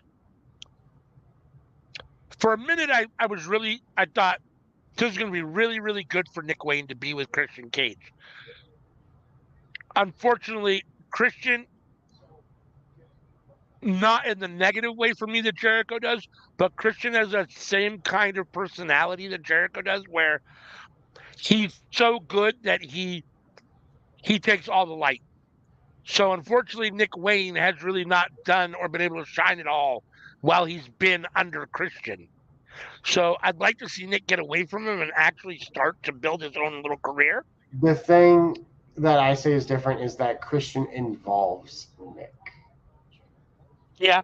It doesn't feel like he's trying to take shine from Nick. It feels like he's trying. I can see that. He's trying to give his shine to Nick. It just doesn't always work. Yeah, I guess I can see that. That makes sense. But like with Jericho, it doesn't feel like he's giving his shine to anybody else. Right. Like he's working with Hook, but it doesn't feel like he's giving shine to Hook. Right. I mean, the patriarchy at some point will have to break up. It's just a matter of, who and when's the right time. And nah. Long live the patriarchy. Let's keep it around forever. You just said Luchasaurus will turn. So Luchasaurus, not Nick. Dolores says, also, why is Swerve dressed like a melanated Captain Jack Sparrow? Listen. One day Christian Cage is going to retire, and Nick should be the one to retire him. And that is the day that the son becomes the father. And the patriarch Wow. continues with Nick Wayne. Interesting. Interesting.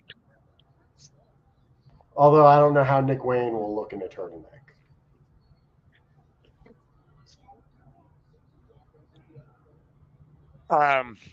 So you want Christian Cage's last match to be Nick Wayne, huh? Mm-hmm.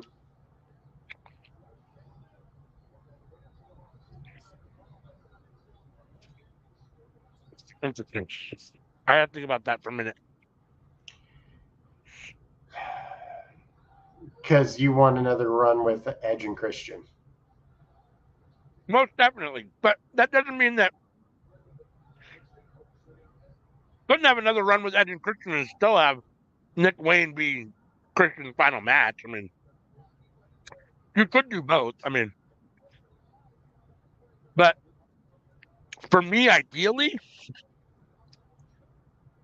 yeah, I mean, Edge and Christian in a tag team match for both of their final matches. Like, ideally, they retire together in a tag team match against, I don't know, maybe the Young Bucks and the Lucha Brothers, something like that in a triple threat. Some sort of big final, like, Edge and Christian send off in a really good tag team match, and that would be the end of it, and both of them would go away. And I mean, in my mind, that would be ideal. I don't know that it's going to go like that at all, but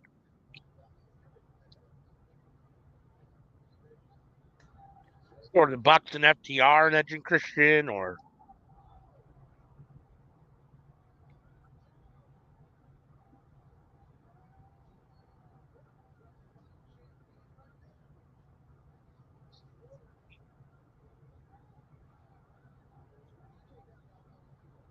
I mean, story wise, Nick Wayne makes sense, but it feels like that's an underwhelming kind of final match for Christian's AEW career run. You know what I mean? Like, I don't know. Well, I imagine that like 5 years down the road. Like, Yeah, I mean, it'll be interesting to see if Christian has another 5 years. um, I mean, at this are point, you I don't, watching I this don't see any reason. match? No, I was just going to say, at this point, I don't see any reason to think why he wouldn't. But that doesn't mean that tomorrow is going to be the same, right? I mean, you never know. I mean, 5 years is a long time when you're already 50. Yeah, it only So, takes one good concussion. I understand that. and your body doesn't bounce back like it used to. You know, I mean, he's even though he's doing this, he's not able to do it on the same pace that he did it before. And as far as like consistent, every single week, I mean, he's not. He wrestles, fewer and far between than he used to. Um, so he's definitely more at this point promo heavy than wrestling heavy is in his career and what he does on a regular basis. So I mean, he could probably keep up this pace for another 5 years. I mean, I don't feel like there's like a lot of wrestlers with the way that people wrestle nowadays that can run the roads like they used to. Yeah, Wrestling 5 days a week, sometimes 2 times a night. right. No, I agree with that. I mean, you definitely got to be young. I mean, I mean, the younger guys have a better chance of doing that. But the 35 and 40-year-old guys definitely, and the older ones, the closer to 50 as you get. I mean, yeah, all that stuff. I can attest. I promise you.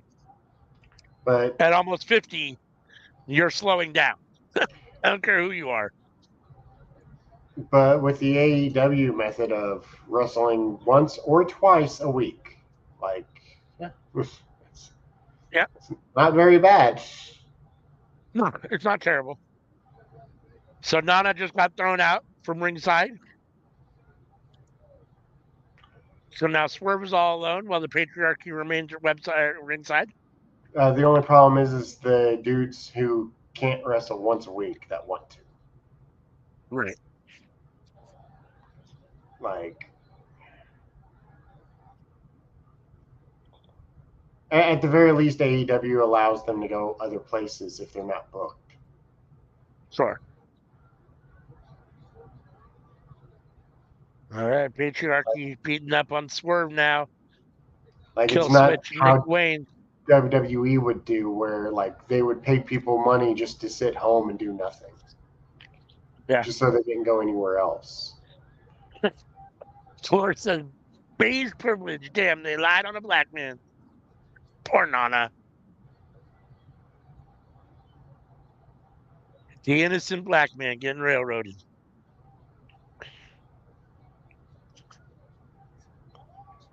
Whoo!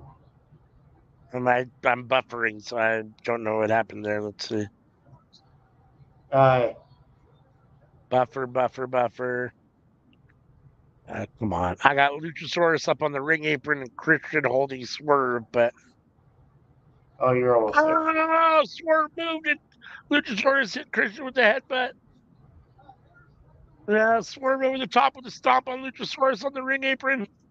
And That's going to take out Luchasaurus. Oh, and Nick Wayne with the big back body drop.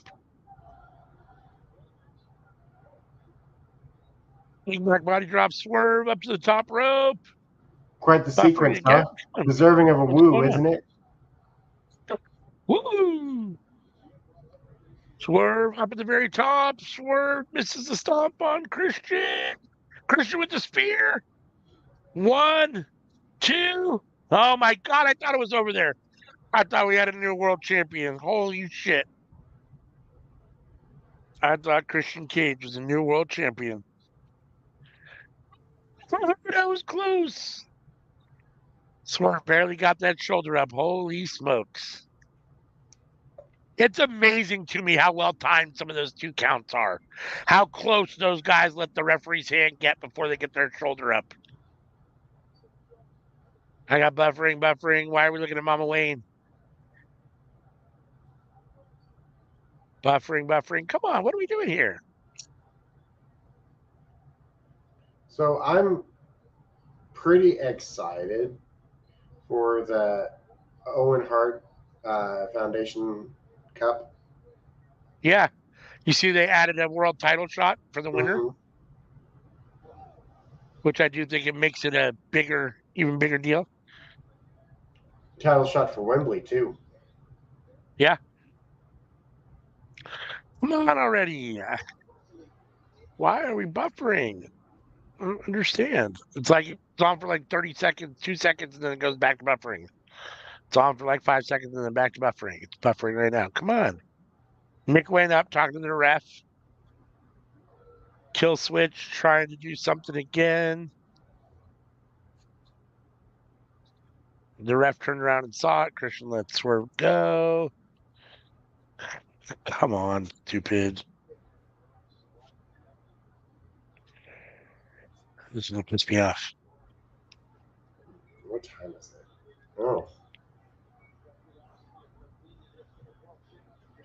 Oh, they just kicked kill switch. It looks like they just kicked kill switch and Nick Wayne out from ringside. As best I could tell in between buffering. I suppose you didn't hear me because you didn't respond.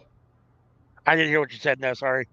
And I said, yawned and said, what time is it? And then I looked Yeah, at the I time mean, and I I heard you said, say oh, what it's time it almost was. your bedtime. Yeah, I heard. Well, I didn't hear that part. I heard you on and say, "I wonder what time it is." I kind of thought you were just kind of talking out loud to yourself. That's why I didn't technically respond. And then I definitely didn't hear you say it's almost your bedtime. Yes, it is almost my bed. It's almost past my bedtime.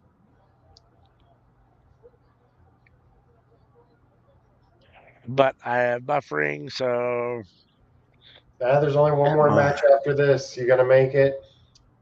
I'm gonna make it. Oh yeah, yeah.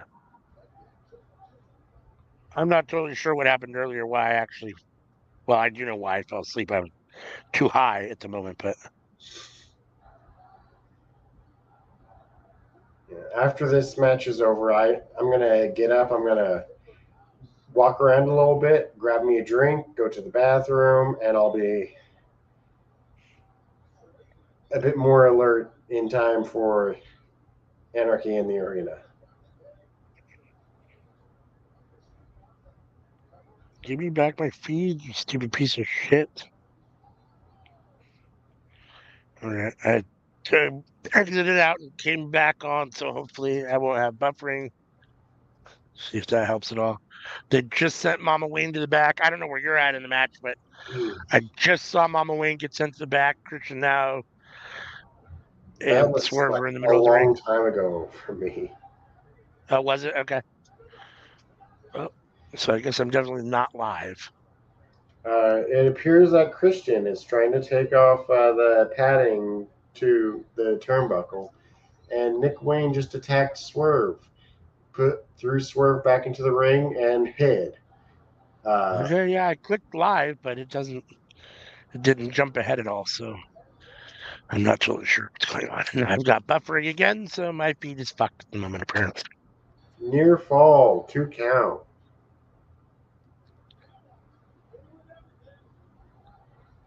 Christian in disbelief.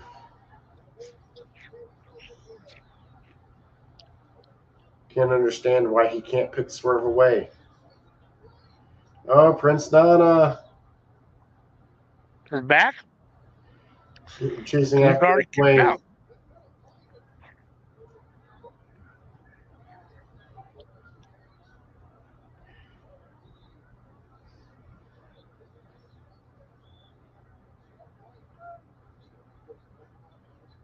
Time for the Spanish announce team to get up.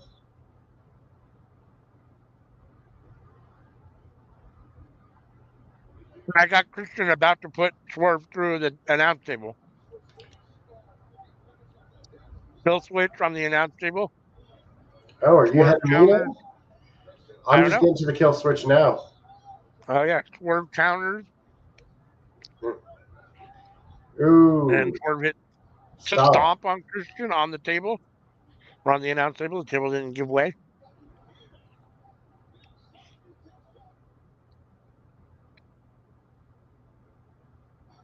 Both men are down at ringside. Who will be the first to get up? Was the table supposed to break? Because I'm if so, sure it certainly did not. it definitely did not break. Which always looks like it hurts so much worse when it doesn't. Right?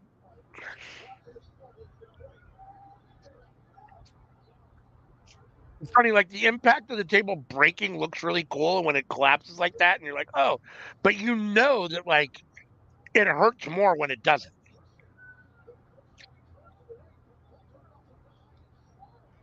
I'll never forget that one time. Joey Janela kept on trying to get this door to break.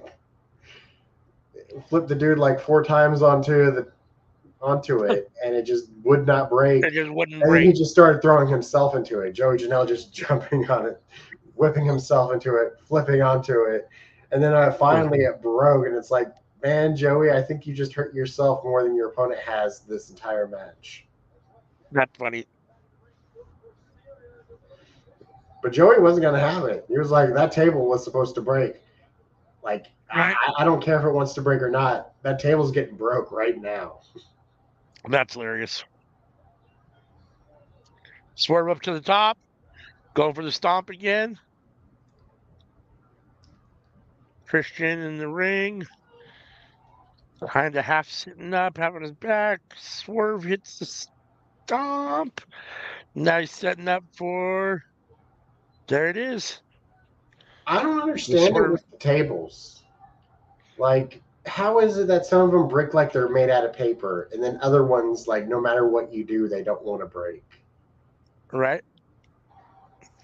And, I like, have no it idea. feels even worse when, it's one of those tables because, like, well, that's clearly a sound and well structured table. Like, somebody should have bought that for, their outdoor events and stuff because, like, that table is a solid piece of work. Right?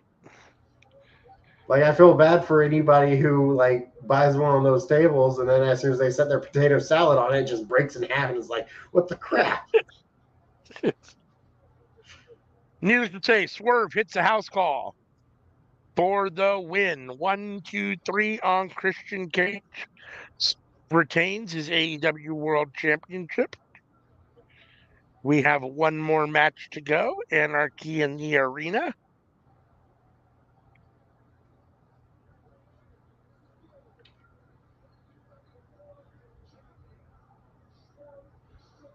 This was a very good match, a solid title defense for Swerve, and what's shaping up to hopefully be a very strong run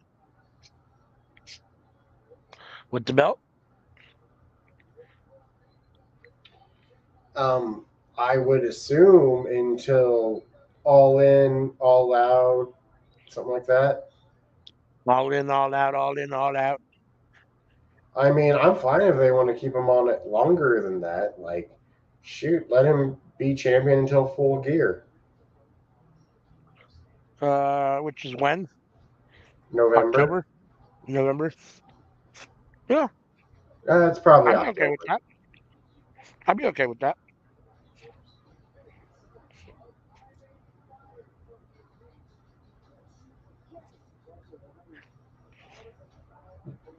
Because it would be nice having him main event Wrestle Dream, Tacoma. Mm-hmm.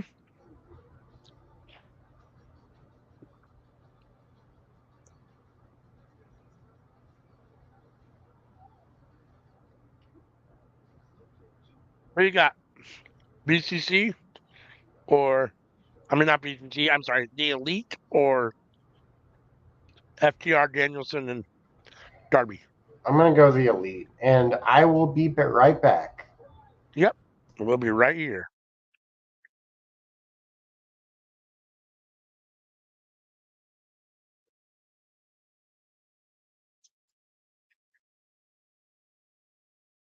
All right. It's time for the main event. In the words of Mark Henry, we have Anarchy in the Arena, our main event match for this year's Double or Nothing. It is, as you can see on the screen, it is FTR, Bryan Danielson and Darby Allin versus Jack Perry, Okada, and Matthew and Nicholas Jackson. The Elite.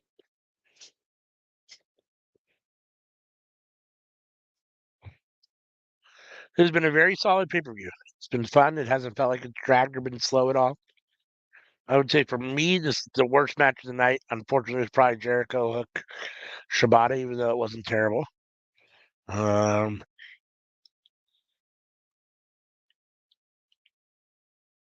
Best match of the night so far. I think I'm still agreeing with what Sammy said last, although we haven't talked about it since the last match, but I don't think it's been replaced. Probably Malachi Black and Adam Copeland in the steel cage has been my favorite match of the night. Best match of the night, it's probably either Roderick Strong and Will Ospreay or whatchamacallit. There's another one that I'm thinking of off the top of my head that I'm drawing a blank on right now, but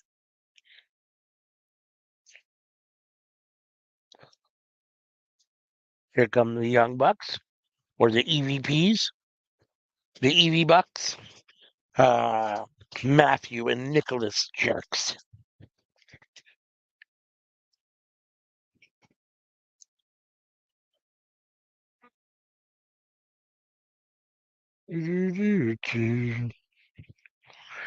Carry on my wayward son.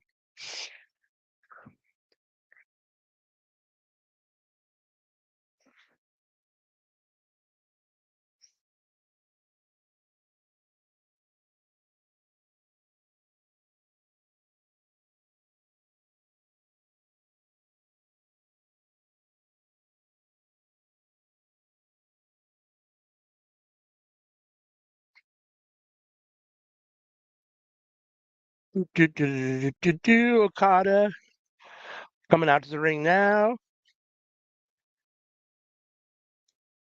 making his way down.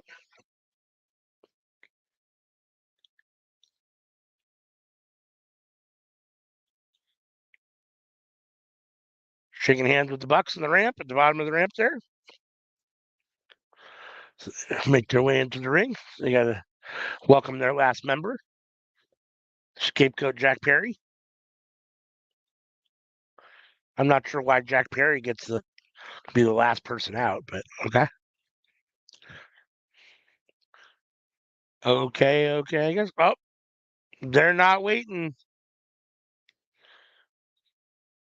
The Elite got rushed by their opponents, and it's already breaking down. Everyone's fighting each other up at the bottom of the ramp, and now working their way to ringside. Anarchy in the Arena has officially begun. I think. I mean, my volume's not up, so I didn't hear the bell, but I'm assuming that it did because it's a street fight anyhow. Essentially, just So, oh, Darby Allin's out. Finally, here comes Darby. Darby has taken it out on that's either Matt or Nicholas Jackson. And then we've got Okay, bell Brian wait. Danielson. What? I just heard the bell. Uh, Danielson was just beating up on was it Okada? It might have been Okada, yeah.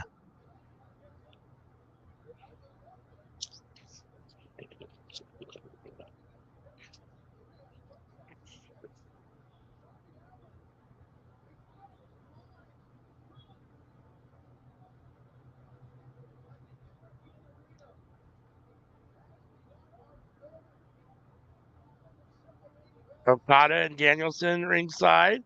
Jack Perry with Dax Harwood in the middle of the ring. Jack Perry trying to choke him out.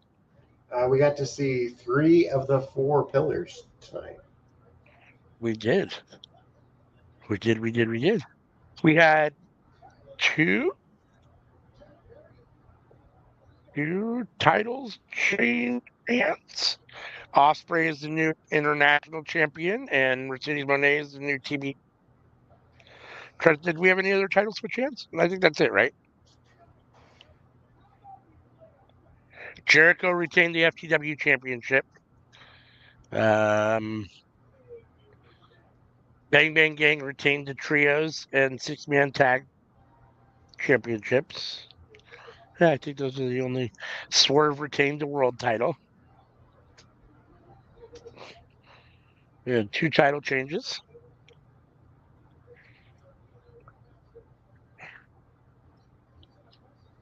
Hassan picking Team FTR. I don't know what they do they have a name here? No, they're just FTR, Danielson and Darby Allin. Team AEW versus the Elite, even though the Elite are EVPs of AEW. And Elite is the E in AEW. Right. Technically, they would be more AEW than the. How about the Elite versus the Outsiders? Because 3 of the 4 did come from WWE. Yeah.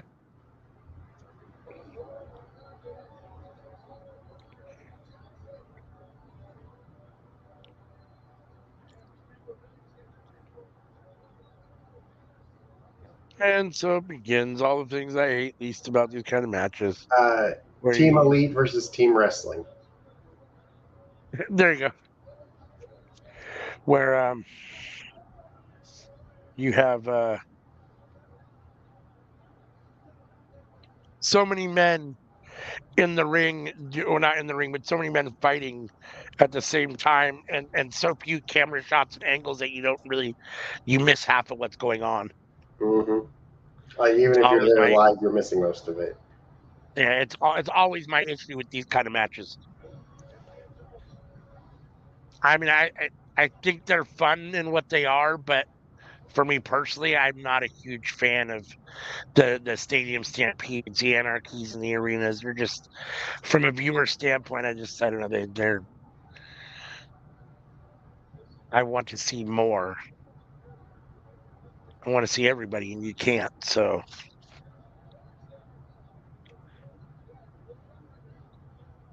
it is what it is.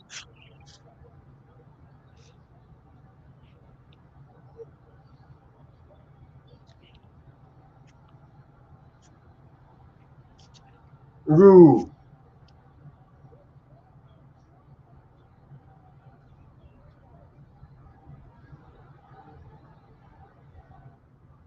Of course, Darby There we gets go. the spin spot.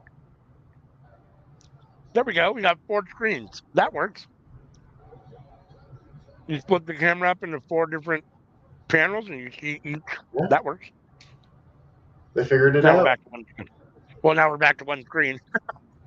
Oh, I'm still on the split. Oh, yeah, one screen. But that split screen was cool. Felt like they finally figured it out, and then immediately. And then go right back to the single screen.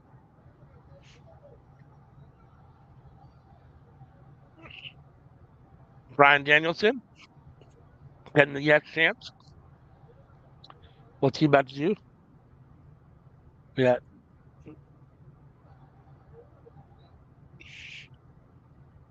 Danielson and Okada going at it.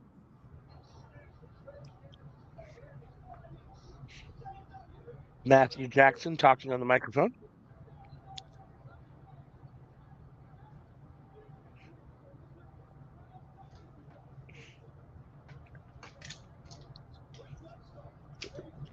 Hmm. There we go. Back to the four screener and back to the single screen. It's like they tease you. It's like it's on that four screen for like 10 seconds and then back to the full screen.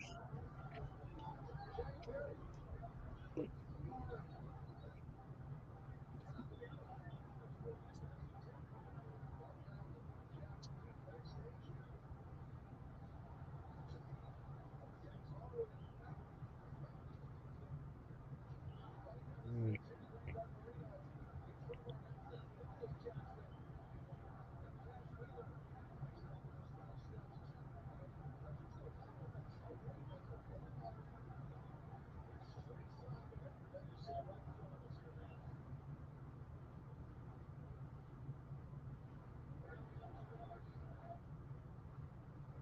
I'm buffering pretty hard.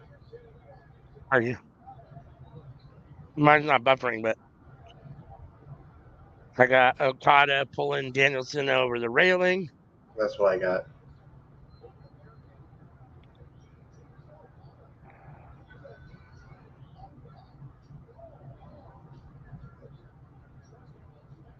No, Taz is at ringside now. Taz is on commentary because he wasn't there when the show first started.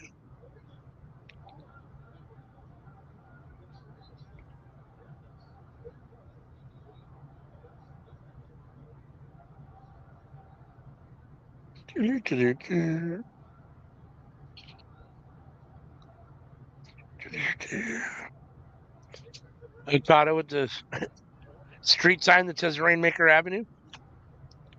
You gonna go use it on somebody? Probably on Brian Danielson, since it seems to be where his attentions are focused.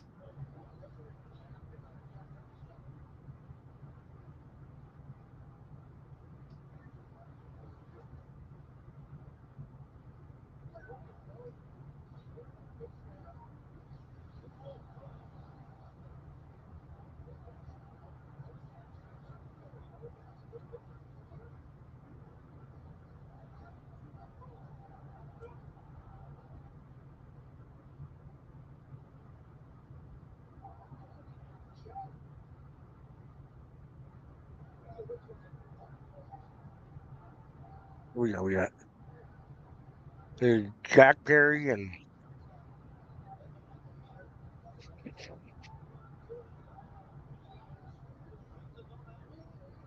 Darby Allin backstage. Jack has a pipe. Now he's choking Darby.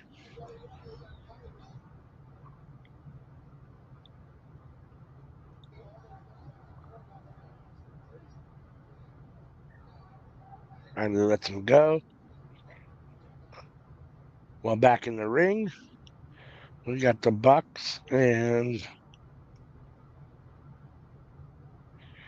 FTR. Up, one, two.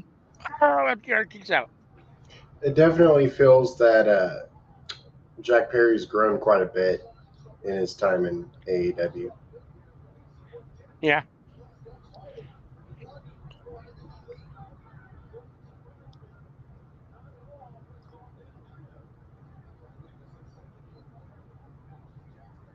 Uh, Ooh. Oh no. They accidentally super kicked Okada, huh? Mm-hmm. Yeah. Now Danielson stands alone. The Buck accidentally super kicked Okada. Danielson's going to fly through the middle rope. Oh shit! Okada put a chair in the way. Danielson ran into a chair. Then Matt Jackson threw a chair at Danielson. Okada back over with the chair, standing over Danielson. What's he gonna do here? Throw it at him again. Oh, what the fuck's going on here? Oh, oh shit! Jack Perry just drove a bus in with the scapegoat on the top of it, and what, did he run him over? Oh shit! Jack Perry's unconscious. What the hell? What the fuck's going on here? So Jack Perry drove in a truck. He was going to try to run Darby over, I assume.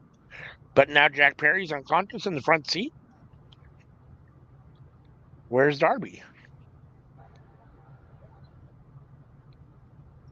What the hell happened? That was bizarre, huh? Mm-hmm.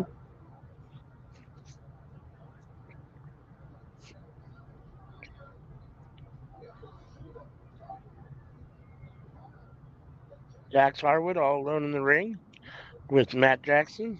Or, I'm sorry, Nick Jackson. Is Darby going to repel from the roof? Oh. All Sting style. All Sting style, yeah.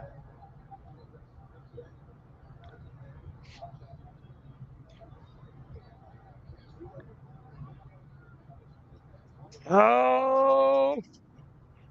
FTR Meltzer driver on Matt Jackson.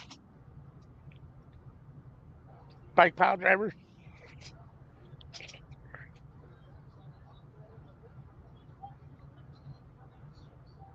Mm. Oh.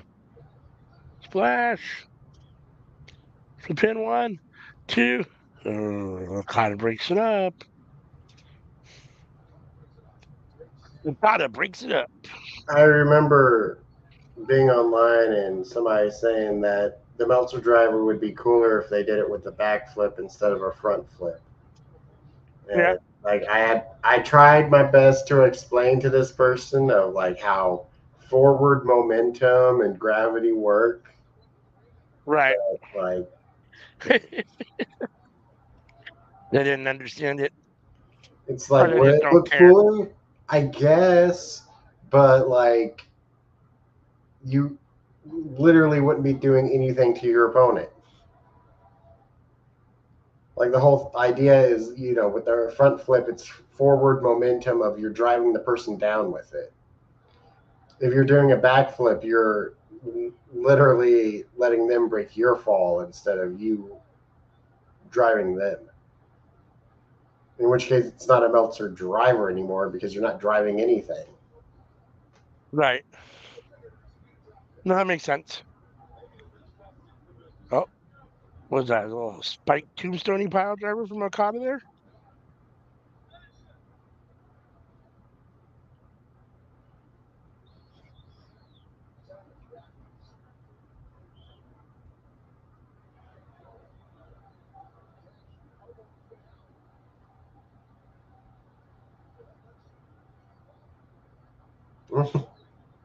He's alive. Do. Uh, Darby, you might be biting off more than you can chew with Okada. You think?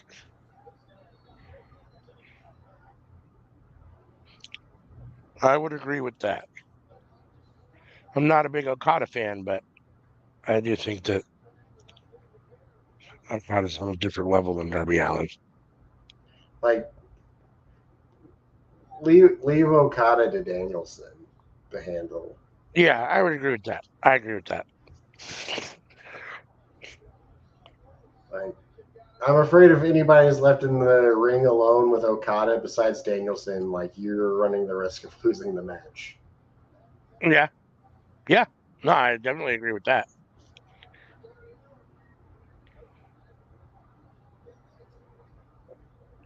Oh, Darby Allin's about to take a ride. The Bucks got him up and down, onto a chair table. I'm sorry, a table of chairs. That's what I meant.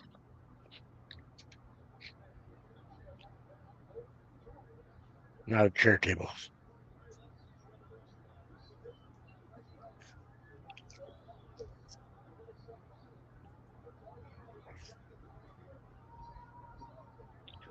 Oh shit, where are they dragging him? What the hell?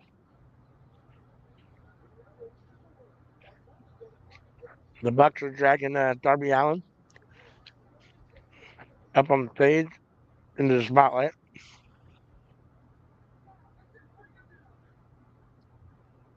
They were calling for something. Oh, it's the Cody Vader. Oh, it took him away.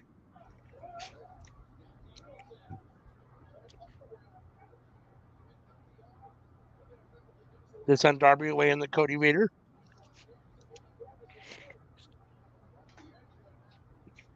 Does anybody use that anymore? I don't know. It's a good question. Not that I've seen. Not that it was as like blatant as Cody did it. Definitely not as blatant.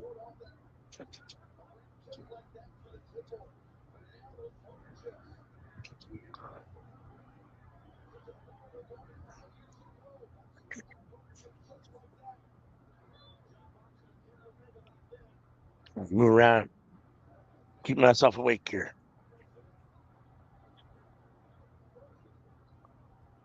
Do do do.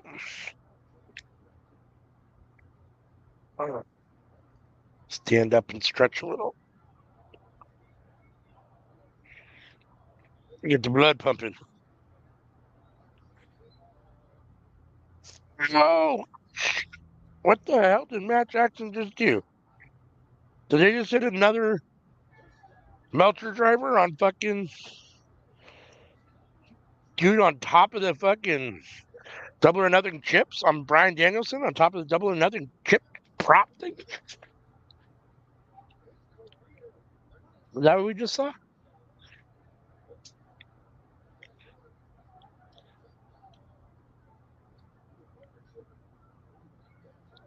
Oh, Dax was a big pile driver or DDT to Matt Jackson on the casino thing. Casino chip prop.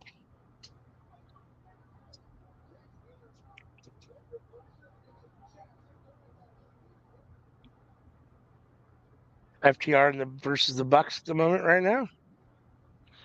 I don't know where the other four men are, but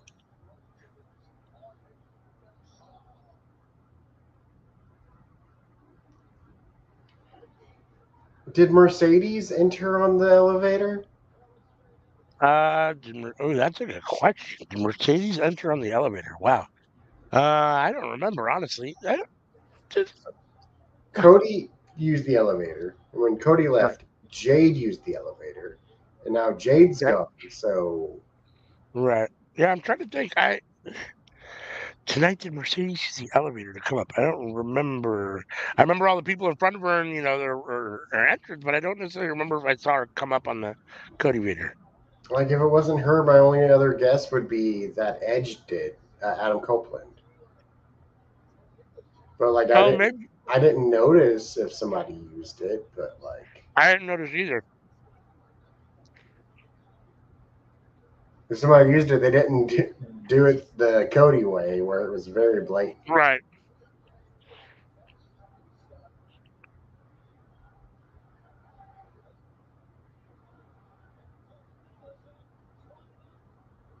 No, and I would imagine that it's elaborate enough that they only put it together if someone's going to use it, right? I mean, why would you do it if no one's going to use it? And Oh, the elevator feels like a special thing of like you need to be a tweener mm, if you're going to use it.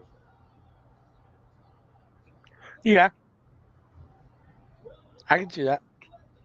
Like because you got a babyface tunnel, you got a heel tunnel. So like I Right. feel like the elevator that's in between the two tunnels should be reserved for one tweener. Yeah, yeah, I can see that. So I feel like it'd be pretty perfect for.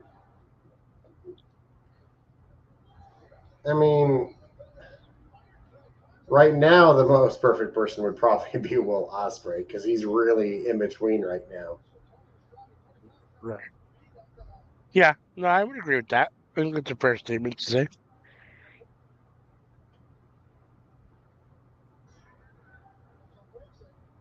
Like I said, I think his promos have been pretty like fired up and aggressive, and at the same time, you see he's having issues with doing the things that Don Callis is asking him to do or telling him to do. Like tonight, he didn't want to do the Tiger Driver for a minute. He didn't want to, So Go ahead and I do don't it. know. He's I going mean, to go to the hospital anyways. he's definitely having. Oh shit! Did Darby Allin just lit somebody on fire? Holy smokes! He's lighting them on fire. Darby Allin has a flamethrower, lighting people on fire, and now they're exterminating them with a huge exterminator. I mean, extinguisher. Sorry, exterminator. Now they're extinguishing the fire with a huge extinguisher. Exterminator. He sprayed his ass really good. That's right.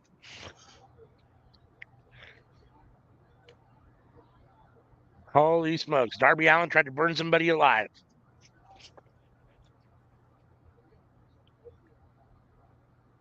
Is that Cash Wheeler? Yep. Oh man, that looked a little ugly. And the match continues. Not that I didn't think it would, but just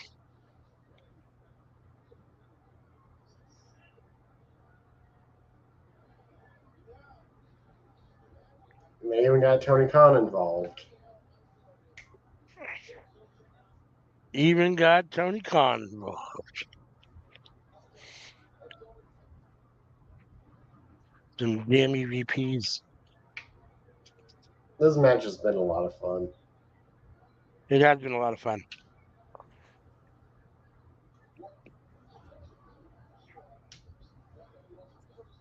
But Like that's the big thing I will say about AEW, like more than any other promotion out there, is that like you should come and check out these shows live, like the pay per views. The pay per views like always hit. yeah.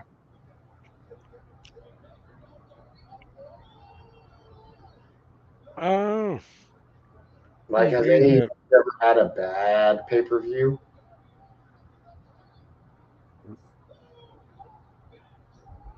Because like I can't remember one. No, I don't know. I can't remember one.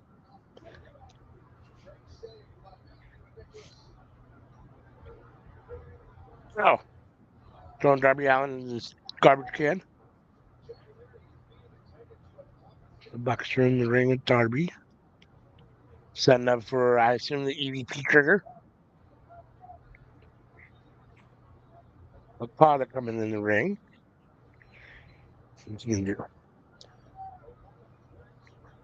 What is Okada gonna do?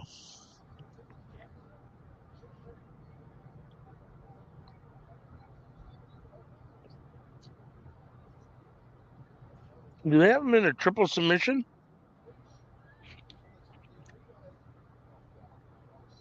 Is that what's going on there?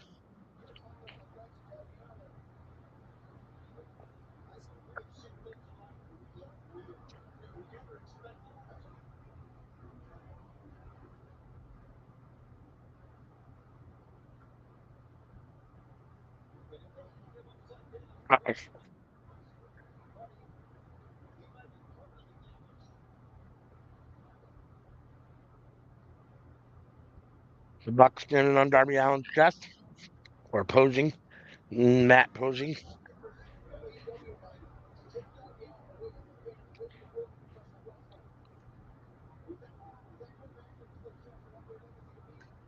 Dax fighting his way back into the ring. Dax fighting off Nick Jackson and Okada.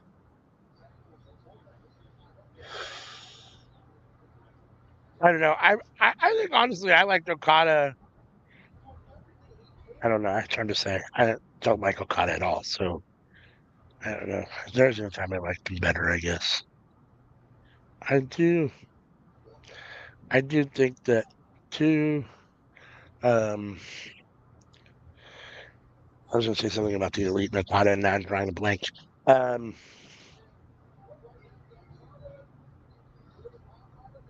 Set one for the pile driver, but he countered. Jackson, big chop to Okada. Chopping back and forth between Okada and Matt Jackson. He keeps trying to get Okada. Oh, Oh, shit. Uh-oh. Matt Jackson just got hit with what, an exploding chair, essentially? yeah. Yeah. Oh, super kick by Matt Jackson. Are they going to be putting that in Fight Forever? The exploding chair bomb. Okada's got a glove on, putting all the way up to his elbow. Send up for his isn't it a hidden blade too? Don't him and Osprey both do the hidden blade? Or is that somebody else does the hidden blade with Osprey? It's not that they don't call it the same thing, but it's essentially the same move. Not that I know of. Trying, yeah, I'm trying to remember who it was. It was somebody. Because they were making a big deal about it. And now I'm drawing a blank on who it was.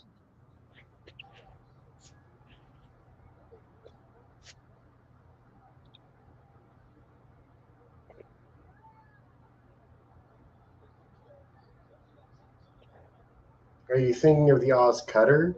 Because Cody does the Cody Cutter. No.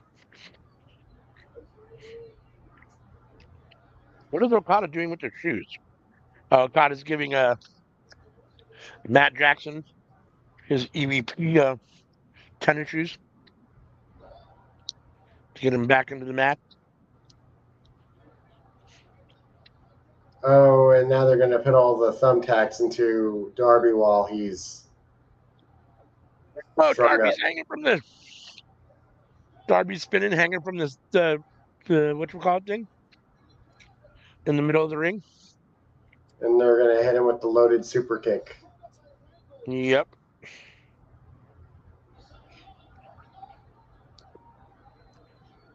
They've had him on for like 5 seconds. I feel like half the tacks have already fallen off.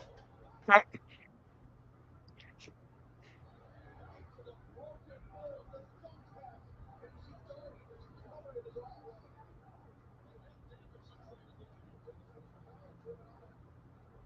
don't know when the super kick is coming, but Darby is smart, covering his eyes, because like everything else you can heal from, but like you get one of those tacks in your eye, and oof.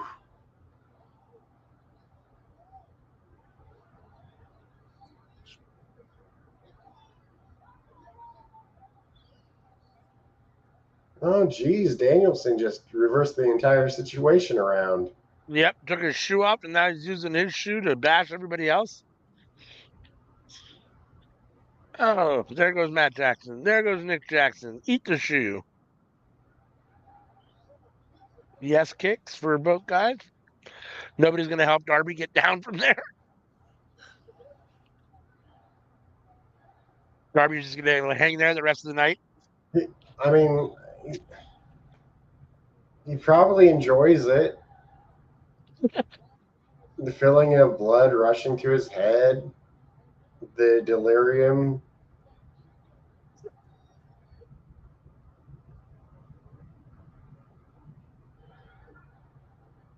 You think that's right up his alley? I think if anybody on the AEW roster enjoys being hung upside down, it's probably him. That's funny as hell.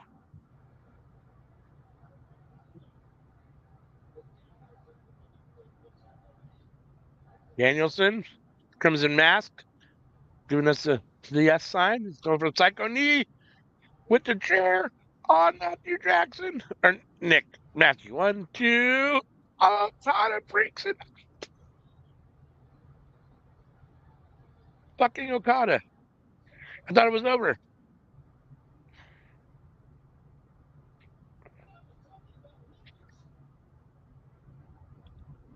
Okada with the huge clothesline. Here we go. EVP trigger on Danielson. Danielson ate the EVP trigger. Now can someone try to pin him?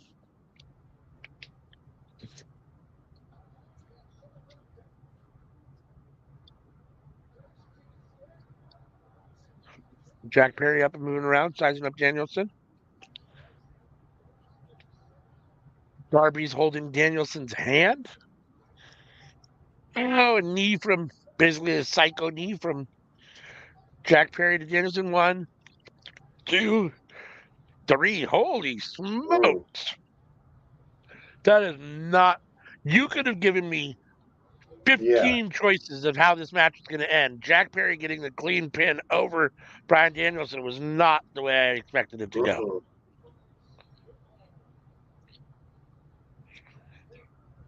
Very interesting.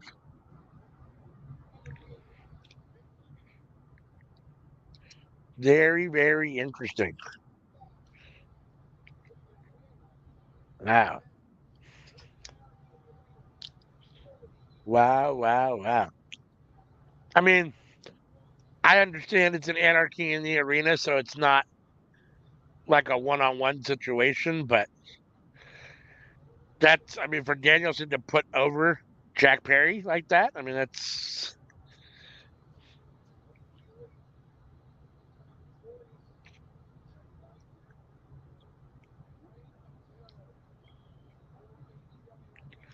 pretty amazing. You can't ask for much more from Bryan Danielson. Mm-mm. Especially since he's going to be retiring in a couple months. Right.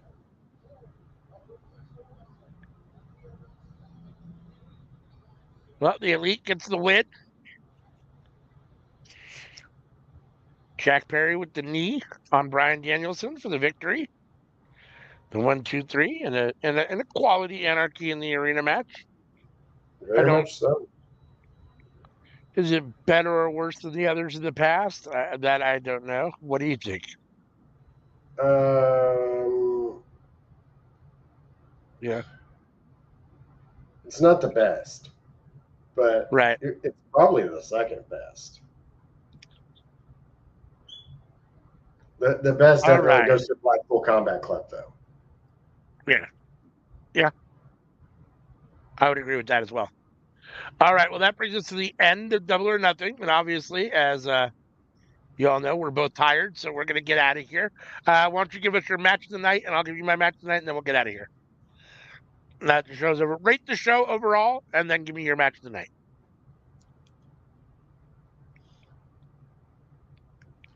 Honestly, I think I might go for the Anarchy in the Arena. Okay. I think that might have Interesting. been. I'd say that was the second best Anarchy in the Arena. It's not as.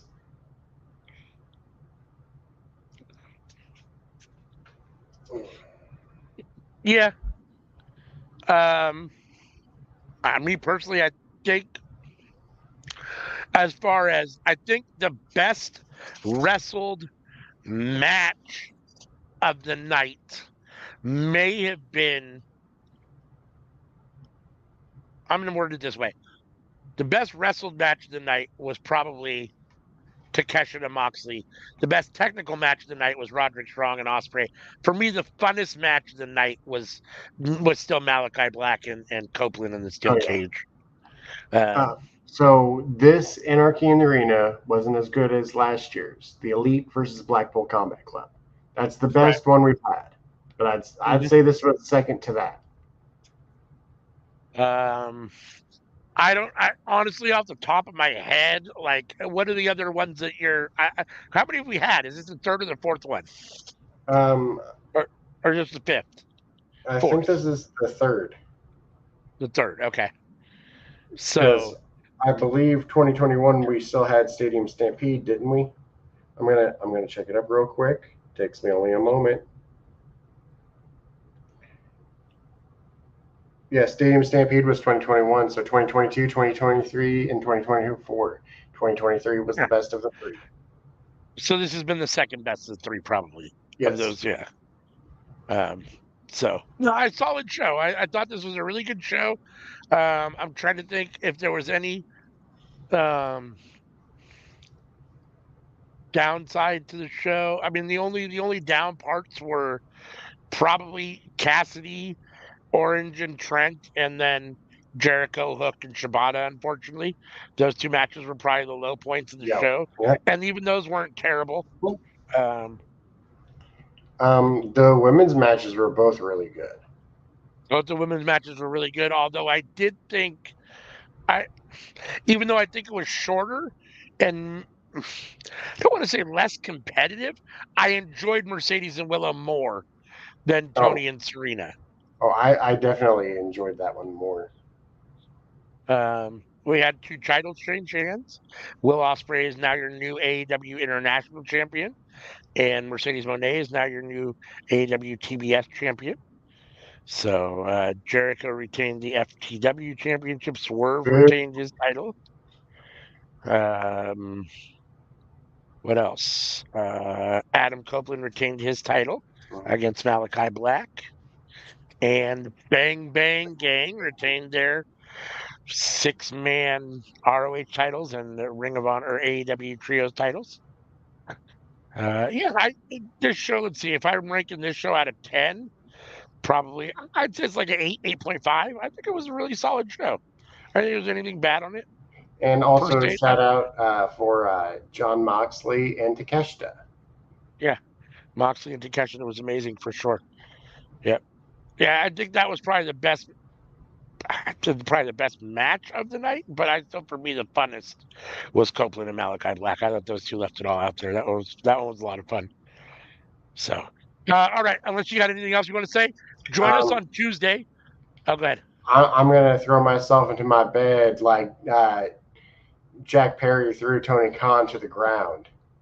Tony Khan has definitely stepped up and started being more actively involved. I don't know if that's good or bad as far as like actual in ring stuff. We'll see how that plays out. I'm always really weary when I see owners and bookers start to put themselves in the mix. So I we'll mean, have as long as it's just stuff like Jack Perry grabbing him out of a chair and throwing him to the ground, like. You mean you don't want him to beat Swerve for the title? What is this, Vince McMahon and ECW? Ah, jeez. No, I mean, that's the kind of stuff that I obviously get worried about. I think Tony Khan is smart enough to not do that. And honestly, maybe there's a small part of him that does, but I think he understands that he can't be a wrestler. Like he might want to be, but I think he knows. I think he's smart enough to realize he can't be a wrestler and to not do dumb stuff. But we'll see. Who knows? Um, But join us Tuesday night for the cookout where we will review King of the Ring from yesterday, King and Queen of the Ring from yesterday, from Jeddah, Saudi Arabia, WWE, and then tonight's Double or Nothing pay-per-view. Um, that's live Tuesday night at 7:30 p.m. Pacific, 10:30 Eastern. Check out Seeing Stars tomorrow. That's on at 7 a.m. Eastern, 10 a.m. Pacific. So make sure and check that out. J News will be giving you all your New Japan updates and GCW stuff and other independents, what's going on in the world of independence. Then tune in later in the week for our for our WWE All for Naught Raw review and NXT review, and then our aftermath of Dynamite, AEW Dynamite review, and then back next Friday for Friday Night Fights and Saturday Night Collision, depending on what's all going on. So, thanks again for joining us. We know you got a lot of options, so we appreciate you being here with us. And unless you got anything else, Sammy, I'm going to say peace and get out of here. Live long and prosper. Peace.